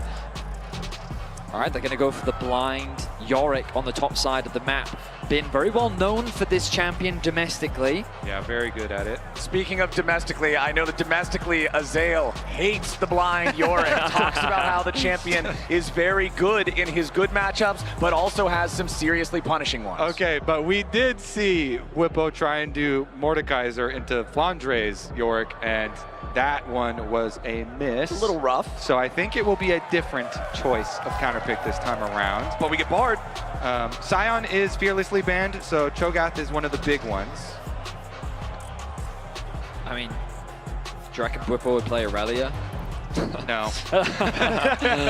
I don't have that feeling. I think it's just Aurelia's too hard to operate later for the side. I mean, Cho'Gath definitely feels like the front runner right now. But they might just ban it. Exactly. Exactly. So now that you expect junglers to be pinched on the side of FlyQuest, I wonder if Nocturne will be considered for their bans. Syndra, oh, they're going to pick apart Knight's pool, try and limit what options he has available with Cassio, Azir, Galio, Twisted Fate, Syndra. That's an additional 5 bans on top of the 6 mid laners already taken out of this series. So we're looking at like Orianna tier at the moment. Well no, there that goes. No. Well, so now we're looking at even like Ziggs mid lane. God, we're really getting deep in the mid lane pool now, aren't we? I mean, Silas is still up. Silas is a good one. Is good. In these comps, Veigar. Oh my, Veigar could be super interesting. I think it would struggle into a Bard. Oh, Akali, that's a good ban as well. One of the more mobile mid lane champions that we see. We get a 4th mid lane ban in this second half from BLG. They know they need to target solo laners specifically. They'll ban out that Silas. All right, so the mid pool is very narrow now. Hui, if you want to go control mage, I feel like Hui has a lot of good range. Hui definitely needs like more structure than a lot of other champions though. Needs more combos. I mean, at this point, we are just kind of throwing darts at a dartboard. I mean, That is a wide Whippo. Yeah. Pull it apart. Make him wider. Pull it apart. Yeah, you got to add more in the middle as the series goes on. Let's get that gap in the middle. Find a third guy. We were literally talking about this today. I told you. Set into Yorick is the pick for Whippo. Is this good? In my head, I could see how like you could use the ghouls to get the stun onto the Yorick, but like this is not a matchup I'm personally very familiar with. Set is very, very aggressive. Whippo really loves this champion and wants to try and pressure early. So Kindred is so good. True. Their 2v2, their 2v2 is amazing. Set and Trundle just turbo blast anybody, and we have seen back in the first game, like when they were doing Bash Bros style for Whippo and Inspire, just trying to take every 2v2, run into them, and try and stat check. Stat check, Trundle and Set are pretty good at that. Well, we've also got a massively AD favoring comp for the side of BLG with Tristana mid and then the Varus bottom. Yeah, you'll get some magic damage out of the Maokai. I expect to probably see the Red Smite Leandries build at the very least on this to add some extra AP into the mix. And the final pick for FlyQuest will be the Hui that you guys were talking about. I get the actual range. I think that FlyQuest have a decent amount of range at their disposal. You think of both Jin plus Hui, a lot of potential poke. There's also just like great chase down potential. The Trundle and the Set are also just fantastic skirmishers. I think that if they're able to get Prio in the early game, this Maokai is really going to struggle to really fend off a Trundle that's just walking into his jungle and stealing away his camps. I'd love to try and see FlyQuest leverage the power of their bot lane 2 versus 2 to work with Inspired and gain access to that bot side jungle, whether it be early or on those initial reclays. Meanwhile, for the side of BLG, simple, straight front to back. They do have split push elements thanks to the Yorick and the Tristana being able to play effectively through side lanes, but when you got a Maokai that's just ulting, I would argue that BLG's composition is a little squishy because that Maokai is very likely going to go AP, which means that they don't have the easiest front line, and it makes it a little bit harder to face check those objectives. So if they are second to things like a Dragon, it can be difficult to approach a Set and a Bard. Well, I mean, thinking back on the past couple of games, looking at the bottom lane specifically, remember game number 2 was the Kalista Renata that never really got off the ground, playing early and aggro like they wanted to. Game number 3, Elk and On get a 2v2 just fair play kill at level 2, level 3 on Masu and Busio. Elk and On have been getting the better of their opponents in this bottom lane, and now with Elk on Varus, one of the most, if not the most powerful AD carry on the patch in a variety of situations, particularly powerful in the laning phase. I feel like BLG has a very sharp blade in the bottom lane. Definitely agree, Flowers. We're gonna get a little exchange early on, but shouldn't turn into too much. We do have a sweeper start for On here. So he's just gonna go for his recall though. Okay. Now, gentlemen, Vedius. The last time we saw Whippo set internationally, it was Game 5 versus Gen G. I remember being very excited at the start of that game. About halfway through the game. I was gonna say, how many minutes did it take? Oh, no. I want to say about 10. Yeah. So, I have some experience because I did cast the series. How do you guys feel now that you see the set? I also casted the series. I was there. Oh, you were there with me? It was you, Azale, and I. Oh, it was, yeah. I was also there. How do you feel, Kobe? I'm literally stuck in the last game at the Nexus and thinking why. All right, Whippo's at least going to start off by giving Ben a couple of punches here in the jungle. Whippo's happy to try to keep these trades going for a longer period of time, but remember that Ben does have help closer by, so Whippo doesn't want to overstay his welcome here. Yeah, Whippo does want to trade really early on, though. Try and make use of his passive. Stacking up his Conqueror here. Wow, he's just sacrificing farm. Yeah, and he's just beating the snot out of Ben. That's what you want to do on your set. Always just go fist fight them right at the beginning. Literally. Yeah, literally, exactly. Use your passive, use your OP autos there. Stack up your Conqueror. Extremely well played by Whippo. I love that level of confidence. Now Knight with some confidence himself, committing to the trade in the mid lane. Nice trade back from Quad. Yeah, both mid laners now down to 200 HP, drinking their potions. And a key thing whenever you are playing set or any champion like that wants to go for these really brutal level 1s, you want that vision on blue Gromp. So that ward key there, it does see the Beishuan start, does see that it's going to be top side down to bottom side for the Maokai. So that allows Bwipo to continue playing aggressively. Busio walking over a ward as he makes his way into the BLG jungle, but now Beishuan, he's caught on the wrong side of the Pillar of Filth. He has to flash away to stay alive as Inspired and Busio try to invade, but On is here with a grand entrance. Busio down to half HP, teleport coming in from FlyQuest. They are committing to this. That teleport takes forever to channel at this point in the game, so Bwipo teleports deep into enemy territory, and now it's time to walk all the way back top. I don't agree with that teleport. I understand wanting to be there to help generate the numbers, but you kind of just concede the advantage that you'd build. I mean, okay, the good news is that that wave state, he's probably going to lose that cannon, but he's not going to lose out on too much farm because the wave is pushing towards him. The race is on. Will he end up losing the cannon? Get there, get there, get there! Get there in time. And try to get it. No! Sniped down by Got the XP though. He did get the XP. But this is exactly what we wanted to see from FlyQuest. Busio working with Inspired to move into the enemy jungle and steal camps away. This Maokai cannot contest the Trundle in these early levels, and taking away whatever he can just puts FlyQuest in a good position here in the early game. Yeah, they need to use their early advantages with the counter pick, as well as, like you're talking about, constantly go for invades with Trundle, utilize the early power. Bottom side as well, pushing in does bode well. If you can push on bottom side, open up some roam timers there for Busio on the Bard. Busio loves going for early recall roam timers towards the top side of the map. And you could have angles towards either top or mid for. Nice trade. E into auto Q to help get that quick reset. Just means you get a nice advantage. Bwipo not feeling the need to use that W. He probably wouldn't have got that much damage out of it anyway. Busio is, like we're looking for, going for that top half of the map, open off of his recall.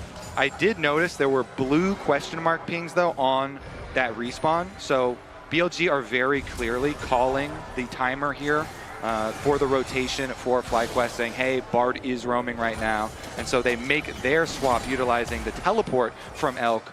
Wise decision here from BLG. Of course, Bwipo's already committed that teleport, and Jin had already started walking towards the bot lane. So BLG guaranteeing the swap. Busio here to assist, though. Now Bwipo wants to get this shoved up. Goes for the face breaker there. Haymaker will clear out the last bit of the wave. Gets that one ready to crash, but Elk and On want to freeze it. Busio's going to step up, try to harass him a little bit.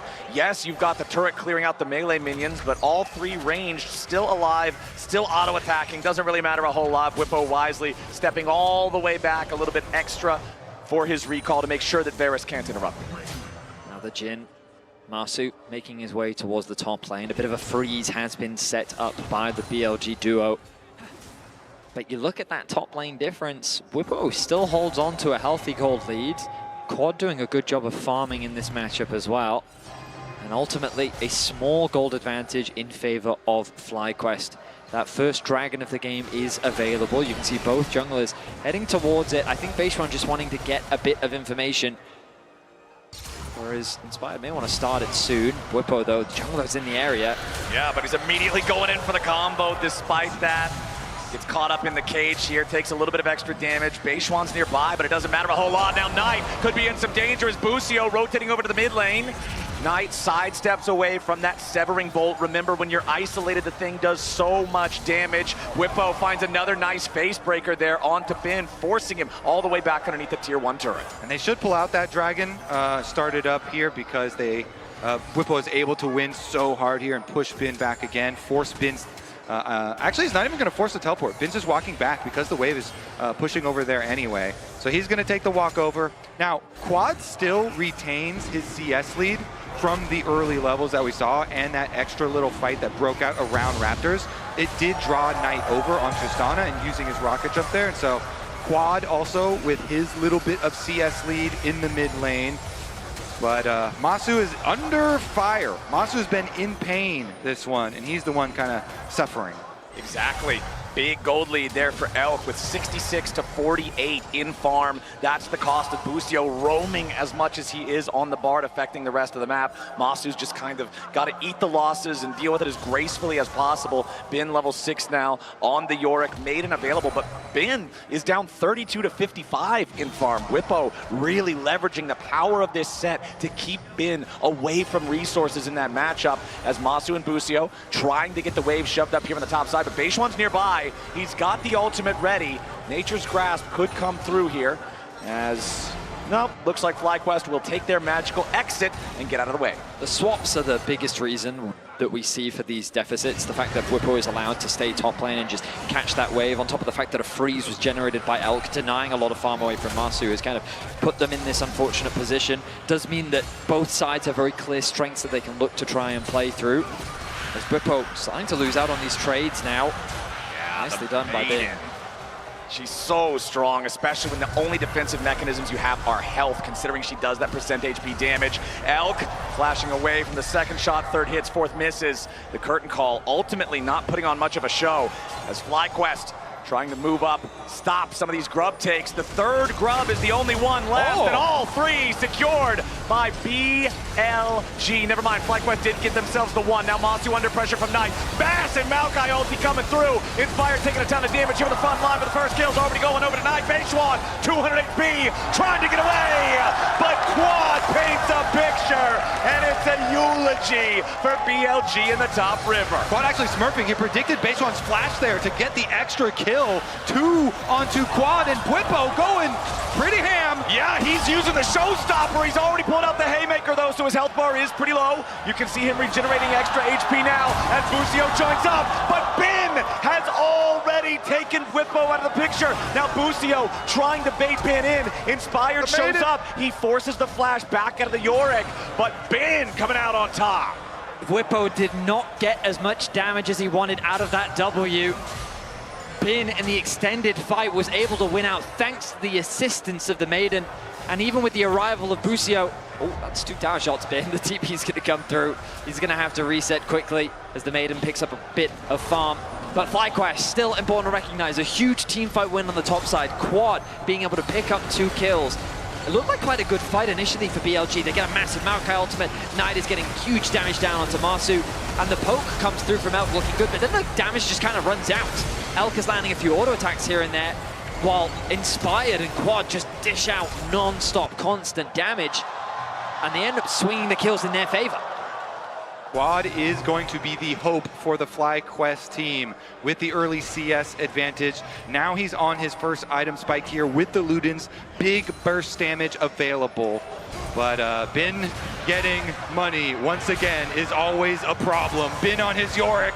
Yeah, Bin is scary now that he's got the Maiden, now that the Yorick is really online.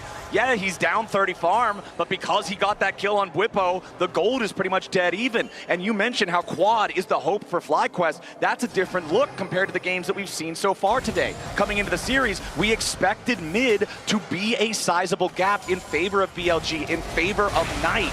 And Quad has come up short in that matchup in these games so far, but this time around, he's the one with the resources. He's the one who got the early kills. Game 4 could be Quad's chance to prove himself against Knight. Certainly could be. The bigger problem is being on the other side of the map. Yes, he's down about 15 CS, but another plate. He's going to get an extra one off the back of that. And look at that, a 500 gold advantage over Whippo. These armor boots doing some serious work in the 1 versus 1, helping mitigate a lot of the early game damage that comes through. Quad, careful against On, won't fall prey as Masu gets engaged on. Now Knight jumping in here should be able to fully arm that explosive charge. Whippo's matchup into Bin, he was dominating early on, but as soon as the Maiden was summoned up, the matchup just got turned on its head. Ever since then, Bin has felt like he's got so much more presence in the lane. Yeah, and that kill going the other way, even with the roam down from Busio, is so big too. If he had been able to get that on the side of Whippo and get to the Stridebreaker early, but Busio's back out onto the map again, just cruising around, annoying people. Yeah, it's not like you're going to be able to threaten a real kill on tonight here, but you can at least be super annoying as 3rd shot misses, so 4th shot won't matter. Actually, some really good jukes right there. If they land the snare, then it starts to get a little bit dicey for Knight, but he's able to juke it out, and they'll continue on with their dragon stacking plan for FlyQuest, regardless of the extra money that has gone into Bin recently. Very slow-paced early game here as Busio tries to go in for the Tempered Fate, but he won't land it onto Bin. A nice cage from the Yorick, but Whippo's going to be the one tanking the turret into the haymaker.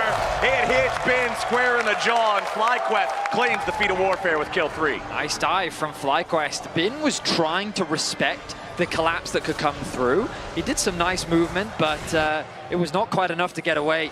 Whippo was more than ready to dive. Just like that, he now has a level advantage over his opponent. But the problem with that is you leave top exposed. Elk gonna have access onto these plates, and BLG is doing a good job of cross-mapping where they can. Yeah, a lot of minions dying to tower up there, but the same is true on the other side here. And again, Quad getting money, so much focused into this way. This champion now has the potential to put out large amounts of AoE damage in teamfights as long as you keep it safe. All right, this time, last game, was about 2,000, 3,000 gold lead for BLG with their hyper-aggressive, very divey, very engagey composition. This time around, a slower start as On wants to go in here for the quickness on Inspired, but the engage immediately fizzles out.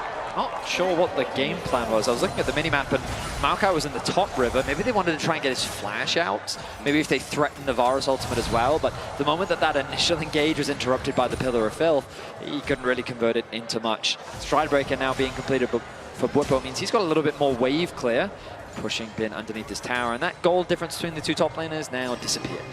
And as we get further into the game, the amount of gold that Elk has gotten here for this poke Varus is going to be very troublesome, because you look at the hard engage on the side of FlyQuest, and it kind of has to come from Bard playing really well. If Busio is unable to force a lot of summoner spells and be very accurate with all these Bard attempts, both with his own spells as well as maybe with creative magical journeys, but we're going to see an attempt at Bin. Yeah, Whippo flashes forward to go in for the face breaker. Bin tries to get away there, but Showstopper right back into the wall, and a haymaker isn't even needed. Inspired gets the kill with the damage over time from Subjugate, and now with Set and Trundle together, they've got the one Void Grub too. They'll knock down the turret in the top side. Yeah, the Stride Breaker we were talking about completed for him. He tackles him into the wall again, but now a play being made in the mid lane. Busio's in danger, but the Tempered Fate stops Elk before he can do the last little bit of damage. Busio gets himself away. Beishwan and Knight going for the dive to the bottom lane at the same time. Quad's gonna be the target. Spiraling Despair, back to Beishwan. He gets away, and BLG get the dive done. A nice dive from BLG, but the counter response from FlyQuest. These Bash brothers are just bashing their way through the top towers. Nothing stands in their way as Masu now in danger. Yeah, Masu way too close to danger here with On and Elk ready, but immediately the Bash Bros are ready to back him up. The haymaker won't hit the target of the curtain call is open. On gets away. That's a close one. On just barely able to escape, but to the surprise of no one, Whippo and Inspired, they're not done bashing, so they'll make their way towards the Herald. And there's no way in which BLG can respond. Yeah, Masu there actually goes up so far that he's trying to bait in Elk and On, but it costs him his flash. We'll see if that is an important summoner spell later on, because now he's going to have to stand very far back. Of course, you know, Jin does have that option a lot of the time, but it was a pretty deep investment there. FlyQuest not done though. They're going to use that investment to take away even more jungle resources. All right, FlyQuest will claim that blue buff. And I do have to point out, I think that FlyQuest claiming the feats of warfare, the extra move speed on the boots, is critical in this game, because Whippo, Inspired, Quad, Masu, Busio, that's all 5 of them. Nobody has a dash. Nobody has a blink. Yeah, you've got the ability to go on a magical journey for Bard. Set can use the Showstopper, but it needs to be right next to you. That little bit of extra move speed could be so critical for everyone. Yeah, definitely agree. You know, the positioning on a Set ultimate could change an entire team fight. His flash cooldown critical as well. Nice. On. Gonna get chased down now. The magical journey looking after him. Nice Tempered Fate there on Knight. On's the first to die. Knight's gonna follow. And FlyQuest just murdered 2 of them. Run them down, Flowers. That's what you said. And they do that. FlyQuest back out into the jungle. They interrupt him at first over the blast cone. Follow the chase. The magical journeys here have been true to their name from Busio. You know the expression, the bark is worse than their bite, but I'm telling you right now, Inspired's bite hurts really hard. He chases down 2 BLG members, finds some quick picks on the top side of the map. Whippo is going to respond, but this Dragon now alive. A bot tower is going to be secured by Inspired. And earlier we talked about how Quad was going to be the character for this team, while Inspired has taken the spotlight right away from him. 1.4k the gold lead for him. The Trinity Force finished on this Trundle. And we talked about how BLG don't really have much of a front line. Inspired is going to be primed, poised, and ready to fight any foe that runs into his path. All right, Chains of Corruption hit him, but he's already underneath the Tier 1 turret. A TP coming in for both sides now as FlyQuest brings Whippo in. He's behind enemy lines, but he's very tanky. Bin can't say the same. He arrives only to die as BLG have to try to scatter now. Baseone's caught by spiraling despair, and Whippo's on a killing spree. BLG runs straight into the meat grinder, and FlyQuest are happy to turn it on. They're going to chase them down. They're taking nothing from BLG. They're going to be able to get the Dragon. That's number 3, Dragon Soul Point achieved on top of the 3,000 gold lead, Vedius. BLG are just collapsing in terms of their coordination on the map, getting picked everywhere, moving into areas of the map that they just don't control. And that pillar from Inspired, I mean, forgive the pun, but that was filthy. The way that he positioned it made it so difficult for Baseron to escape. Beautifully done by him. Lucio sees a TP. Okay, they're not going to convert much off the back of that. Yeah, it's just the Rakan on flies in there, but he's not under any immediate threat. And here's where I'm going back to the draft as well. There's so much physical damage on BLG that when these Bash Bros on the front line get fed and they start being able to itemize armor, you got a problem. Knight is caught in the middle of his rocket jump, and FlyQuest will drown him in the river. Quad with another kill as on's the next target. Whippo chasing after him, shouldn't be able to get a whole lot here. Rift Herald summoned up by FlyQuest in that topside river. Tier 1 turret next in their sights. Lucio is having an incredible performance. We knew his bar was good, but FlyQuest are chasing for more. They'll immediately take that Tier 1. If they can escort this Herald in, they could try to get another slam into the Tier 2, but it's going to get smoked down by Basewan instead. Whippo flashes in for the face breaker. Double kill for Quad. FlyQuest are hungry for a Game 5. They are 5,000 gold ahead. They are grinding BLG into the dirt right now. It's only under 20 minutes still, and they've just taken over. Inspired is just running rampant on the map. He takes the Herald, he throws it down mid lane. BLG are just trying to wave clear. They think they're safe, but keep your eyes on Whippo. He knew who his target was, and it was Elk. Look at the positioning of the Varus. Gets stunned up. The combo comes through. On tries to provide peel, but he just makes it easier for Quad to get a double. That was so perfect. The combo into the Hwei damage. Let's listen in. Big. I'm done, okay? Big,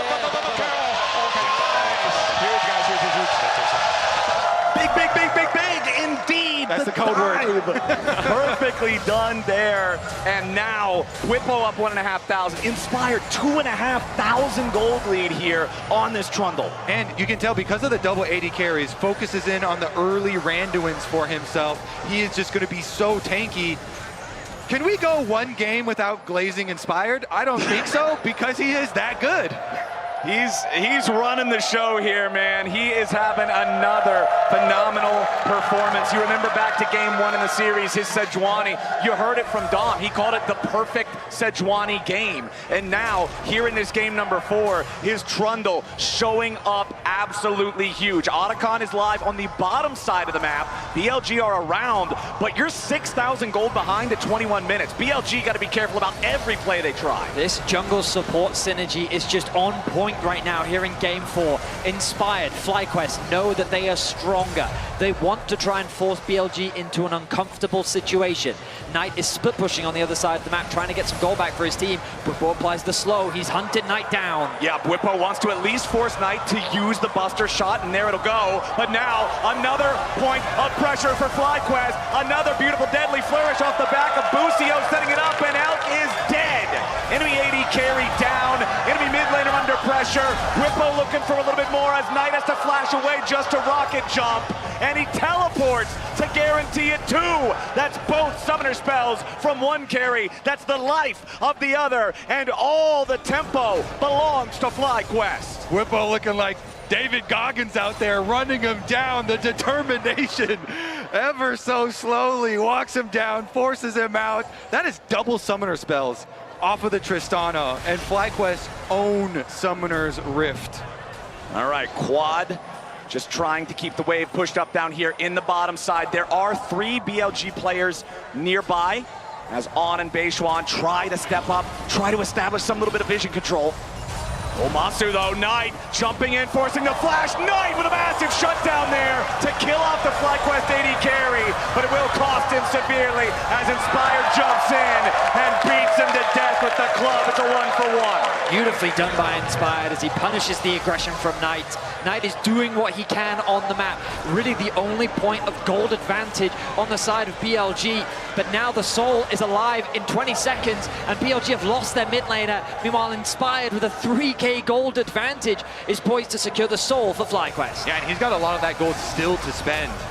Whippo, meanwhile, did spend his, and he had that very early Sterix come in for the last couple of plays that we saw.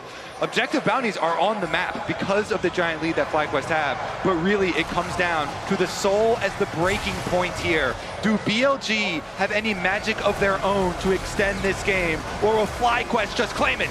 14-3, favoring FlyQuest with the Hex Soul at about half HP. BLG looking for some kind of an angle to try to approach, but immediately Whippo already starts it up and Beishuan's under pressure. Nature's Grab fires out. Whippo's still here in the front line. On goes in for the charm onto Inspire. They've already got him low, but it ain't gonna be low enough. Monster with a first kill. FlyQuest one more. Whippo shielded up, but he finally dies. The Soul is claimed by FlyQuest, and we end up getting a trade of kills. BLG will be given no purchase, no space, no opportunity to steal the objective away. Masu throws the ultimate out just to clear out the wave, get a bit of chip damage onto Elk. Nice sidestep from him, but the Soul is secured. FlyQuest is looking to bring us to Silver Scrapes and Game 5. Yeah, with the Hex Soul, you can constantly throw out Jin long-range abilities just to set up for the Hwei damage, but the Otacon force here from BLG, it is desperation. It's a Hail Mary from BLG, but the Tempered Fate is already connected on Knight. Deadly Flourish, but he bumpers through it, been in some danger already here on the front line, and he dies. Inspired dominating as the Otacon is less than half HP for FlyQuest. BLG still seeing if there's any chance for an angle here. Otacon at 5,000. FlyQuest with control over the pit, but they gotta be careful to not tank too much. Deadly Flourish won't collide on a target, and now Whippo is still looking. The Otacon goes over to Inspired, and BLG will lose another objective. FlyQuest back up to a 5,000 gold lead. Yeah, On tried to go in there with his Spellbook Smite. You know, anytime you see these supports jumping around, it can get really close and dangerous. So nice one there to lock it down for FlyQuest, for Inspired. And now they can just reset back to Baron side of the map. Whippo does not have his teleport though, so he pushes the wave and starts to walk over. My goodness, Inspired. You want it back, don't you? Sorry, no deal. I'm thinking, oh, the interrupt! Oh, tonight. Knight in danger immediately. The Deadly Flourish. Masu's got the kill. Vengeance for Knight's earlier play in the mid lane. 25 minutes and 30 seconds on the clock. Knight dead for the next 40 seconds. Baron is the call for FlyQuest. BLG don't even look like they're gonna try to respond. An uncontested Baron. BLG are running out of options here in Game 4. The ulti comes through. Tempered Fate finds Beishuan. On now, very low as well. Spiraling Despair connecting onto the jungler as Quad's got a flash to make sure that he doesn't get killed by Elk. Nice max range, Chains of Corruption. Quad is sniped down, but it buys enough time for the rest of FlyQuest to claim their Baron. Yeah, they'll be happy that one still. They have so much pushing power here. That plus Hex Soul and the range that they have on this team, BLG are just gonna get pushed in over and over and over. The siege will be inevitable from FlyQuest. So BLG, they have to look for a Maokai angle on the side to just get some sort of dream ultimate and like a very quick pick with Rakan. But I don't think FlyQuest have any reason to expose themselves to an overload play. So quite frankly, I think you don't overcomplicate it. You get Whippo, you get Inspired, and you go forward. I think you put the push music on and you start pushing. Magical journey! There it is, Lucio and Whippo going after Bin. Deadly Flourish from downtown. And Bin flashes to try to live through it. That haymaker, it's a 5-knuckle sandwich for Bin, and Whippo's eating good. Busio has done so much work for FlyQuest. Yes, of course, the star of the show, Inspired, has been doing all of the damage, getting all the kills, but Busio, the supporting cast, has been setting up all these plays, and now BLG look to respond. Inspired flashing out of the way of Nature's Grasp, trying to make sure that he doesn't get blown up here at the very start of the fight. Drops the subjugate and turns on. Tempered Fate to buy Inspired time. He heals up with the King's Tribute, and BLG have already lost 3 men across the map. Knight flashing away, but the curtain call is open, and the show is over in Game 4. Triple kill for Masu. Elk is the last man standing, and he at least gets a kill into Busio, but now he's got to try to escape. Quad and Masu ready to fire. A Spiraling Despair misses. Masu with the proc on the Hex Soul to slow down Elk. Guarantees the kill. Only Ben standing. FlyQuest are moving to the Nexus turret. It's Yorick against Masu, Quad, and Whippo. On finally respawning as well. Maiden to the Mist wanting to buy some time as FlyQuest have made it onto the second Nexus turret. The Nexus open, vulnerable. Whippo forcing his way forward as Inspired puts in the work on the Nexus, and FlyQuest bring us to Silver Scrapes. FlyQuest may have stumbled at the Nexus in the previous game, but they get right back out there and they blast BLG. The Bash brothers worked out. Last year at Worlds, Whippo set did not bring them the victory, but this time round he made it work. Beautiful from FlyQuest. The Bash brothers and the big board bring it to Game 5. Let's head on over to the analyst desk to break it down. BLG wanted to close it out here, but FlyQuest have a date with destiny. They left it all on the Rift at Worlds, and they do not want to make that mistake again. Vancouver, I have one question for you. Are you not entertained? Dude, Busio and Inspired were insane this game, but first we should talk a little bit about the draft. Whippo, no, don't calm down. flexing about the set. I mean, this was just such an insane performance. I think Inspired straight up best player in the series, point blank, period. I will not be listening to arguments. Okay. This guy is going crazy. And the way that him and Busio played together this series was absolutely remarkable. It's chef's kiss. It's back-to-back Bard games for Busio. Brother, you said that On was the better Bard. I may have been a damn liar. I'm taking it back. I'm taking it back. Oh my God. You see the picks here now. Azale, I do want to talk about this a little bit, right? Because we saw R5 twice for Whippo. He picks this set, and we were a little bit scared in the beginning, but you know what? He does that often. He will give his lane opponent false confidence and then quite literally smack him into the ground. I mean, this man is playing his own game. It is not League of Legends. He is playing the wide Whippo special here. Locks in the set. Absolutely gaps him level 1. Bin was not respecting level 1. He zones him off XP. He forces his flash. Then he decides he's going to TP bot, try to make a hero play. That allowed Bin to kind of get back into it, but he stays true to himself. He continues looking for big plays here, and I think that is the beauty of Whippo. You know, you have to take the good with the bad with Whippo, because he's going to have these games where he's going to absolutely dominate, and sometimes he's going to be the 0-10 Whippo and the 10-0 Whippo in the same game. I love it. We also actually had from Quad an advantage early. He's on the way. I don't think he had to carry as much in the end as he maybe should have in that point in time, because his team was just so firmly behind him in the rest of the game. But this was a great start. Yeah, I mean, just the team fights have been so easy for him. He's just providing a ton of AoE, and so you could see the side of like Knight trying to take an angle on the left side, but realizing he's just getting completely pushed out. They cannot take a front to back against this team, and his way was just getting stronger in these fights. And to me, you know, Quad's job in this series is not to carry. It's to make sure that Knight does not carry, and he was absolutely accomplishing that in this one. Knight and Bin, you know, these guys are some of the best solo laners in the entire world here that you are going up against. They have at times been considered the best in their role, and so for you to come into a series like this, it is a Herculean task to just keep them under wraps. They look mortal. They really do, and a couple of things could have to do with the man on screen. You know who does not look mortal? Now. Inspired. It's unbelievable, and I think we've learned his name many times over at this this MSI, but also in the past, right? And he's making it his mission to make sure you remember. He went topside, he punished Bin, they got 2 turrets off of it, just basically him in the bash, bro, and they just got so much gold off of it. Yeah, I mean, I love the play from them. They were everywhere. He was even finding perfect pillars to actually cancel some of the jumps. Look at this. Knight gets interrupted. The split second he started his W there to rocket jump out, Busio tags him with the ulti. This happened multiple times, by the way, where Busio was able to set him up, and it was these two running the map. It was an absolute map kingdom. They were everywhere. They were preying on BLG members at every turn as Knight jumps in here. Yes, he gets that kill, but again, Inspired shows up. And this is becoming a legacy series for Inspired. This is one of those series that you will point towards and say, this guy proved his class on the international stage against some of the LPL's best.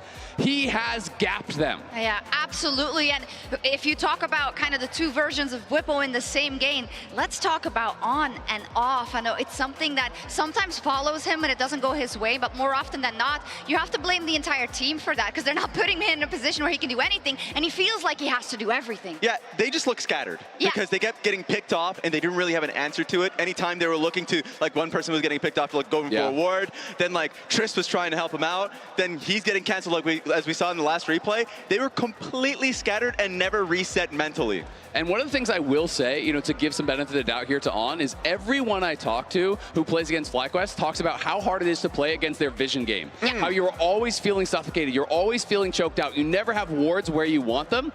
Guess whose job it is to get those wards? It is On, and FlyQuest are denying that vision, setting traps, and punishing On every time he is looking to step forward. And if you want to talk about pressure, if you are the 1st seed, the 2nd seed, the 3rd seed, the 4th seed coming out of the LPL, you are expected to win these matchups. In fact, NA hasn't beaten you in a best of 5 since 2019. You already have that chip on your shoulder that you are the 2nd seed, always the bridesmaid, never the bride, and now you're up against match point against FlyQuest with buckets and buckets of confidence in their own house. They've been in this position before. FlyQuest have. They don't want to lose from this position again, but if you're looking from BLG's perspective, you said it like perfectly.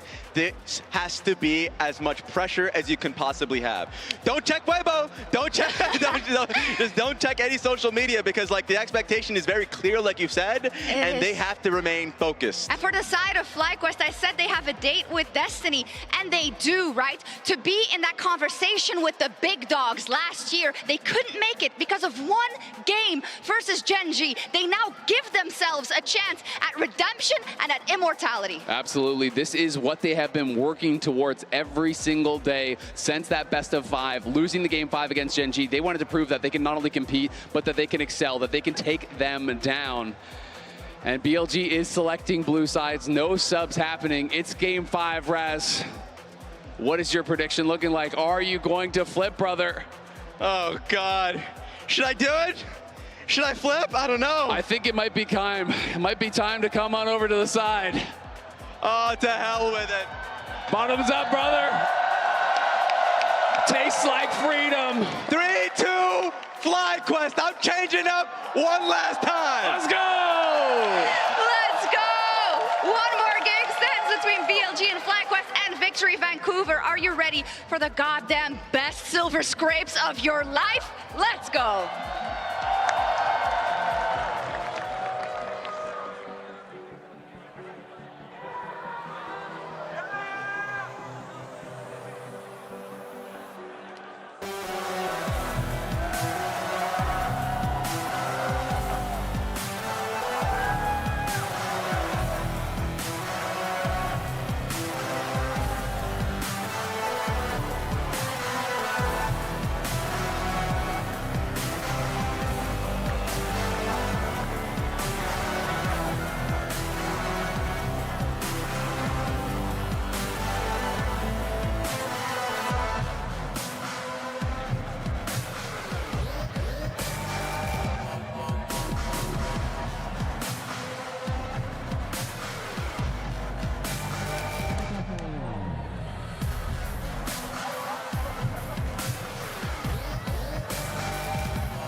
lined up by FlyQuest in that topside river. Tier 1 turret next in their sights. Busio is having an incredible performance. We knew his bard was good, but FlyQuest are chasing for more.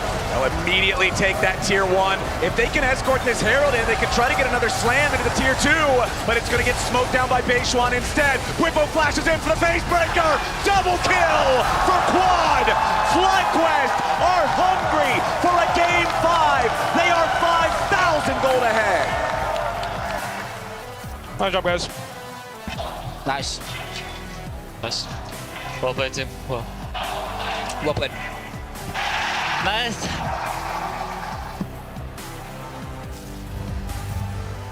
It is Game 5 yet again here in Vancouver, and it is FlyQuest doing it, taking BLG to Silver Scrapes once again. And Dom, what a series so far. Crazy series. Inspired is once again going crazy. He canceled so many pillars, we might have to start calling him K-Drill. What did you think about the series, the game, whatever they've been able to? We have K-Drill here on the other side, of course, reacting to this, but what do you think of the energy they brought, the draft that they brought, the fact that they're pushing BLG here maybe to get eliminated? I really respect the fact that they're still picking their champs, right? Like, they're picking the set. That's something that they haven't played into Yorick. Normally they play Cho'Gath into Yorick, but they could feel in this series they needed more aggression and they went for the set. So I feel like they're in the right headspace to actually tackle BLG here. Whatever they did before does not matter. What matters is what they're going to be able to showcase here. What do you want to see and who are we looking at? I want to see FlyQuest win it for North America in Vancouver. It's only right. All the fans are here. Everyone wants to see it. I can feel the energy in the arena. So let's go FlyQuest. Let's do a FlyQuest. It's time. Vancouver, are you not entertained? It is FlyQuest versus BLG. Casters, over to you one last time. Thank you, Laure. Thank you, Dom. This is the 6th Silver Scrapes of MSI 2025. This is tied for the most all-time BO5s in an international event, going the distance, tied with 2021 Worlds. And now, this is it. Everything this afternoon comes down to one last game. FlyQuest take the first one, BLG take the next two. Game 4 is a dominant performance by FlyQuest, and now only one of these two teams gets to stay here in Vancouver and keep competing after the next game. How you feeling, Kobe? We were already getting so deep in our Fearless Champion pools. Yeah. This last game is going to be insane compositions. Yep. Yes, We're going to go so deep, especially on the last few picks here, that you really have to lean into those creative minds that they have. FlyQuest, they're very well known for having super deep champion pools, trying to always get very creative, and really focusing on team fight as like the theme that is always going to bring it together, because this season has so many objectives and really focuses on that. So I'm thinking already things about like the Ivern that hasn't been playing in a really long time. Like we mentioned Nunu before. Like we could get really deep here. Fiddlesticks got some buffs. That's what I was gonna say. Last year, in Game 5 against Gen G is where we saw the set and the Fiddlesticks come through from FlyQuest, and that time it didn't pan out. But we have only seen FlyQuest learn, develop, and evolve as a team in this situation before, at the precipice of making an upset happen, at the chance to get revenge against the LPL. 2019 was the last time they took down an LPL team, or a North American team took down an LPL team. Let's see if they can do it today. All right, hopping into our last champ select powered by Omen and HyperX for the day. And the bans from BLG, who have elected to stay on blue side, remain the same here in the first two. Cassiopeia and Azir. Orianna, though, becomes the third. The Galio remains unbanned. Will FlyQuest now decide to continue their Rumble bans? They've already banned Nami and Skarner. If they do, I'm kind of scared of a Camille Galio comp from BLG. Bin's Camille is exceptional, and they definitely pilot Camille Galio well. No name. I think that's smart. Just remove it from the pool. As you mentioned, we're so deep in the mid lane pool specifically. Yone gone, Orianna, Azir, Cassio with all the other 8 you can see on your screen. You have to imagine that mid lane priority rises pretty significantly, and there's that first lock-in for the Galio. It's going to be a Camille Galio game, isn't it? It's flexible, of course. It can go into both mid or the bot lane. They can potentially play it top. We don't typically see Bin on a champion like this, but in the hands of Knight, in the hands of On, it could go either way. The Caitlyn, at least, was something we've even seen from BLG before. Right now, of course, this is just a bit of a hover. But I wonder if the Caitlyn priority is going to rise. We've been seeing it banned a lot on the second phase from FlyQuest. Lucian Braum, perhaps, from FlyQuest.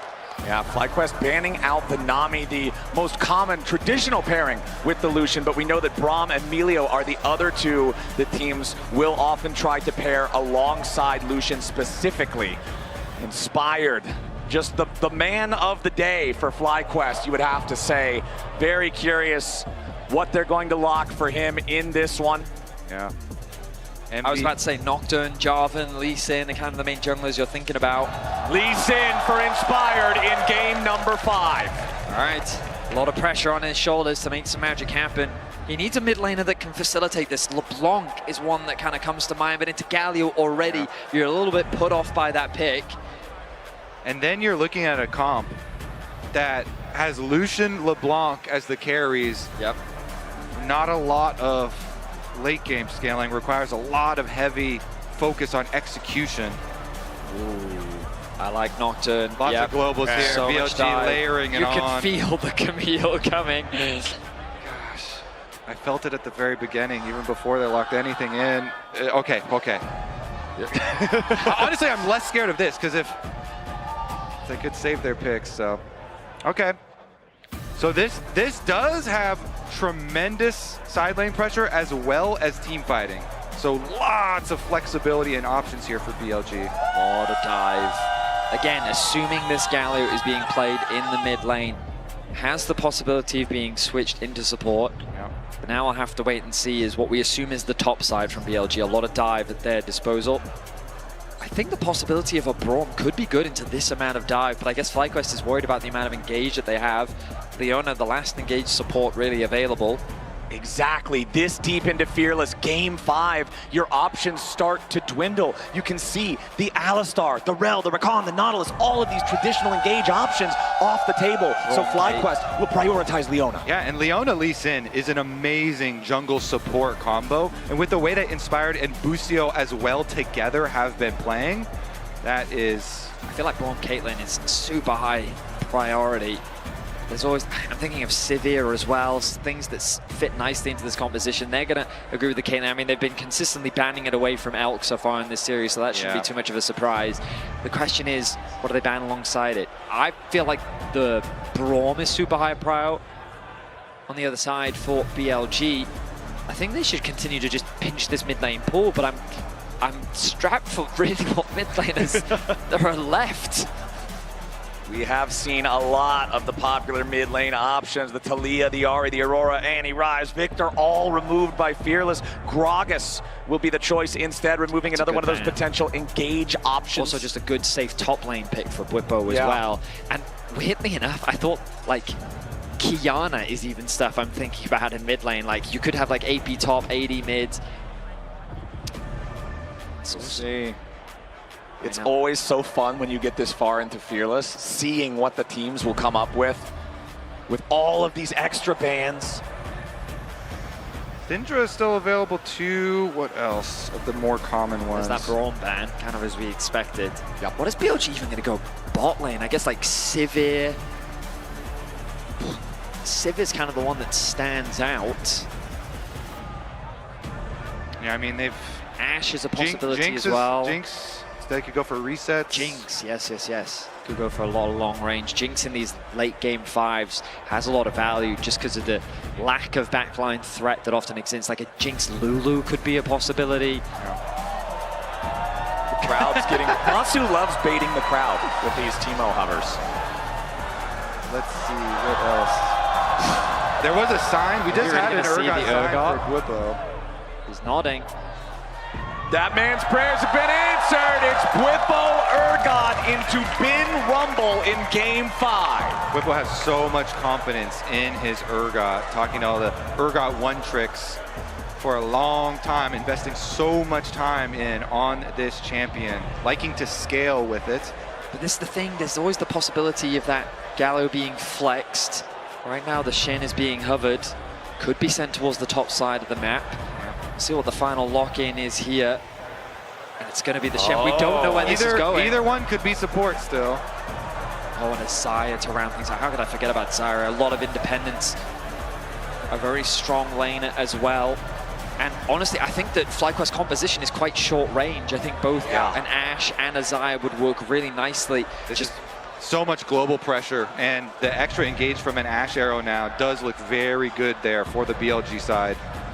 We'll see if they lock it in. They've already got semi-globals from Nocturne and Galio. Now 2 true globals from Shen and Ashe.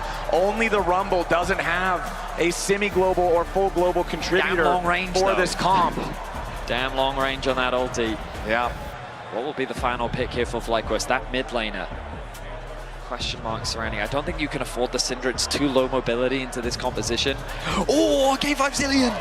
North American Magic! Oh, Game 5 Zillion! Somebody get Bjergsen on the phone! Is Bjergsen here? Where's Jensen? Get North American Classic! The Zillion locked in for quad! The revival, the speed! Wow! When you have this much dive, the revival can be the difference maker. And when we think about the range of FlyQuest, the bonus movement speed that FlyQuest is going to get, the question is, have they cooked too much? Do they have enough damage? Because I look at this BLG composition and you can see how it all fits together seamlessly. Yeah. The wombo combo, the pick potential, the globals, the attack possibilities on the side lane. For FlyQuest, you've got a Zillion with an Urgot and a Lee Sin, and the pick potential is real, but it's definitely a combination of all sorts of jams. BLG went for power picks that were still up, higher tier champions. FlyQuest have gone for pocket picks. Can they make them work? The final fist bump between the coaches after our Game 5 draft is done.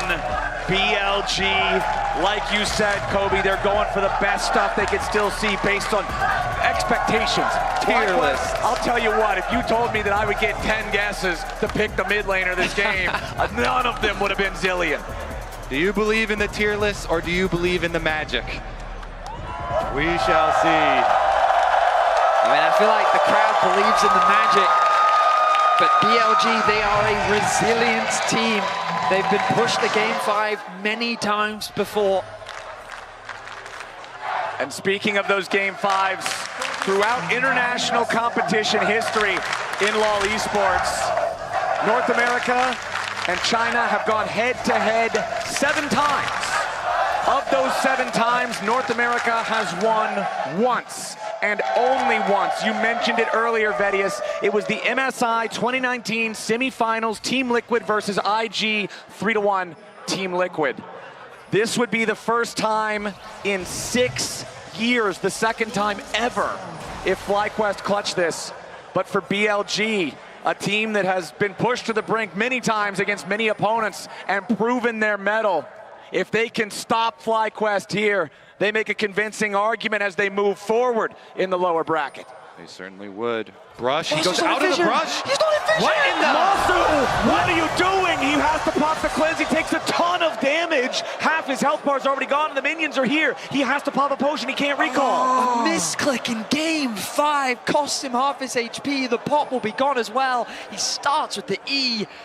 The BLG bottom lane already finding an advantage. A minute and a half into the game. Oh, and the zone denial. It's so tragic for Masu there as On dashes in immediately for the taunt. Masu and Busio down to half HP. Look at the XP. Busio has gained access to XP, but Masu has not. He's yet to get a drop of XP. Oh, that is so painful. I talked at the beginning of last game about how games 2 and 3, you saw so much domination from the BLG bottom lane in the games that BLG won. And now at the start of game number 5, things are starting absolutely rotten for the FlyQuest bot lane duo as Elk and On are in total control. This just completely warps the lane. This is domination. How far can BLG extend this advantage? I mean, the wave is now going to push into them slowly, and they did invest the flash from Shen, but he's got Hex Flash. There he goes again. Hex Flash taunt. Busio still only level 1 on this Leona. Gonna take even more damage here. Finally, that wave is gonna be shoved forward, and you can see Elk will hit 12 farm before Masu has a single minion. This is absolutely brutal when everything comes down to this game on the big stage. But under pressure, under this push on this tower, we see Nocturne coming over. And the good news is that Inspired is in the area. He can look to defend, but of course BLG using this pressure to put the pressure onto Inspired. As this might. Exactly, Inspired in danger, but it looks like he does secure his blue buff. Beishwan ready to try to flash forward, but his first blood over to Knight! He solo kills Quad underneath the turret and he gets away! What is happening? We need a replay. I was too focused on what was happening in the jungle. Inspired loses his flash, and Knight on Galio gets a solo kill in the mid lane. BLG, when all the pressure is on, they are outstanding, getting advantage after advantage here in just the first 4 minutes. So a good trade, and the 1v1 has the level advantage, doesn't get the level 4. No, he does level up. Just walks up and taunts him. Full combo. Oh my, just full combo. Easy. Phase rush to get him to safety as well. Well played by Knight. If the bot lane damage wasn't enough, the mid lane just adding insult to injury. If we check in top, Ben's doing just fine against the Urgot from Bwipo here. Remember, Bwipo did have the counter pick, had the opportunity to choose what he wanted in this matchup.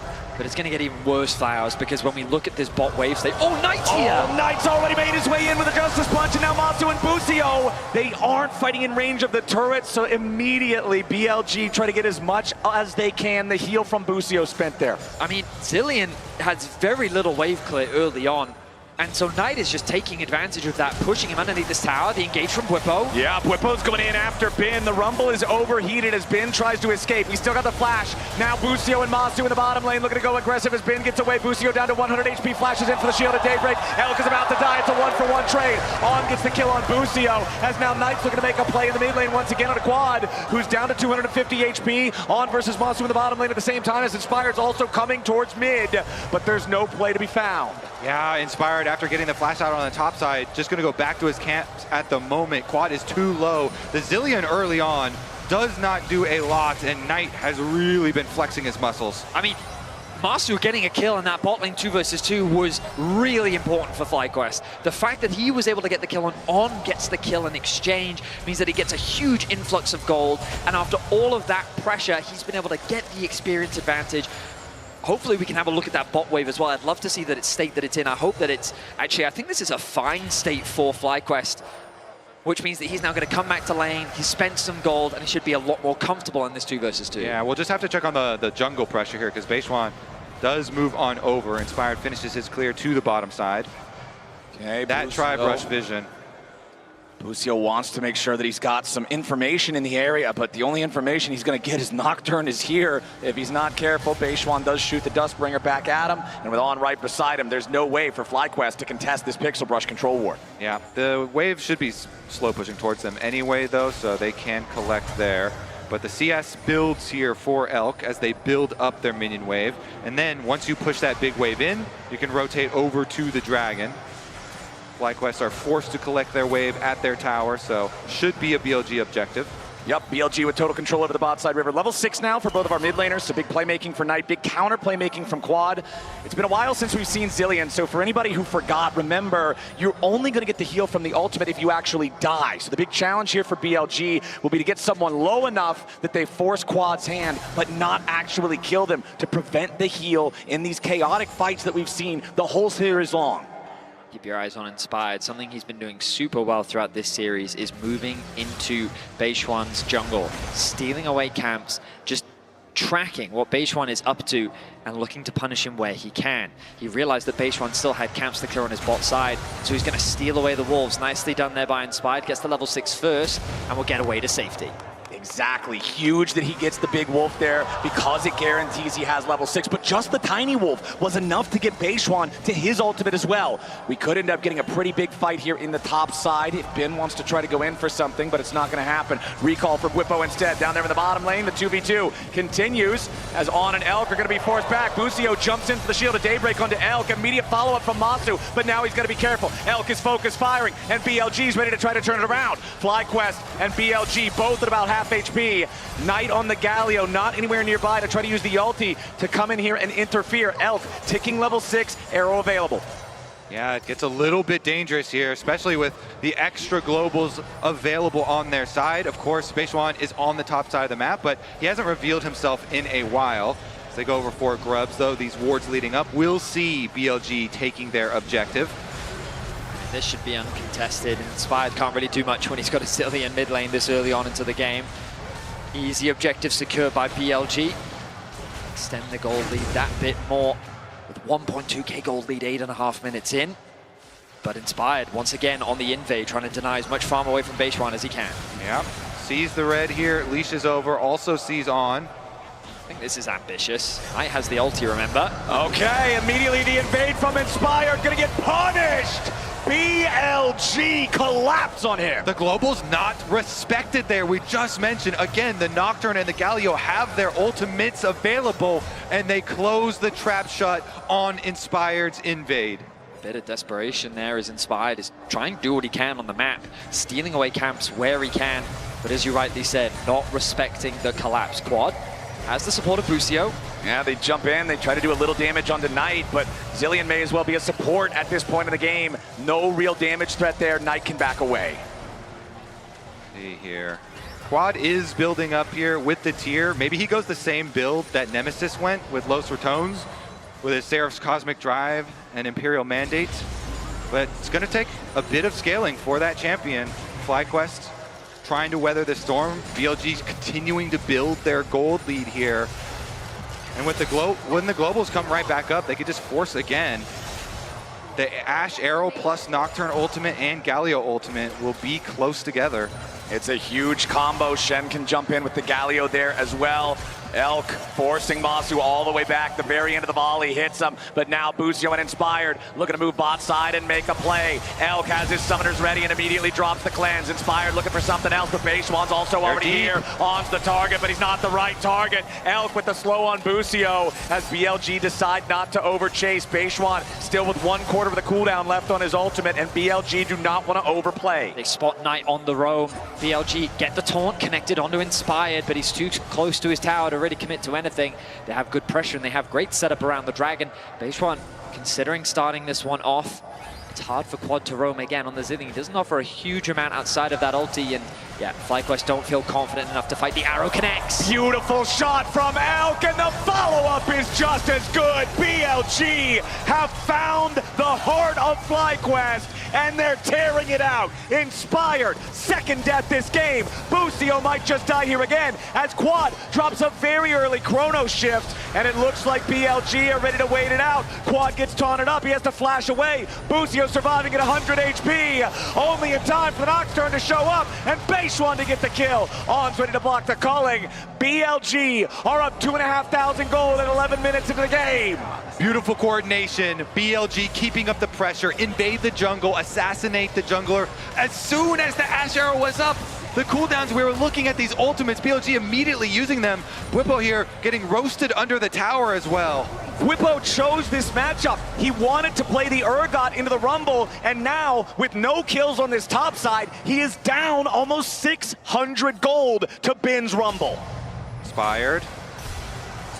Finds On, but the support Shen making some distance for now. Busio jumps in there with a Zenith blade, but here comes Knight! Equalizer ready to make this fight go BLG's way. Inspired is dead again. BLG have low health bars, but FlyQuest don't have the damage. Quad makes his way over, but he's just killed instead. A double kill for Knight has been protected by Stand United, and the taunt's ready to find another. BLG get 3, and FlyQuest just look lost. A house that was filled with hope is being put to silence as BLG decimates FlyQuest. 8-1 the kill score, a 4K gold lead. These globals are stopping FlyQuest from doing anything on the map. BLG are relentless. They win the top side fight. They're getting free money on the bottom side. And you can see the FlyQuest staff know it. Everyone can feel it. This event has been an event where champions with globals, with semi-globals, have been very powerful. And this is just showing it once again here for BLG. FlyQuest tried to get a pick onto On, but Knight is in range. He always has that prio. The arrival of Bin just melting through Inspired. He's first to fall, meaning the BLG still have a numbers advantage. But then the Nocturne arrives, again guaranteeing that numbers advantage. Quad gets taunted, so he can't even use his ultimate available, or feared rather, and then the taunt with the Stand United to finish things off. BLG gets so much, and FlyQuest get nothing. BLG. In the organization's history, they are 9-6 in Game 5s. FlyQuest in organization history are 8-6. Very similar records, but here today, it's BLG with a commanding lead. 13 minutes in, Knight goes in to cut off the escape route for Bwipo, and now he and Bin are looking for another kill. Beishwan shows up just to secure it, and BLG are almost 5,000 gold ahead. And BLG's organization history at MSI is finals, both past 2 years. Let's see, on the road again. They do mount a little bit of a defense. You see the Zillion coming over to rotate as well, but there's no real threat there. There's no real damage for FlyQuest, so it's not much of a threat. And I thought to myself after seeing this draft, in Game 5, Knight, arguably your best performing player, you want to put him on a Galio? Wow. You can see what this man is capable of regardless of the champion that he is playing, the impact that he is constantly able to have. A 1.6k gold lead over Quad, a solo kill in the mid lane. His presence has been felt across the rift. Yeah, his Galio has always been so incredibly good, and they're just showing it here. BLG, honestly, it is going to have to be a mistake from them at this point, Flowers. Yeah. Only 1 kill for FlyQuest, that one that they got back in the bottom lane. The Zillion has been invisible early on. We know the champion struggles early, but it's had no impact. Now, again, BLG making another play. It's Beishwan and Knight, the arrow, ready to join up and guarantee they've got a little extra firepower, but they still don't have the kill secured. Beishwan with the Dustbringer on the very end. Bwipo alive with just a little bit of HP. The caster minions, oh, they get him low. He was down to 20 HP, but he lives. Inspired's not gonna, and that's another kill for Knight. 11-1, BLG slamming Game 5. FlyQuest are just being suffocated. They can't respond to any of the proactivity coming through from BLG. Anytime they try to make a play, the globals just come through. These picks are working wonderfully for BLG as they completely shut FlyQuest down. Masu's Lucian trying to get something back here on Elk, but the calling just mostly fired into a minion wave. The Zillion has not done anything early. The Lucian Leona that was supposed to be powerful ends up losing because of a slight misclick early on that cost Masu half of his health. Inspired, who has been so critical for all of FlyQuest's success so far today, is off to a 0-4 start as BLG have focused him down, and Bwipo's counterpick has paid no dividends. Credit to BLG. Their endurance in this best of 5 to go the full distance here, to clutch it back in the previous game. And here in game number 5, they're the ones with plenty left in the tank. BLG, man, the caliber of this team. Kobe, you already said it. They've been to back-to-back MSI finals in a row, and they don't want to be stopping anytime soon. Inspired, trying to get away from Knight's heroic entrance as Busio throws a defensive solar flare. BLG still going forward. Inspired, trying to get away. Bwipo's in the middle of everybody, but BLG's too far ahead. FlyQuest lose 4, BLG lose nothing. A triple kill to Bin. It's simple devastation. An admirable attempt from FlyQuest as they respond to the offensive plays from BLG, but it just isn't enough. They're too far behind in gold. The mid tower hasn't even fallen yet, and it's a 7k gold lead for BLG. So deep in Fearless draft, and Looks like they're gonna start to get the rest of these towers. All these outers are so low. Dragon picked up at the same time. BLG know they have complete control of the map and they can take it all. It's not a common sight that at 15 minutes into the game, you see a half HP 80 carry step up to finish a turret while the enemy mid laner with flash and ult is standing right there. But that's the reality this game. BLG are so far ahead. On just going to continue looking for opportunities here. He can easily escape from Busio. FlyQuest scrambled to defend, but the fight still looked like this. Yeah, let's take a look. They get the collapse. Inspired started it out, and BLG, once the Galio comes in, there's no escaping. Elf even flashes forward here to finish off the extra kill. It's a good Leona ultimate, but again, it's just a matter of gold. They don't have the resources needed. They came so close to killing Knight. You can see the frustration on Whippo's face. They come close, but to be this far behind this early on makes every fight so hard. It's nigh impossible at this point, right? We're talking 8,000 gold, 18 minutes into the game. You've got the 2 Drakes for the stat bonuses as well. Kobe, you already mentioned it, but I just have to reiterate, it would take a massive mistake from BLG to lose from this point. They have absolutely dominated the first part of this game. All of their lanes won. Everybody was locked in, and they've been playing this global comp together beautifully. So, remember the quote that I told you when it looked like FlyQuest were down 9,000 gold earlier in the series? Yes. If you don't have faith, why are you even here? This game, that gold lead though, is like almost, it's a full 10 minutes, almost 15 minutes even earlier into the game. And so that's why it just feels so much more suffocating, as well as the extra restrictions put on to the composition with Fearless mode coming in. You just look at the possible opportunities for FlyQuest, and they don't have a lot of these tools, you know, not a lot of range available to them, you know, not a tremendous amount of wave clear. So it really does feel like an iron grip here on the game for BLG. The smallest individual gold lead on BLG. Beishuan up 1.2 thousand gold over Inspired. The largest individual gold lead is up there in the top lane. 2,500 gold for Bin's Rumble. And even some of the tools that they do have for FlyQuest, like a Leona ultimate, long range, you know, maybe you can get a pick with that. Guess what? On already with the Mikhails will nullify the pick. He can Shen stand united 2 teammates, anyone who gets caught out here. So many members of BLG can cover each other because they have all of these globals. So let's take a look at this move from Inspired now. It's very dangerous territory to go deep, but he has the rest of his team here by mid-brush. Otacon's available, and objective bounties have been on for a long time, so yeah, maybe they can look to cash in on some objective bounty gold.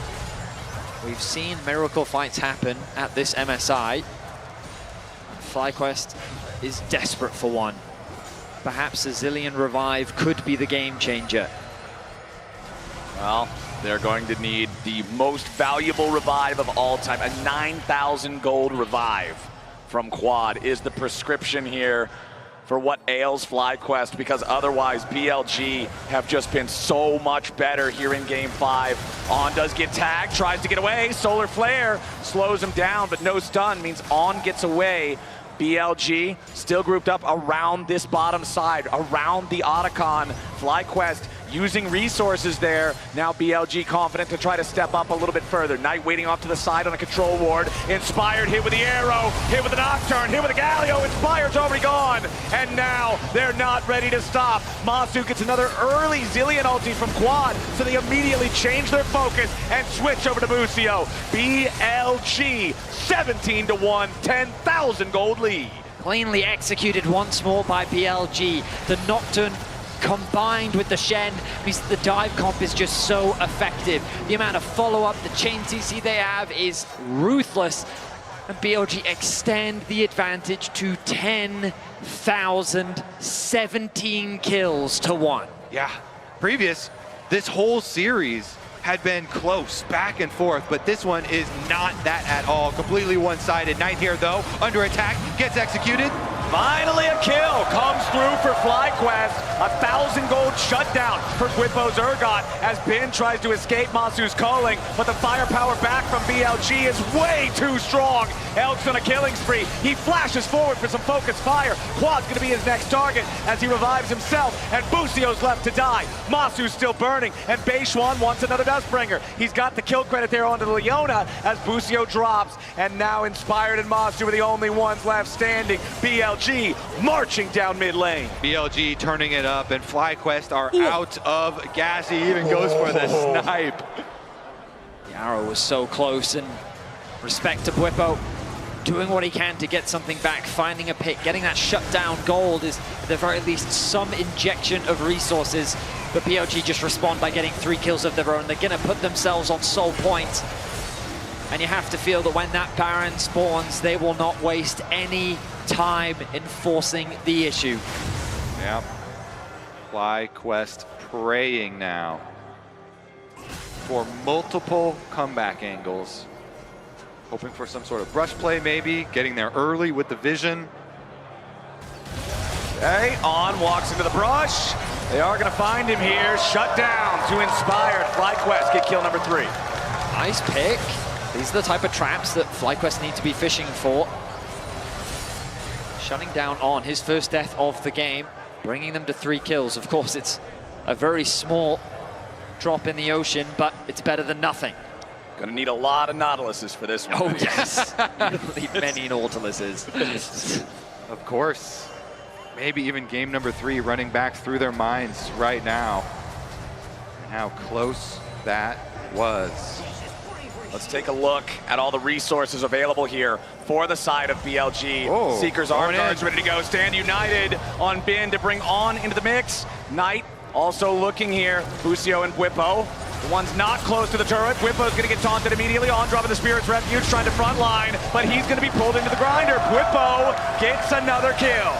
I mean, On was the one that kept getting caught in their game 3, and that's the second time now that he's been caught. He was deathless up until about 20 minutes, and now back-to-back within the last 5 minutes, he finds himself with 2 deaths. Every journey starts with a single step, Vedius. That it and does. sometimes it's On stepping in to die.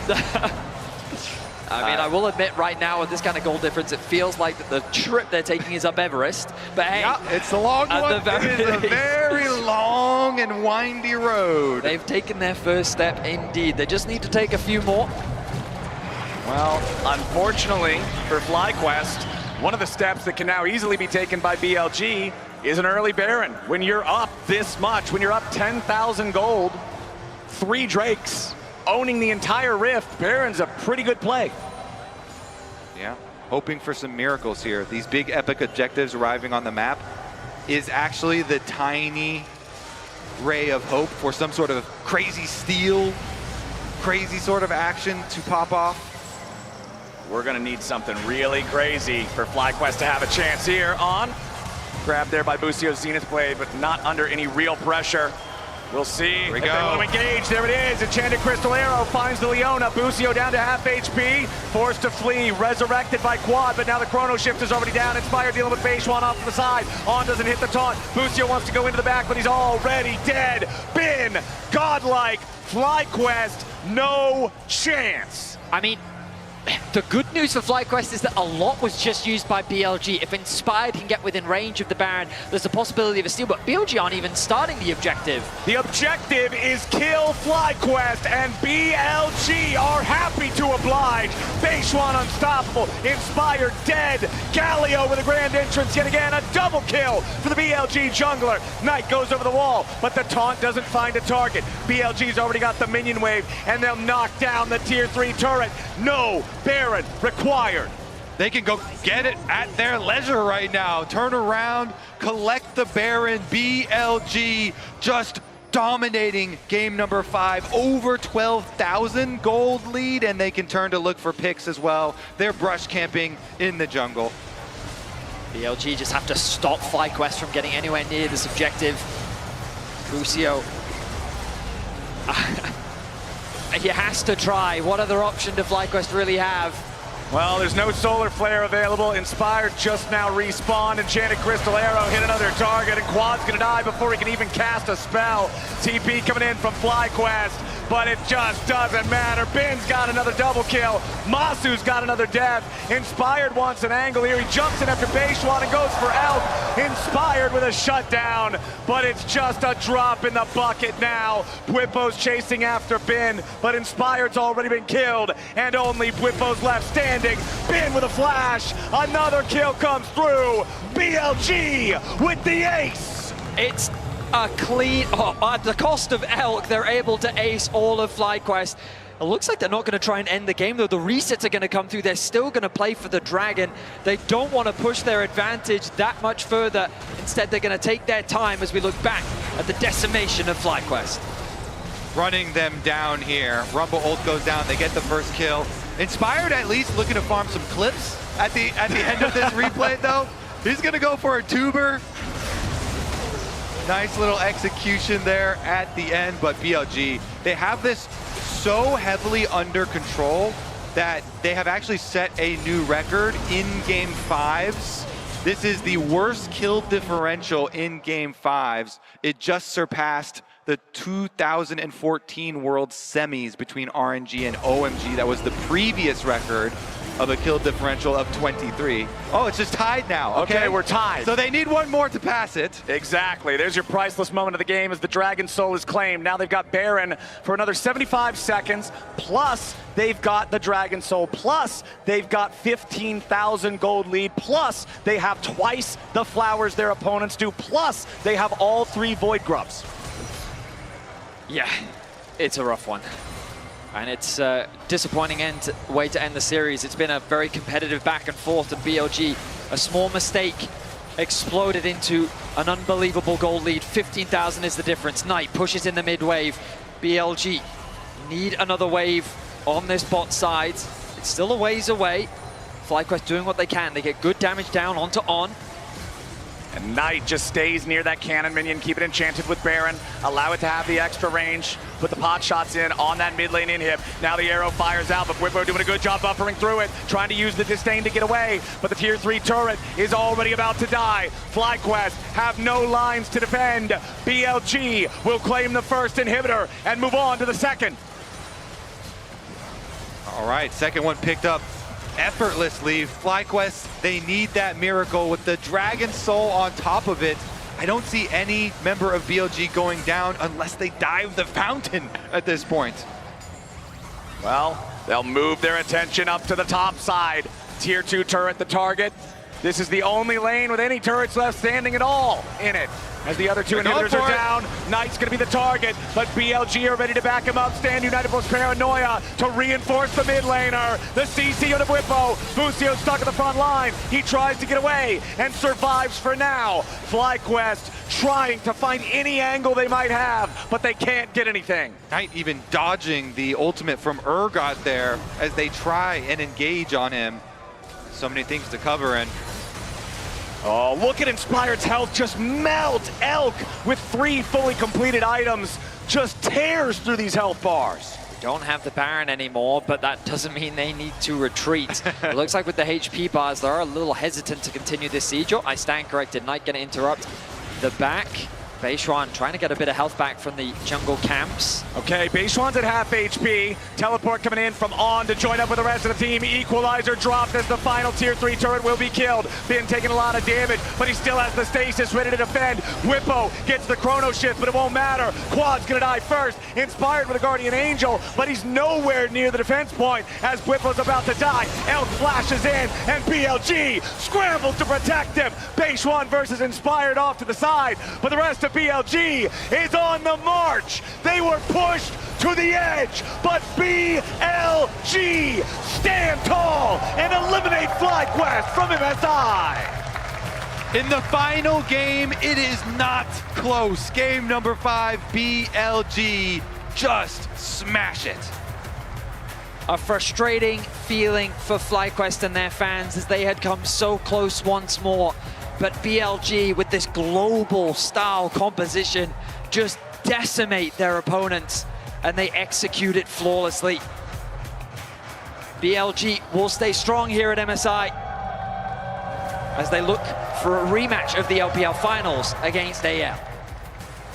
Going deep into Fearless best of fives really does become another game. Beautiful stuff from BLG when it matters. BLG, they want another finals. They want another appearance on the biggest possible stage. FlyQuest gave them a hell of a battle. What a show. Here in North America on the home turf. FlyQuest obviously having so much support from the crowd behind them.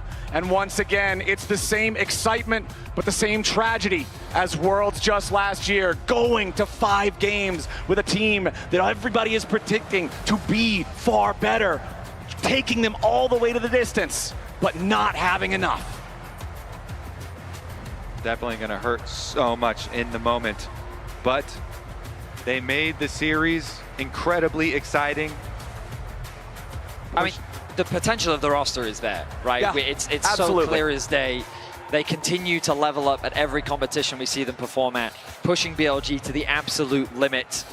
But BLG, they are a very difficult team to overcome. There's a reason why they make so many international finals, and now they'll get their chance at revenge against AL. Exactly, BLG making top 4 with this win. The LPL Finals rematch to decide who then will move on and play whoever loses between the LCK battle in the winners finals between Gen G and T1. A final look at our final game, 31-31 on the clock. Also the kill count for BLG in this game 5. You don't even need to look who did the most damage. They all did the most damage together. It was an incredible performance from them to end this series on a high note. And now we've got Lore standing by with Bin for the Verizon post-game interview. BLG advances to the next round and they will get the revenge against AL in the next match. And Bin, it has not been easy. FlyQuest taking you to game 5. After what was a shaky series, you showed so much dominance here in this game 5. Tell me why you thought this draft, the draft you chose, was gonna be the one bringing you the victory today. 首先，恭喜你们获得比赛的胜利。这一场比赛可以说也是赢得比较的艰辛，对面也是发挥得很好。特别是，但是你们第5局是表现得非常的亮眼。其实我们感觉可能前4局大家打的稍微有些不太稳定的时候，但是第5局你们是完全统治了战场。想问一下，来到最为关键的第5局，为什么你觉得你们选择的这个阵容会成为你们的制胜法宝呢？ 我觉得我们前4局打得非常艰难，可能我们有点陷入他们的节奏了。我们需要在第5局找到我们自己的节奏，然后第5局选择一个我们比较稳定、比较适合我们的阵容，我们就顺利拿下比赛。 I do feel like maybe for the first 4 games, the opponent team, they just drag us into their tempo. So it's very hard for us to play our games. So in game 5, we try to have the draft we're very comfortable with and we really hold the confidence on. So after that, we try to snowboard a little bit for game 5. That's why we were able to get the final victory, I think. Bringing in the LPL style here in game 5. Ahead of the series, I had a talk with Inspired and he was telling me, if there's one player we have to keep our eyes on, it has to be Bin. After playing against Bwipo, against the strange champions that he was playing, the Urgot, the Set, do you feel like you had a target on your back here during this series?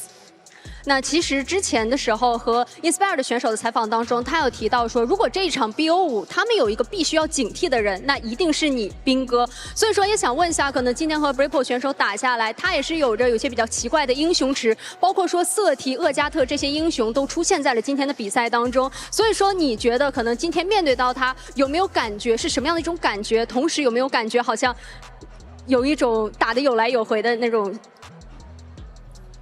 我觉得最困难的地方在于他选的英雄，平时训练赛和排位完全就是练不到也遇不到，所以在比赛里面完全就是感觉就是有点进入他的节奏了，就是选的都是我不熟悉的对线英雄，所以整体下来打的有些吃力，所以我觉得他是玩得非常好，然后英雄池也很深，很难对付。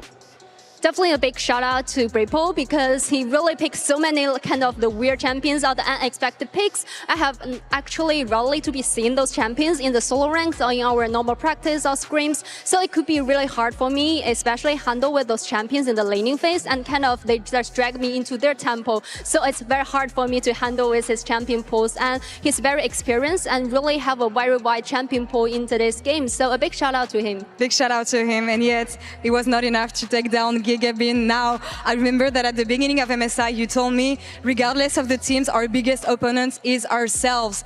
What do you feel like you're missing and what the team is missing to get that excellence that you're looking for? 那记得可能 MSI 刚开始的时候，在采访当中的时候，你也说到，说可能无论我们面对到谁，最大的敌人永远是自己。所以说，比起你们想要达到的那种顶尖的水准，你觉得无论是现在队伍还是自身，还有哪些部分还需要进一步的提升、提高，才能够展现出更优秀的表现呢？我认为我们现在来说整体的状态可能没有那么好，但是我们在一场比赛的。就是进步吧，我觉得我们状态会越来越好。明天我们会，就是后天的比赛，我们状态会更好的。I must say we are not really on a high note. We are not have a very good momentum as a team, but definitely we keep improving and have our growth step by step. And we try to make more evolution and by every single game. So hopefully the day after tomorrow for our next best of 5, we'll definitely show you guys an even better performance on stage. And looking at that next best of 5 is going to be the revenge and the rematch against anyone's legend. The LPL finals rematch actually. What gives you confidence that this time around is going to be different? And do you have a message to AL? 那下一场比赛，在下个 BO5，你们也将面对到 AL， 也是 LPL 第二赛段的一个决赛的重演。所以说，也想问一下，你觉得这一次，也相信你们是想要尽力的完成复仇。你觉得这一次你们可能需要在哪里不一样，或者说是怎么样有这样的自信，在这一次会有不一样的结果？同时，有没有什么话想对 AL 说呢？我觉得重要的不是复仇，重要的是我们自己也要打好。我还是非常想进入决赛，因为大家不要忘了，我在22年、23年、24年全部进入了 MSI 决赛。我觉得这次我们也可以进入 MSI 决赛。To be honest, I really didn't focusing on the revenge this part, but I like to just concentrate more on own performance and try our best to showcase the talented one like on stage. And guys, don't forget, I was in the MSI final back in 2022, 23, and 24. So I like to just try my best to bring the team once again in the MSI final. That's our goal. And looking forward to seeing BLG in the next stage. Xie, thank you so much for the interview. Wendy, thank you so much for the translation. And BLG advances to the next round. And with BLG advancing to the next round, that means we have 2 LCK and 2 LPL left in the bracket. It also does mean, we can talk about it later, that for Worlds, there's now 4 seeds out of the LPL and out of the LCK. A wonderful interview there with Bin. Okay, I'm gonna take kind of the approach from the FlyQuest side of things, and I think that is fair as well, because we've already heard from Bin. It is just, it sucks. Let me just say that. It sucks because they played so well for this best of 5. They give the blows back and forth. Their picks were on point. Their confidence was on point. What do you bring it down to this game 5? I mean, I think it's just kind of mental errors. A lot of mental errors, I think, in that 5 games. You know, clearly, FlyQuest has shown between the Gen G series and the series that they are capable of taking down a top LCK or LPL team, but they have yet to do it. And I think to get over that hump, you have to be able to get past some of these, mental errors. We saw, Masu recalling in a silly place, losing his health at level 1. Even from that, they battled back on a 2v2 kill. But then Quad clearly, just walking on tonight with the bomb under tower, letting himself get dove and solo killed. It's tough. You can't make those mistakes against a team this good and not expect to get ran and over. as an analyst, do you need to be honest then and say, actually, they haven't shown they can do it? Because if you don't close the door 2 times in a row in a game 5, nothing counts but the Nexus in game 5. I don't think so. I think from my perspective, you don't get these chances often, and it's in different circumstances. So I think, there's so many positive you can say for this team to be able to get to this game 5 point, especially versus a BLG that have such excellent players. And you go up against a player, in this case, Knight, and in Worlds, it was versus Chovy. You make one mistake and they'll run you down. And look at this game, like how close were they, right? So to me, I will stand behind the statement that they are absolutely capable of taking down one of these teams at a best of 5. But no, you don't get the credit for doing it until you do it. Because to your point, you have to kill that third Nexus. You have to get the win. So they haven't been able to do it, but they've shown that they have the skill to compete.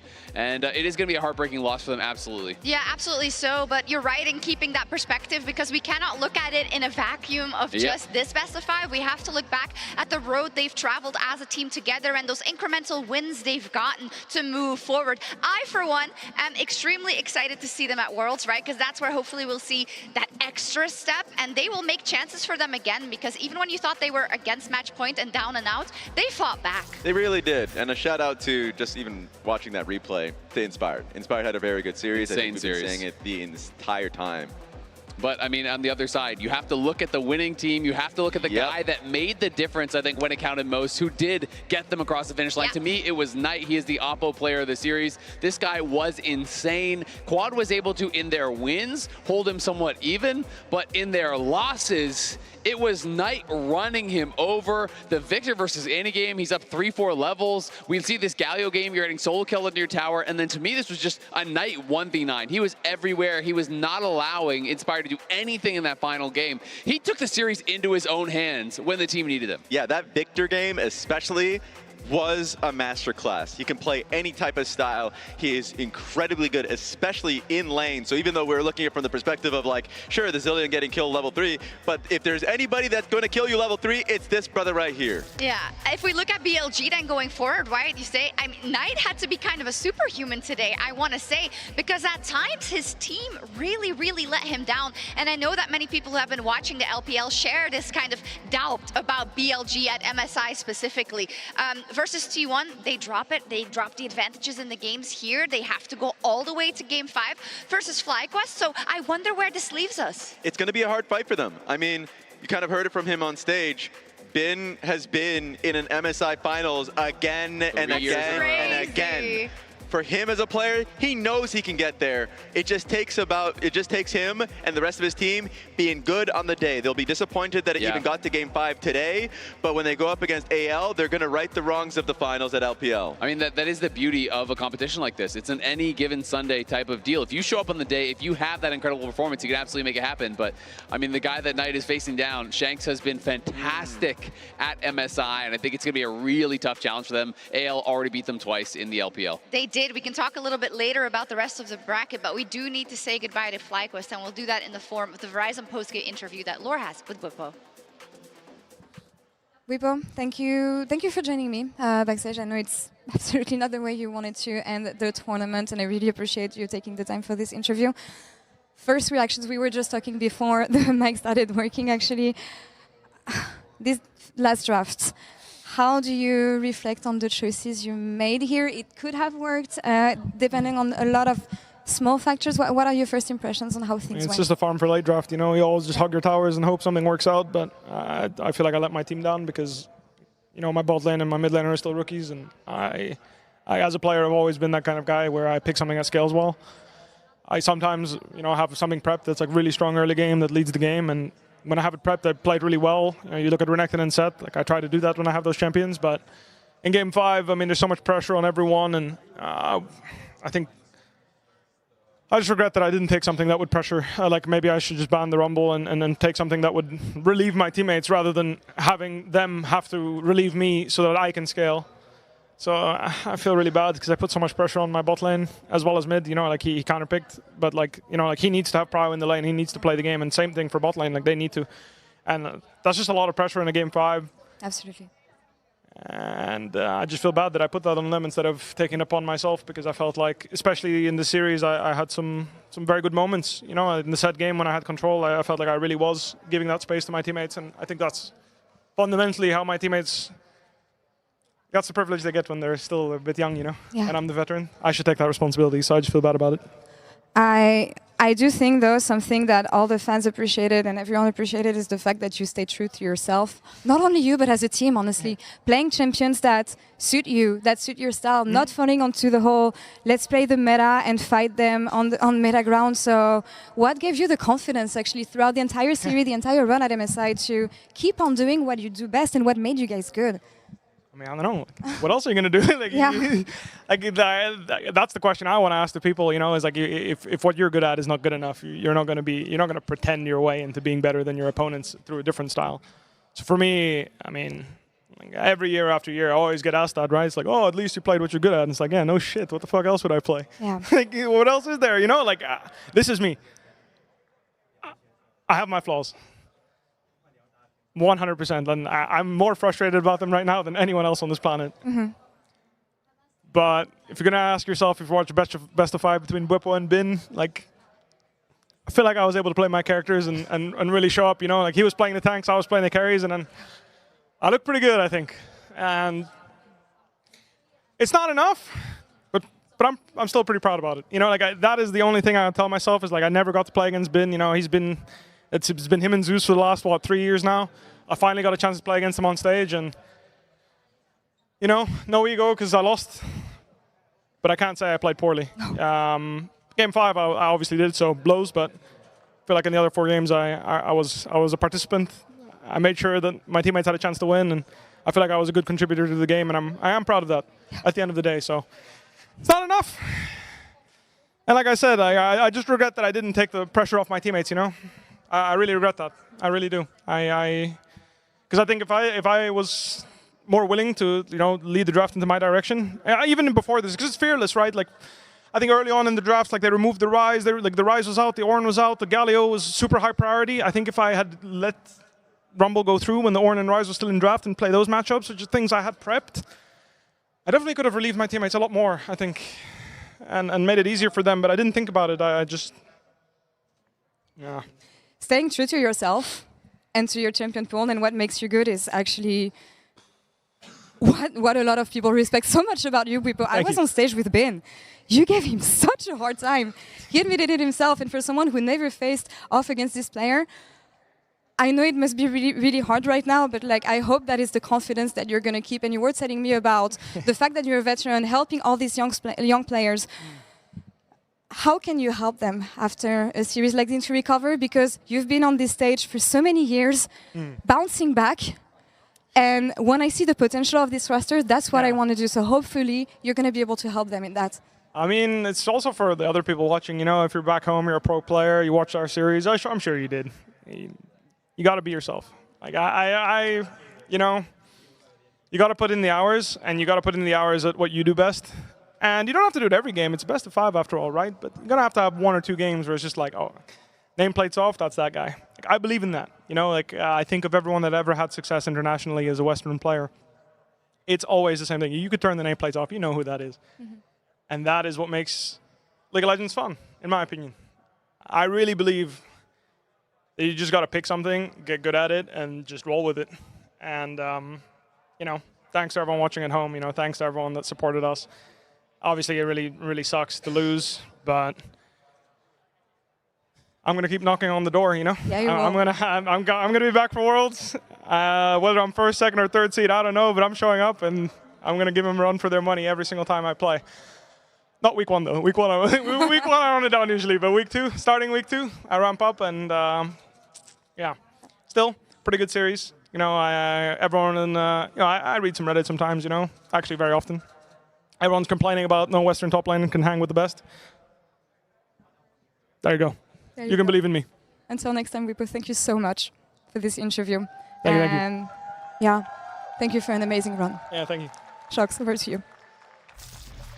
Thank you so much. You know, you have to be a player that gets in those positions time and time again, right? Who can say that they lost a game 5 versus BLG at MSI because they were so close to getting to the next stage? Who can say that they lost a game 5 to Genji? Who can say that you've stood in a Worlds final and you unfortunately lost it? Not many players, and not many would talk to you like that after a loss so big, and that is what I respect a lot in my countrymen. Bwipo, we said it at the beginning, right? Love him or hate him, he is going to try to do what is needed for the team, and that's what he said now also. I wish I'd done more, but that goes for everyone. Everyone is going to be thinking that. I mean, you have quite a bit of time before you go back to Split 3, and they're just going to be thinking about all of the things they could have done. That's just something that is going to be natural for any competitor. But what he said, that speech, is exactly what all of them boys need to be hearing. Yeah. Because they're going to make it right back to this stage, come Worlds, and they just have to believe it's going to be different. Got to use it as motivation, right? Yeah. That's the only way you can look at it is, hey, we were this close. We just need to keep working, keep grinding. We can do it for Worlds. But we have our top 4 teams. Yes, we do. LCK affair in the upper bracket is both the LPL teams down in the bottom.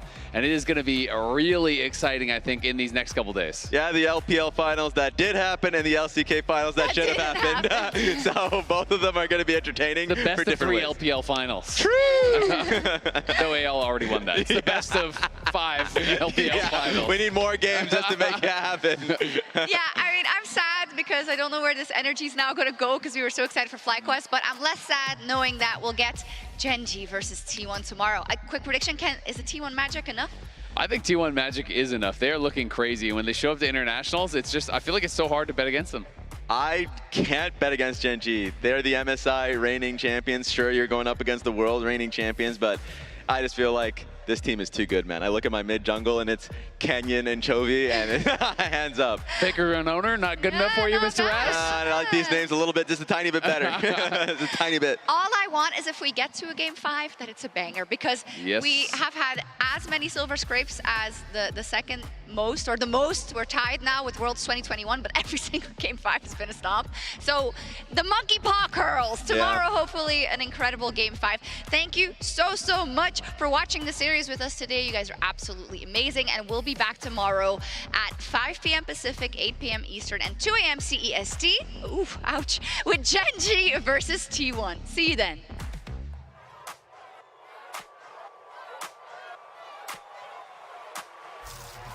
Been pretty tanky though, if the only damage is the support, the jungler, and Quad's to Leah, but he's not tanky enough. Quad goes on a killing spree and outs the next target. He uses the cleanse to try to use the blast cone to get away, but Quad jumps in right on top of him. Knight wants to fire back, and it makes it a 1-for-1. A double for Quad, but it's ended by Elf. Now, Knight tries to get away too. He goes between worlds. It's enough to get him out of there. Busio's low, but Beishuan can't finish the job. Whipple's ready to spread his wings and run forward. And Masu has rejoined the battle. Beishuan's locked up, and FlyQuest wants more blood. On's about to drop right next to his jungler, and FlyQuest is racking up a body count. We're already back into the fight as Inspired's exhausted here in the front line. Bin's just juggling him around, and FlyQuest have already lost their jungler. On is low, and Whipple's in the middle of everybody as Beishuan has to try to retreat, but Quad dies to the laser with a Chaos Storm. Busio's the next to fall, and Knight is a hurricane in this team fight. BLG tear FlyQuest apart. On, gonna get jumped on here by Busio and Whippo together, but now immediately Masu's about to die at the very start. He's barely hanging on as Quad goes into the stasis, but now he's dead. Masu's down too. BLG have cut everybody on FlyQuest to pieces, and Busio and Inspired after trying to get away. Ben goes in for the perfect execution as Busio drops. It's 2 for 5, and BLG are still standing. Rift Herald summoned up by FlyQuest in that topside river. Tier 1 turret next in their sights. Busio is having an incredible performance. We knew his bard was good, but FlyQuest are chasing for more. They'll immediately take that Tier 1. If they can escort this Herald in, they can try to get another slam into the Tier 2, but it's going to get smoked down by Beishuan instead. Whippo flashes in for the face breaker. Double kill for Quad. FlyQuest are hungry for a game 5. They are 5,000 gold ahead. BLG, man, the caliber of this team. Kobe, you already said it. They've been to back-to-back MSI finals in a row, and they don't want to be stopping anytime soon. Inspired, trying to get away from Knight's heroic entrance as Busio throws a defensive solar flare. BLG still going forward. Inspired, trying to get away. Whippo's in the middle of everybody, but BLG's too far ahead. BLG, stand tall and eliminate FlyQuest from MSI.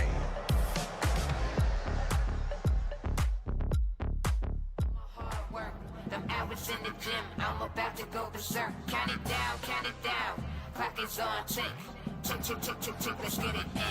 Ow! I'm going full speed, got the pedal to the metal, can't outwork me. I'm going full speed, got the pedal to the metal, can't outwork me.